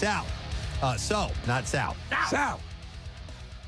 So, Casey came up with a mechanism to give away what I have actually right here in front of us. We have both items. We have the autographed miniature Eagles helmet and the autographed football Jalen Hurts signature on there. And it's courtesy of Window Nation. It's the emoji code that we are doing. Casey came up with a series of emojis that do create a phrase. If you can identify what that phrase is, the prize is yours. So we're going to go to the phones. We're starting with caller 20. If caller 20 doesn't get it right, we'll go to caller 21 and then 22 and 23 and so on until we get a correct answer. So here we go. We will start with Jason. Hi, Jason.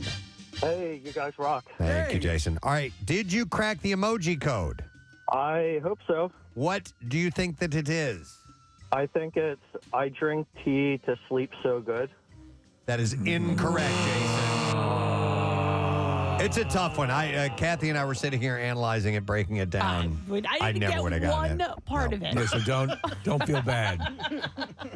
Yep. All right, we'll go to caller number 21, and that's John. He gets a crack at it. Hey, John. Hey, guys. Hey, bud. All right, so what is the emoji code, please? High on pot, sleep so good. High on pot, sleep so good. No. That's my favorite, though. I do like that, John. We're going to give you points for that. They're not worth anything, but you do get points. All right, thank you, bud. Let's try another caller. This one's Adam. Hey, Adam. Hey, guys, you rock. Oh, thank you, Adam. All right, Adam, what is your interpretation of the emoji code? Hurt so good. Hurt so good.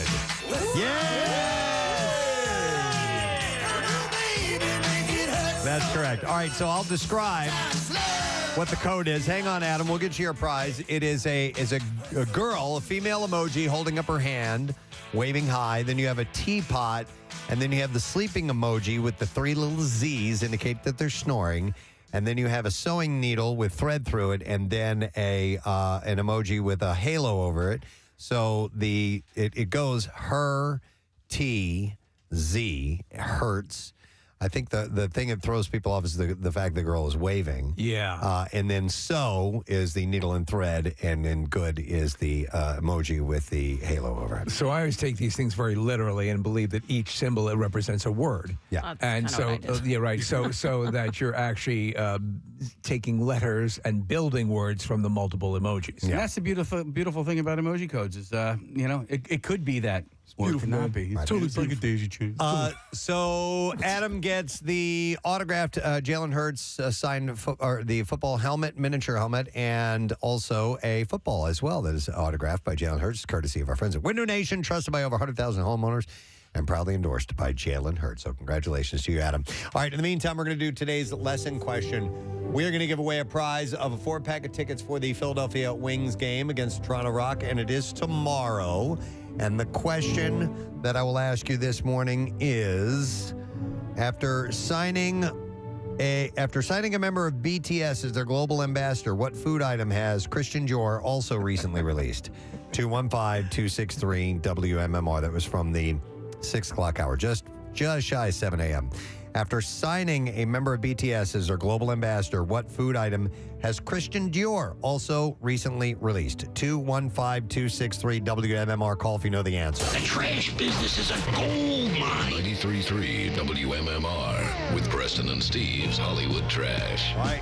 We'll get that answer shortly. In the meantime, let's get the trash. What's going on this morning, Steve? All right. Actor Brian Cox defending Harry Potter author J.K. Rowling, saying people are, quote, a bit high and mighty about their attitude towards her. The legendary actor says he and Rowling are kindred spirits and believes there's a lot of Rowling in him and a lot of Cox in her. Oh, my God. Ralph Fiennes. Is it Ray for Ralph? Ray. Arriving for his first day shooting on the movie Conclave, in which he plays Cardinal Neumann.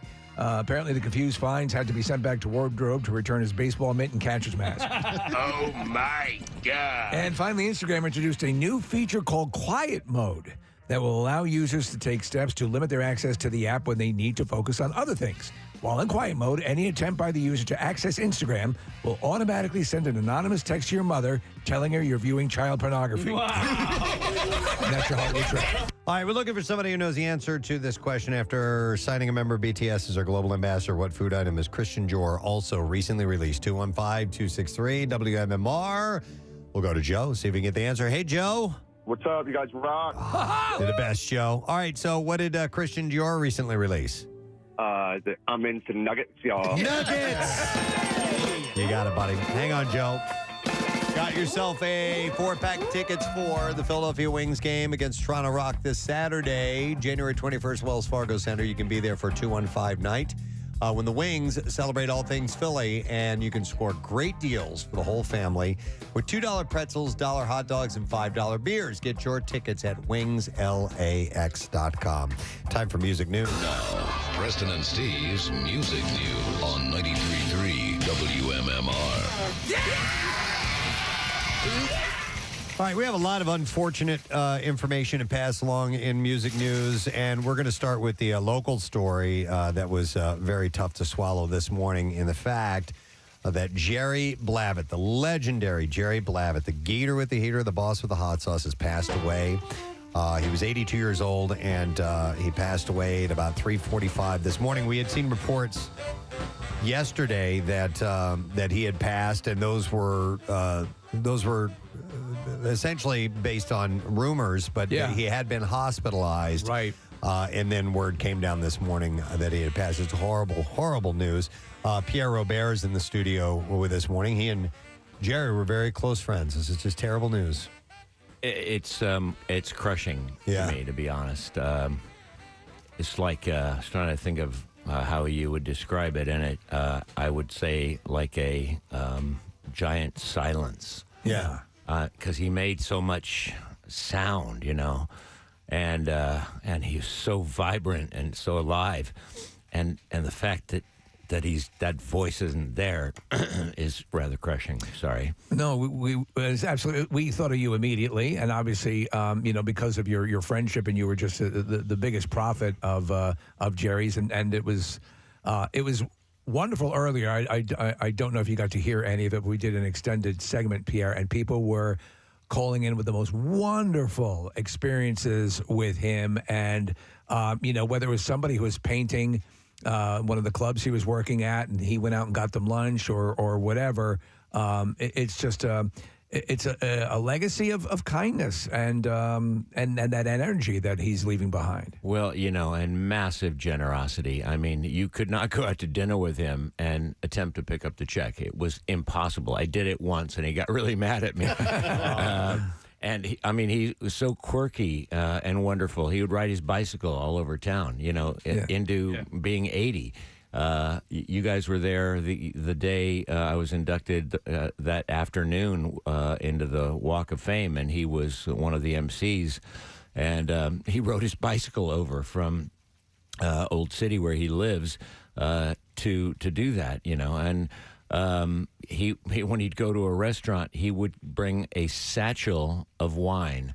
He would he'd be going to the Lebec Fin, which at one point was one of the best restaurants in the country, and he would bring his own wine. He would I said, Gator, they've got good wine here. He goes, not like mine. The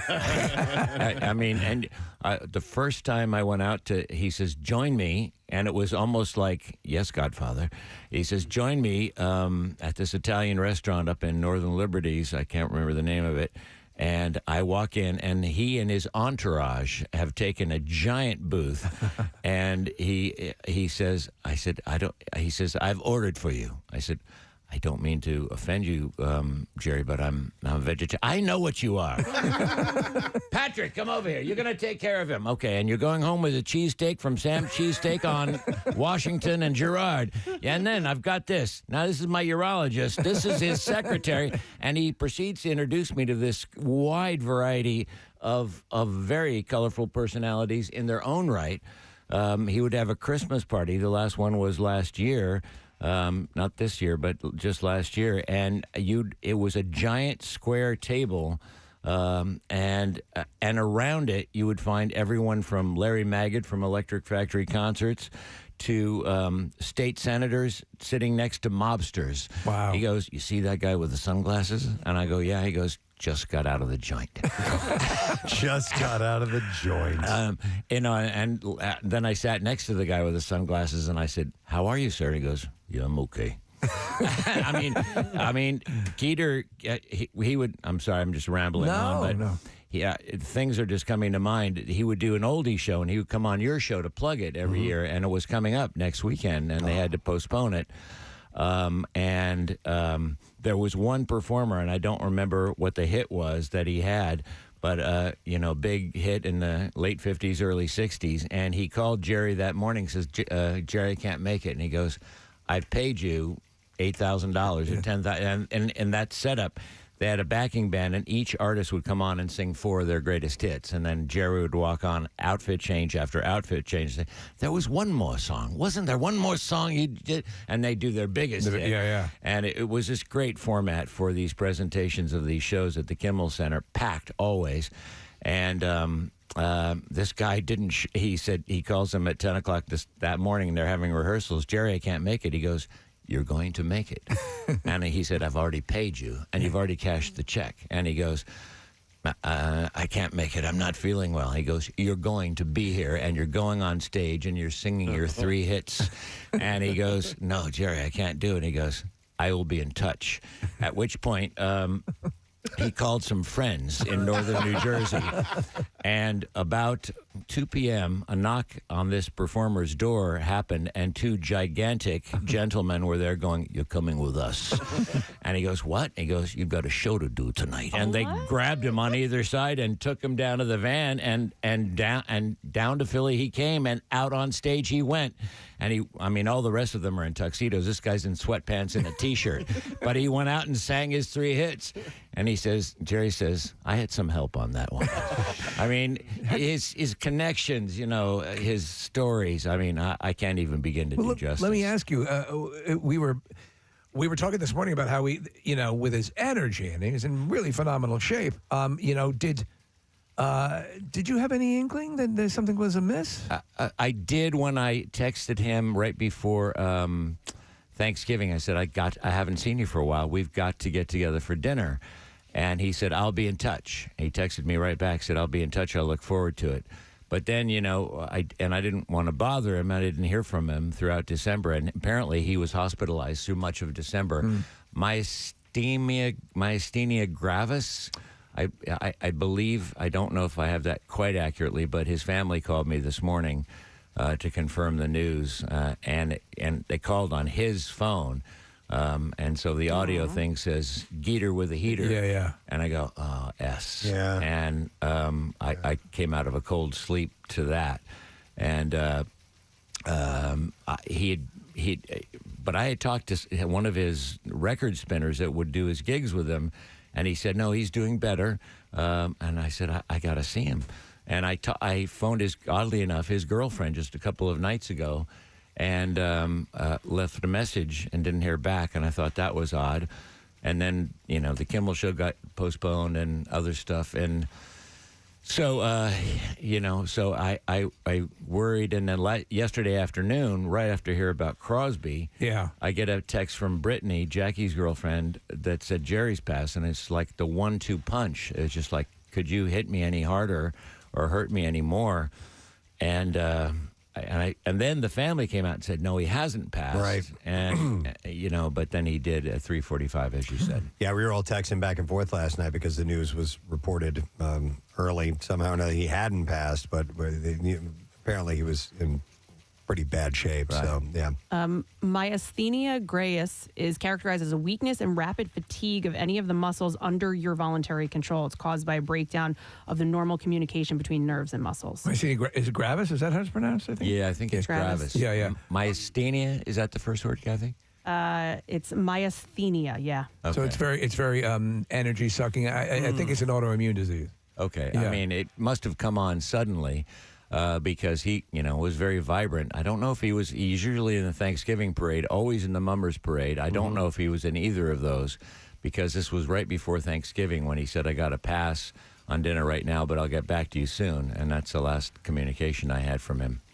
Was Jerry, what was his level of, because everybody knows Jerry Blavat around here. Everybody knows who he is. What was his level of national profile? Because he certainly danced in that, and we were playing a clip from Jeopardy that he was one of the clues on Jeopardy, and the Monkees? He was on the Monkees, and he did movies and things like that. He in the mid '60s, he was so hot here, and he was on he was one of the original dancers on American Bandstand, and he hosted a TV show on one of the local TV stations every afternoon, a dance show. And he got invited out to Hollywood, and between 66 and 69, he was back and forth, and there was some shows. He was recognized nationally, and friends with, everyone from Chuck Berry to Frank Sinatra. Sinatra would call him Matchstick because he was so thin and he wasn't tall. And he goes, Matchstick, I need your mother's raviolis. And Sinatra and Sammy Davis and Liza Minnelli were on that final tour of theirs together. And the three of them and Barbara Sinatra, Frank bought out all of Bookbinders for the evening, so no one could go there. And the four of them and Jerry Blavat are there. But Bookbinders was known for its own, seafood cuisine. Mm-hmm. Frank didn't want that. Frank wanted a setting of bookbinders, and then Jerry would go down to South Philly, and his mother would cook raviolis. He would run them up and bring them into the restaurant for Frank. Frank would eat them and start crying. He goes, "This is just like my mother made." And I mean, he'd ride around with Sinatra, with Dean Martin. Sammy Davis was a huge friend of his. He told us the story of Sammy, and I think he might have gotten engaged at Jerry's house. He did in South Philly. But he said it was interesting that Sammy brought over and they all watched Deep Throat together. Really? At Jerry's house. Yeah, he told us that story. Yep. I've never heard that one. Sammy was in L.A. when Jerry was in L.A. when Sammy died, and actually helped to get his body into the hearse and cover it and do a thing so the press couldn't see them leaving with it. He was very close with all those guys, but so be it members of the Rat Pack in that element, Jerry Lewis, to Dean Martin, Frank Sinatra, Bob Hope, he knew all those people, and they knew him. But then there was, the 50s and 60s legends of, Chuck Berry, Fats Domino, and Bo Diddley. Doo-wop groups and all stuff. So he those. was firmly entrenched in besides the showmanship and besides the others, he was a part of the music industry, right? It started with the music, Steve. Right. He wasn't at it for national fame or even local fame. It was all about the music. He was offered a job at satellite radio on Little Steven's station, and which would have been a perfect venue for him. And then he goes, "Yeah, I would love to do a couple of hours a week." And then Steven said, "Yeah, you just got to play these songs." And he goes, "No." He goes, "Well." And I met Little Steven a couple of years after that. I go, "You offered Jerry Blavat a gig, and he turned it down because he couldn't play his own songs." And Steven said, "Well, you got to follow the format." And I go, "F the format. F the effing format." I mean, people think satellite doesn't have a format. It does. And I go, "If you have Jerry Blavat on your airwaves, you're going to tell him what to play?" No station ever that he worked at ever would he follow any list of any kind. It was his music, or you wouldn't get him. And to this day, XPN at 6:00 on Saturday nights, WXPN has a magnificent show, and I would imagine, much like Fridays with Frank, that continues in syndication, they will continue it. But what he does over the 6 to 7 p.m. hour, it's like a musical lesson. He'll play different versions of hits and tell you that, I can't name but the impressions, and then it was covered by the Temptations, and then Diana Ross did it in 1962. And I mean, his level of knowledge of the details of that music, and then the ability to present it. Remember in England, DJs are called presenters. Yeah. He would present this music to his audience, and then his audience grew with him. He was having sock hops last summer at Memories at Margate. It was its 50th anniversary. And he would go down there, drive down, and do a 2 or 3 hour show with people dancing. And these are not teenagers anymore. In the early days, he called them yon teens. They were adults in their 50s, 60s, and 70s and beyond. And they would be out on the dance floor dancing to, the Four Tops or whatever it was he would put on. And he'd do that rap and the finger snapping thing. And I was with him. You couldn't go anywhere with him in public. I was having a drink with him at the Ritz-Carlton a couple of years ago, and people were just flocking to him left and right. And then this drunken guy approached the bar, and he was bothering the bartender, and he pulls the bartender aside and goes, "I know what to do with him." Because Jerry had a few mob connections over the years. And he said, "Do this, this, and this." And he called the security. They did that, and that man instantly disappeared. But he was also so friendly, nice to everybody. The finger snapping, my man, pots and pans. I mean, one thing after the other, but it started and ended with the music for him, his love and passion for that music, and spreading it and continuing to spread it and keep it alive. Those Kimmel shows were that. I'm sorry, I'm rambling on. No. I love hearing it because I know how connected you were with him. We talked earlier about the generations that were brought together because we had calls from people who were in their 20s and 30s who had gone to the shows and that they were there with their parents or grandparents, and then they were all having a collective good time. And that's something that's quite a thing to pull off. And he was state of the art when it comes to that. But that's what music does. It brings together all different kinds of people with all different kinds of viewpoint, all different kinds of ages, all different kinds of sounds. And those Kimmel shows, I mean, one of them, he had Low Cut Connie on. He saw Low Cut Connie somewhere. He goes, they've got to be on my next show. Yeah. Because Adam from Low Cut Connie reminded him of the guy who played the piano who just died.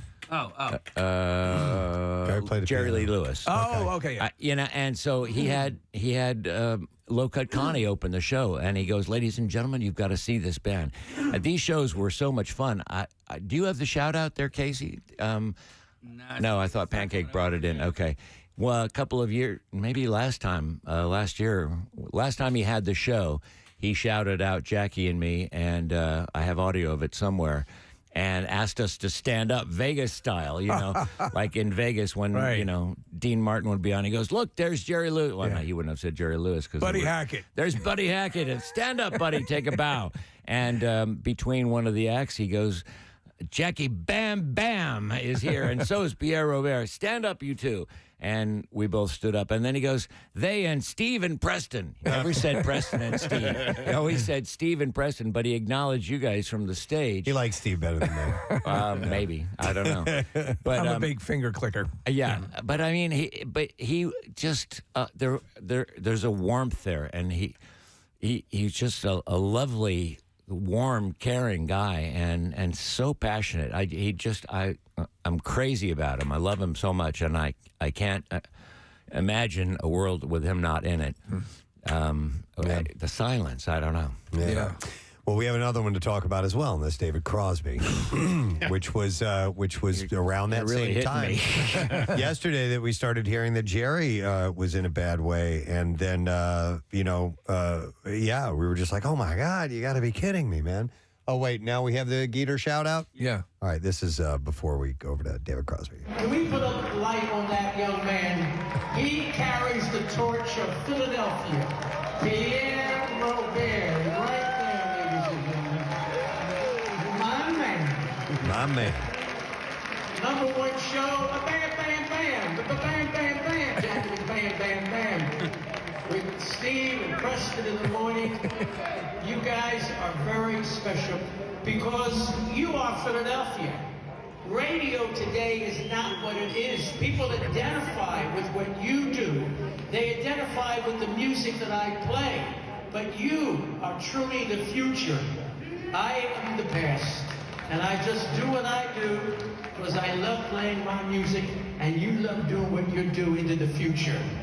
Pierre Robert. Oh, man. That's great. That was just last year. Wow. At the Kimmel show. And I mean, so warm, so gracious, so friendly, so in love with the music, and so willing to share it. Now, obviously, you knew him very, very well. You're also, you have a connection to Graham Nash.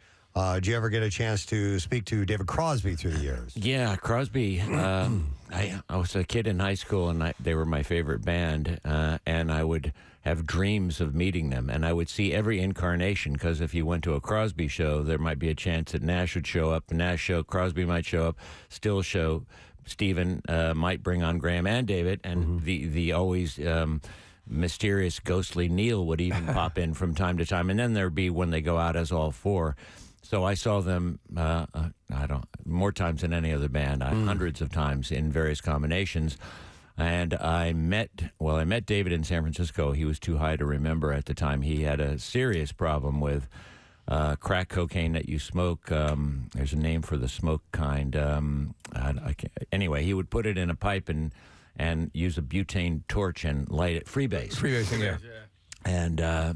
And he had a wicked problem with that. But I mean, his talents are stunning. He played our 25th anniversary, and did Long Time Gone and Wooden Ships and Almost Cut My Hair, along with, he was on stage, Jethro Tull and Paul Rogers of Bad Company. But I mean, he started as a folk singer. His father won an Academy Award in 1931 as a cinematographer, Floyd Crosby. And he was so unimpressed with the award that as David was growing up, the Academy Award was used in the house as a doorstop. And he grew up, with the family singing around the piano, became a folk singer, and got into that groove. Eventually met Roger McGuinn and Gene Clark and formed the Byrds throughout the late 60s. And then he was doing a lot of speaking out against Vietnam War, and they thought his songs were too quirky, so they actually fired him from the Byrds, and he was out for a couple of, not very long, 3 or 4 months, and he was chatting with Stephen because he knew Stephen Stills from the Buffalo Springfield, which had also dissolved. And then Graham Nash was flying into L.A. with the Hollies, and Mama Cass introduced Graham Nash to Crosby, who introduced him to Stills, and the three of them played for the first time at Joni Mitchell's house. That's it, yeah. And Graham heard Stephen, it's a song called You Don't Have to Cry, and they did one round of it with just Stephen and Crosby. Graham said, do it again. And I said, do it one more time. And by the third time, Graham had joined in on vocals, and they instantly discovered the triple harmony that they possessed and fell in love with each other. When Stephen and David were driving Graham to the airport to return to England to rejoin the Hollies, Stephen turned to Crosby and said, which one of us is going to kidnap him?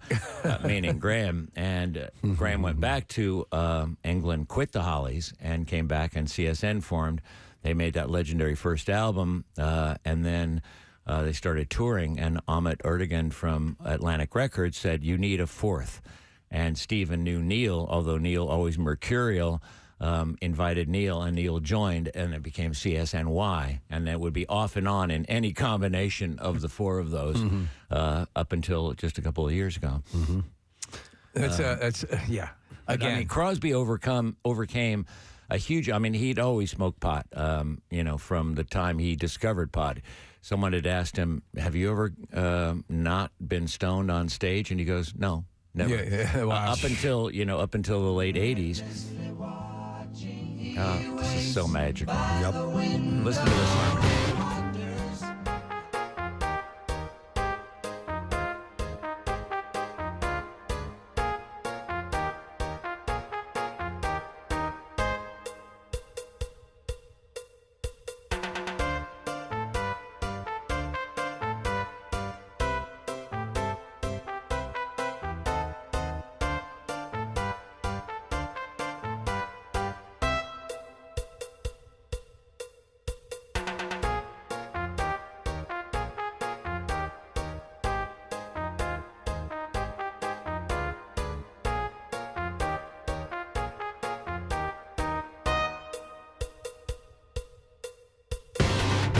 Person, 2 alone, 3 apart, 4 together, and it was stunning.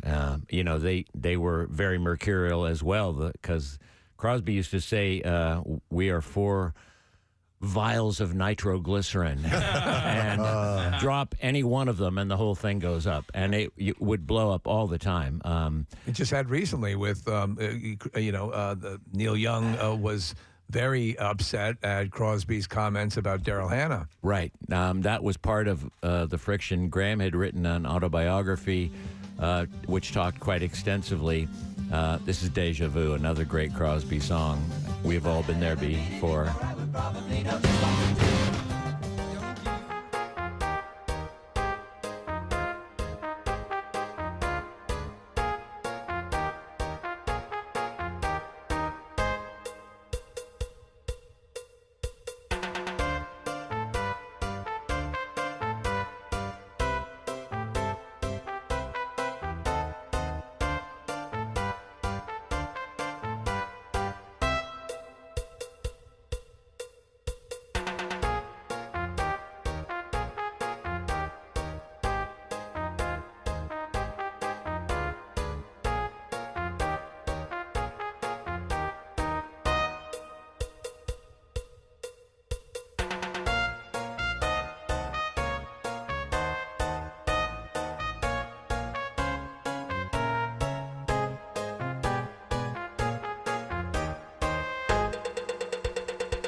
song, over, but like the second time it's sung, it's, the entire group. And I mean, what a powerful lyric. It's just find the cost of freedom buried in the ground. I thought his vocal parts, his vocal contribution, what they did was kind of interesting because it's very easy to pick out Graham Nash, who's way up high, hitting those high notes. And then you've got Stills, who's taking a lot of the lead, a lot of that main melody. And Crosby fits in there kind of like George Harrison did amongst those vocals, that glue that brought all those parts together. It's in the middle, and it's not easy to find it and you to sing along with it. Right. It's really hard for a vocalist to do. Well, I mean, their harmonies were very difficult. And, I mean, I saw, much like the Grateful Dead, you could see amazing shows and you could see shows that weren't so amazing. And, they didn't have vocal supplements. I mean, a lot of bands have parts, keyboards they can hit that cover the high part, and and it sounds, God, they're singing great. Well, they're not all singing, right. They didn't. So when they hit those harmonies, it was for real, and they did up until even recently. I wanted to ask you about Sweet Judy Blue Eyes because I think it's one of the greatest songs of all time. It's bar none, one of my all-time favorite songs. But it originally started as 3 separate songs. Is that right? Yeah. 3 or 4 separate songs. It was a suite. That's why it's called, it's not SWEET, it's SUITE. So it's a suite of songs, partially referencing Judy Collins that Stephen Stills had a relationship with. But then it went into all these other parts, and I don't know if it was Graham or Crosby or Stills himself that combined it into a 7-minute song that Top 40 Radio was playing in 1969, which was very unusual because you didn't get more than a 3.5-minute song. Right. That's unheard of. The picture, we have a little picture up on the screen of the first album cover of the 3 of them sitting on a beat-up old couch, and it's Nash, Stills, and Crosby, and they got the picture back to the record company, and they go, it's out of order. We're just introducing these guys, even though 3 of them, they all came from famous groups. Nash from the Hollies, Stills from Buffalo Springfield, Crosby from the Byrds. They went back the next day to reshoot it, and the house had been torn down. So they left the photo as it is. That's classic. There are several other songs that will actually bring me to tears. Helplessly Hoping is one of them. And then this one, I know it's a hit and it gets played a lot, but when I hear Teach Your Children and they get to the line and know they love you, it's just, it's hard to it's hard to not get caught up in the emotion. So true. Of that.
They were almost on the children's side of it, and they were kind of anti-establishment, looking towards the adults that were running the country, saying, no, we kids, we hippies, we can do it better. As they evolved in age and had kids of their own, and in some cases grandchildren, they became the adults. It's an interesting spin. Because it also, the song says teach your children, but for the kids it says teach your parents as well. Yeah. So they know what you're going through, what your elders groove by in the song. Yeah. And David had such a struggle, such success. And then the addiction, he was arrested in '85 in Texas and went to jail for a year and a half. I launched a campaign to have people write him letters, and when he got out, he said he got more letters from Philly than anywhere else. No way. That's wild. Which was really cool. And he got sober after that. and really became an icon for helping other people. But I mean, he developed all kinds of physical ailments along the way. All the drugs had caused him to get Hep C, and then he had to have a liver transplant. Then he got diabetes and heart problems. So he performed up until just recently, and even had a show schedule in February in Santa Barbara. But I guess it all caught up with him. Well, and as Steve has pointed out, we got many more years out of him than we probably should have. So 9 lives. The guy, Yeah. the guy had a good long run to make it that far. Graham. I'm sorry. No, go ahead. Graham was such a friend to him, although they did have a falling out at the end because he didn't like Graham's book. But Graham was such an amazing friend to him. During the height of his drug-crazed years, he sold all his catalog away to drug dealers for drug money. Wow. And Graham spent his own money, and it was a lot of money, to buy the whole catalog back and sold it back to David for $1. Wow. I mean, Graham picked that guy up, and... You know, Graham was the glue that held the nitroglycerin together because he's so calm and even and he's the nicest, one of the nicest human beings, let alone the nicest rock star I've ever known. But he kept that whole very, combustible combination together. But when it would fly, it would just soar. Yeah. And David did several solo albums in the last number of years that were quite critically acclaimed as well. So... you're going to explore the music during Workforce Blocks, I would imagine, or it's a separate tribute. I'm not sure. I have no idea. Okay. Well, I think, listen, what you just did now, just speaking from the heart, you're uniquely equipped to talk about this, both these passings, and it's what you do best. Yeah. I pulled into a Starbucks. And I get a call from one of Jackson Brown's assistants, and who's also worked for CSN. I go, he never calls me. This can't be good. And he broke the news about Crosby. And then no sooner do I get off the phone with him than Brittany Rotundo, Jackie's girlfriend, texts me about Jerry. Right. I mean, it was the 1-2 punch. It was Muhammad Ali hitting me, and I'm going, you've got to be kidding me. So, it's. I hope we can do some justice to him. But thank you for the time. I didn't mean to go on too long. We wanted you here. Yeah, exactly. All right, well, we do have to take a break. So we're going to do that now. We're going to come back in a moment. We'll get to the letter of the day, word of the week prize, giving that away. I have one last thing I have to give away now, and I'm happy to do it because our friend Jose Garces has a new restaurant, Garces Trading Company, at the Kimmel Center. And this is kind of our grand prize. I have a $50 gift card for... Garces Trading Company, and then I have a $100 Kimmel gift card, Whoa. Kimmel Center gift card. So you could use that to take us to a show or whatever it may be. 215-263-WMMR, caller number 16. We're going to give that to you, and we'll be back in a minute. Stay with us. Preston and Steve on 93.3 WMMR. What's new? Glad you asked. Ozzy Osbourne. No, but he's obviously a big fan of that point in history. They mad, so he found out about it. All right, we're looking at the video that Casey was talking about. Yeah, Madonna's over-emoting in this particular video. She's moving around a bit too much. She's making a spectacle of herself. I'm 60 years old. I got to act like a...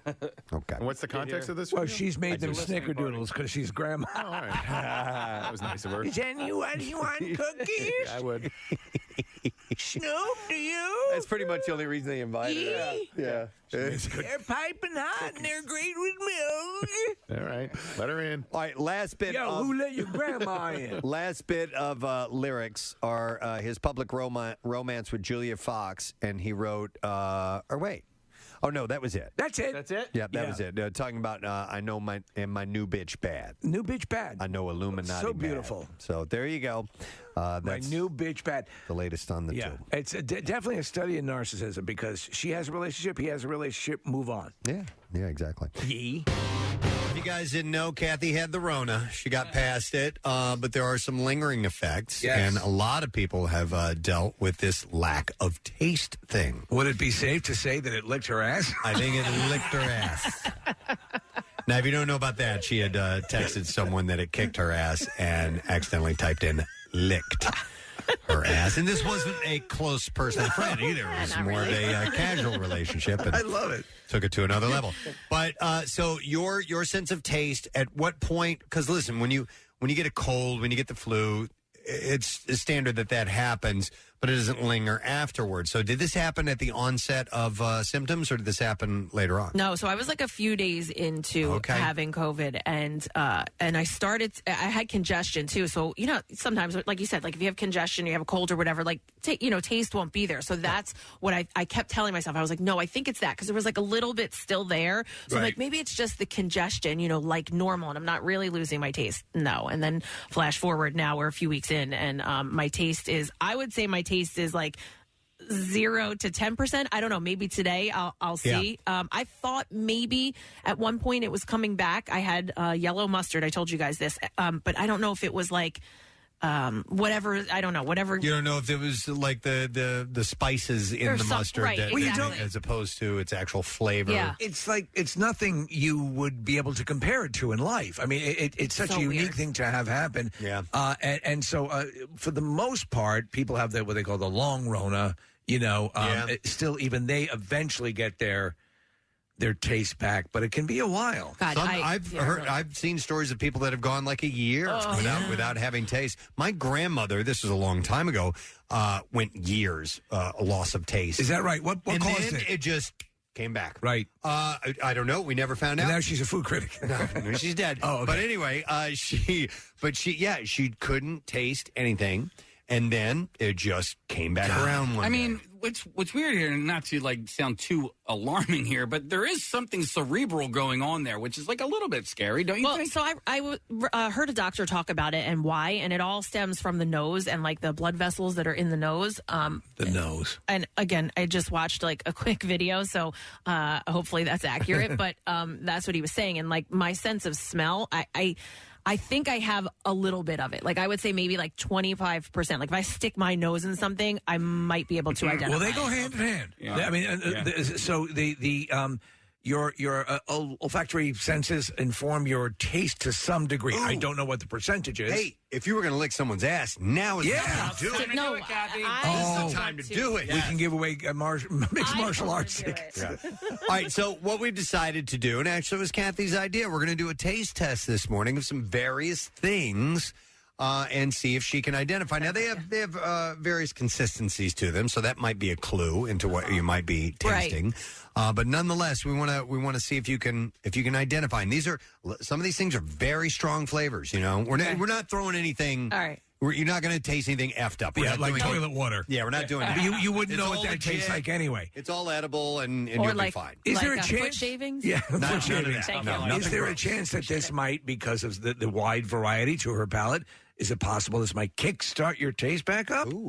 Possibly. I also read a lot about that. People trying to do that using like pepper, and, Right, and there was yeah. another thing where Yes. if you like burn an A burnt orange. peel. Yeah, Carter told me about it yesterday. He's like, "Ooh, there's this thing," and I saw it, and I was like, "Really?" And he goes, "He goes, hang on." He looks at me, and goes, "Oh, it's not real. No, it's not real." Yeah, like people were trying it, but there's no scientific evidence that it works. All right. hang on. Let me go to Steve real quick. Steve lost his taste. Hey, Steve, how you doing? Hey, how you guys doing? All right, buddy. So, did you have Corona? Yes, last year. Okay, and how long has it been since you've been able to taste anything? Over 400 days. 400 days. Now, Steve, let me ask you a question, because you're not necessarily eating for taste anymore. Have you lost? I am anger eating. Yep. Anger eating. All right, I so get it. have you lost any weight as a result, or nothing's changed? You know what? Everybody says, "Oh, you must have lost so much weight." I lost some in the beginning. In the beginning, I lost a lot.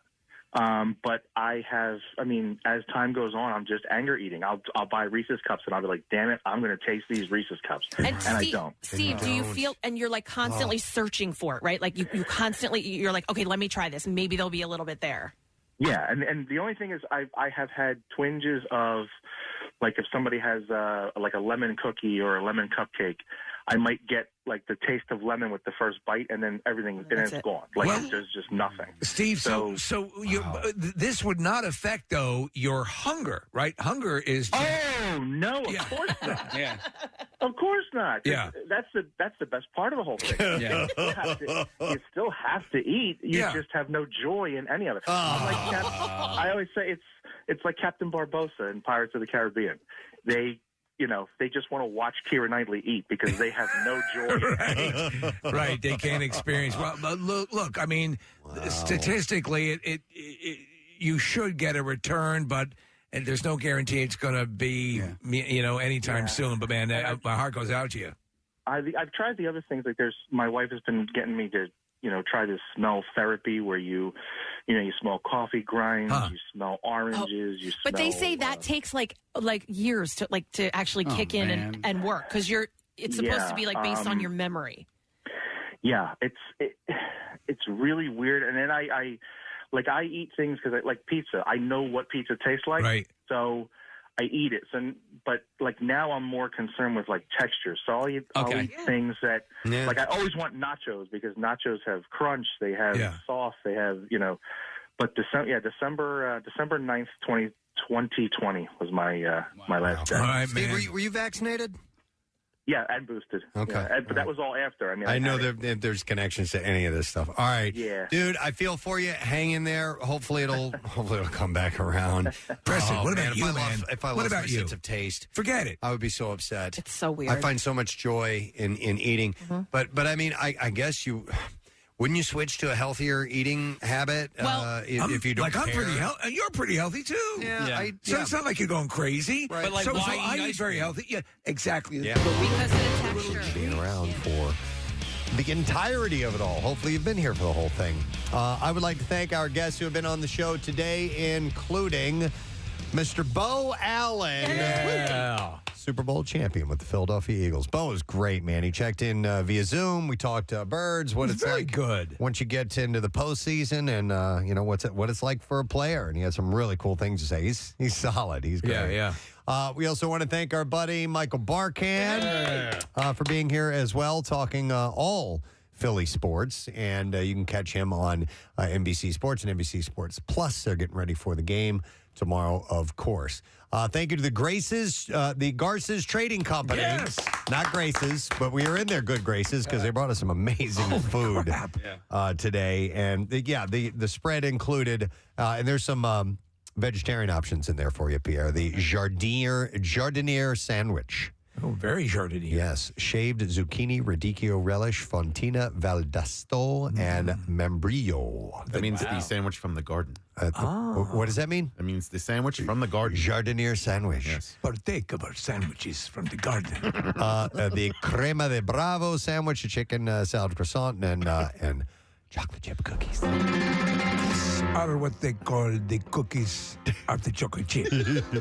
In each cookie, you shall find embedded small morsels of chocolate, reminding you and me of my home village of Chocolatina. Chocolatina. You can go to kimmelculturalcampus.org for all information on that. Before we do the crossover with Pierre, did you guys know we're saying goodbye to someone today? Oh, no, one of our... Gina's last day. You gotta be effing kidding me. Is that why she brought in cookies to make us feel No, better? she's brought them in before. She's not allowed to leave. Oh, my God. Today's your last day. Yeah, intern Gina, who's absolutely one of the best.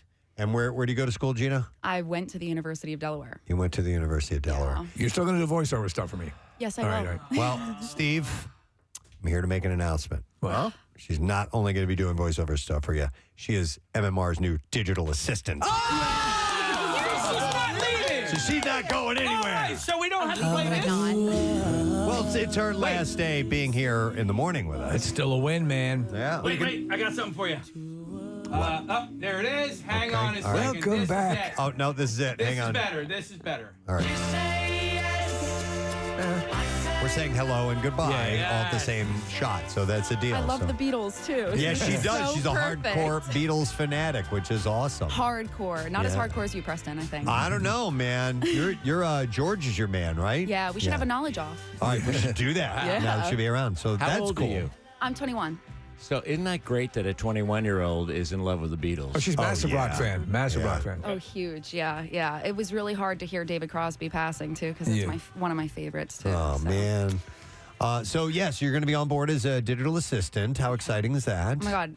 It's a dream. Like, seriously. I've been listening to the station since I was, like, a kid, like, really little. Yeah. And it's just a dream come true to, like, work within this environment. Like, you guys are just the best. You so. deserve it. Your work ethic is exemplary, And I didn't wanna really leave. you helped us tremendously during the camp out. All you guys did a great job. Are so. you saying you get to work here and sleep in a little bit more? Like, you don't have to be here at 5:30 in the morning? I She's threw a actually got a better tantrum and I little- got the job. Wow. And now maybe you'll get a pass. You won't have to wait for us to show up. Oh, yeah, maybe. I won't have to run in on Casey or Kathy's heels. Other than the hours, have you had fun hanging out here in the morning with us? It's going to be so hard to not intern here. Like, literally, you're not going to keep me away. Like, I'm going to be here for the end of the show, like, every day. Like, I'm just going to be like, hey, guys, what's up? Like, you're not going to get rid of me. Awesome. Well, you're the best. We're happy to have you on board. you. And Thank you, guys. anything else? I think we're good. Yeah. With Well, Gina? we love you. You're yeah, great. we're very, very happy for you. Let's hear for Gina. All right, now we'll get our letter of the day. Pierre, I guess so? Yes. All right, we'll do that. Preston and Steve on 93.3 WMMR. Now, the Daily Letter. And the Preston and Steve Show is brought to you today by the letter E as in eternal. Okay, and we will take caller number 4 at 215-263-WMMR. See if you know the word of the week, and if you do, there's a really cool prize that is up for grabs. So give us a call right now. If you're just tuning in, we had a lengthy discussion with Pierre about the untimely passing of Jerry Blavat and David Crosby. So I'm sure some of that's going to continue into your show today. Well, it's Paul Stanley's birthday. I was going to do a block of Kiss. We're going to put that off till next week. Okay. And the wild thing about, or cosmic, or whatever you want to call it, synchronicitous, about Jerry passing today is it's National DJ Day. We were just talking about and, that, yeah. I mean, how bizarre is that? That, you know, maybe he waited until 3:45 to depart so he could technically be on today. I don't know. But so we'll do a whole bunch of DJ blocks or DJ songs, and we can work a lot of the Geeter into that, and will. And then a block for David, obviously. One last quick Crosby story. CSNY were playing on one of their reunion tours just a few years back at Madison Square Garden. I went there, and they'd always do electric, and they do an acoustic set. And the quietest song of the evening is a Crosby song, which we'll play today, called Guinevere, from that first album. And invariably, when I would see these guys, any one of the four of them, someone, when they'd go acoustic, would yell something out from the audience, and it made me nuts. Yeah. I mean, since I was a kid seeing them, I would go, shut the F up and let them play what they want to play. And it would always throw them off. And so, and I just had 25 years of it at that point, maybe 30 years of people yelling out during the, where's Neil? Shut the F up. And this guy was about 2 seats away from me. I'm on the floor about 10 rows back at Madison Square Garden. I had a full glass of water, a bottle of water. And he goes, you're killing it, man. It's too quiet. It's a buzzkill. And I threw the whole entire contents of the water. I held on to the actual bottle, but the entire contents hit him and spilled all the way down his suit. And he goes, this was a beautiful suit. And I go, not anymore. And I told it, and then security was on me. I had an all-access pass. The next thing I know, I was on 8th Avenue. And You got bounced from a CSN. They yanked me from my prime seats, took me like a criminal through the place, stole my all-access pass, threw me out on the street, and but I told, then I snuck back in. And the same guy that threw me out saw me backstage at the end of the show, goes, how'd you get back in here? I go, I don't know.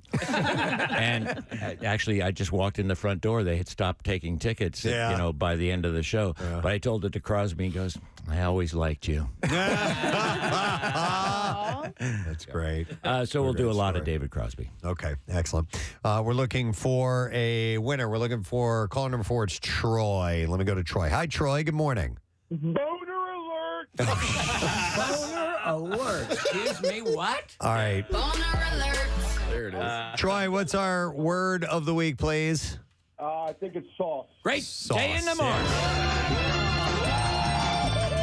All right, Troy. Dude, Boner alert! Oh, he's total burn alert. All right, listen, we've got the hookup for you. Impractical Jokers. We have the Mega VIP prize bag. So this is an opportunity. You get to introduce And it sounds like you've got the mouth to do it. Oh, yes, sir. Yes, sir. Q, Murr, and Sal to the crowd at Freedom Mortgage Pavilion on Friday, February 3rd. Plus, we're going to give you a meet and greet. You get to meet the guys. You get a backstage dressing room to chill out with some snacks and drinks. You get 4 of the best seats in the house. You get transportation to and from the show and a full merchandise pack as well, my man. Oh, man. Thank you guys so much. That's so freaking awesome. Thank you. We are so happy. Hang on, Troy. That's what I like to hear. A happy winner, which is cool.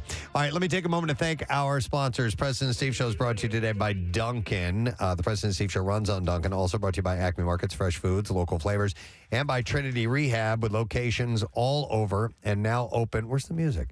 And Somebody hit. I don't know. I can't do it without my Russian. I got you. There's nothing on here. Yeah, hang on a second. I hit the button and I started to hear it. I can't read it. There's no words on it. Hang on, I got to do this. Okay. Oh my gosh, I'm. Please select time. La la la la la la. Yeah. Thanks for joining us. There it is. Also, thank you to Trinity Rehab locations all over and now in King of Prussia as well. Trinity-rehab.com. Next week on our program, we're going to have comedian Adam Friedland stopping by. We're going to have Chris Porter on the program. Toure will be joining us. And a very special birthday next week. Oh, really? Yeah, really. Oh, all right, that's it. We're done. You guys. Rage on and have yourself a great weekend. We'll see you later. Bye-bye.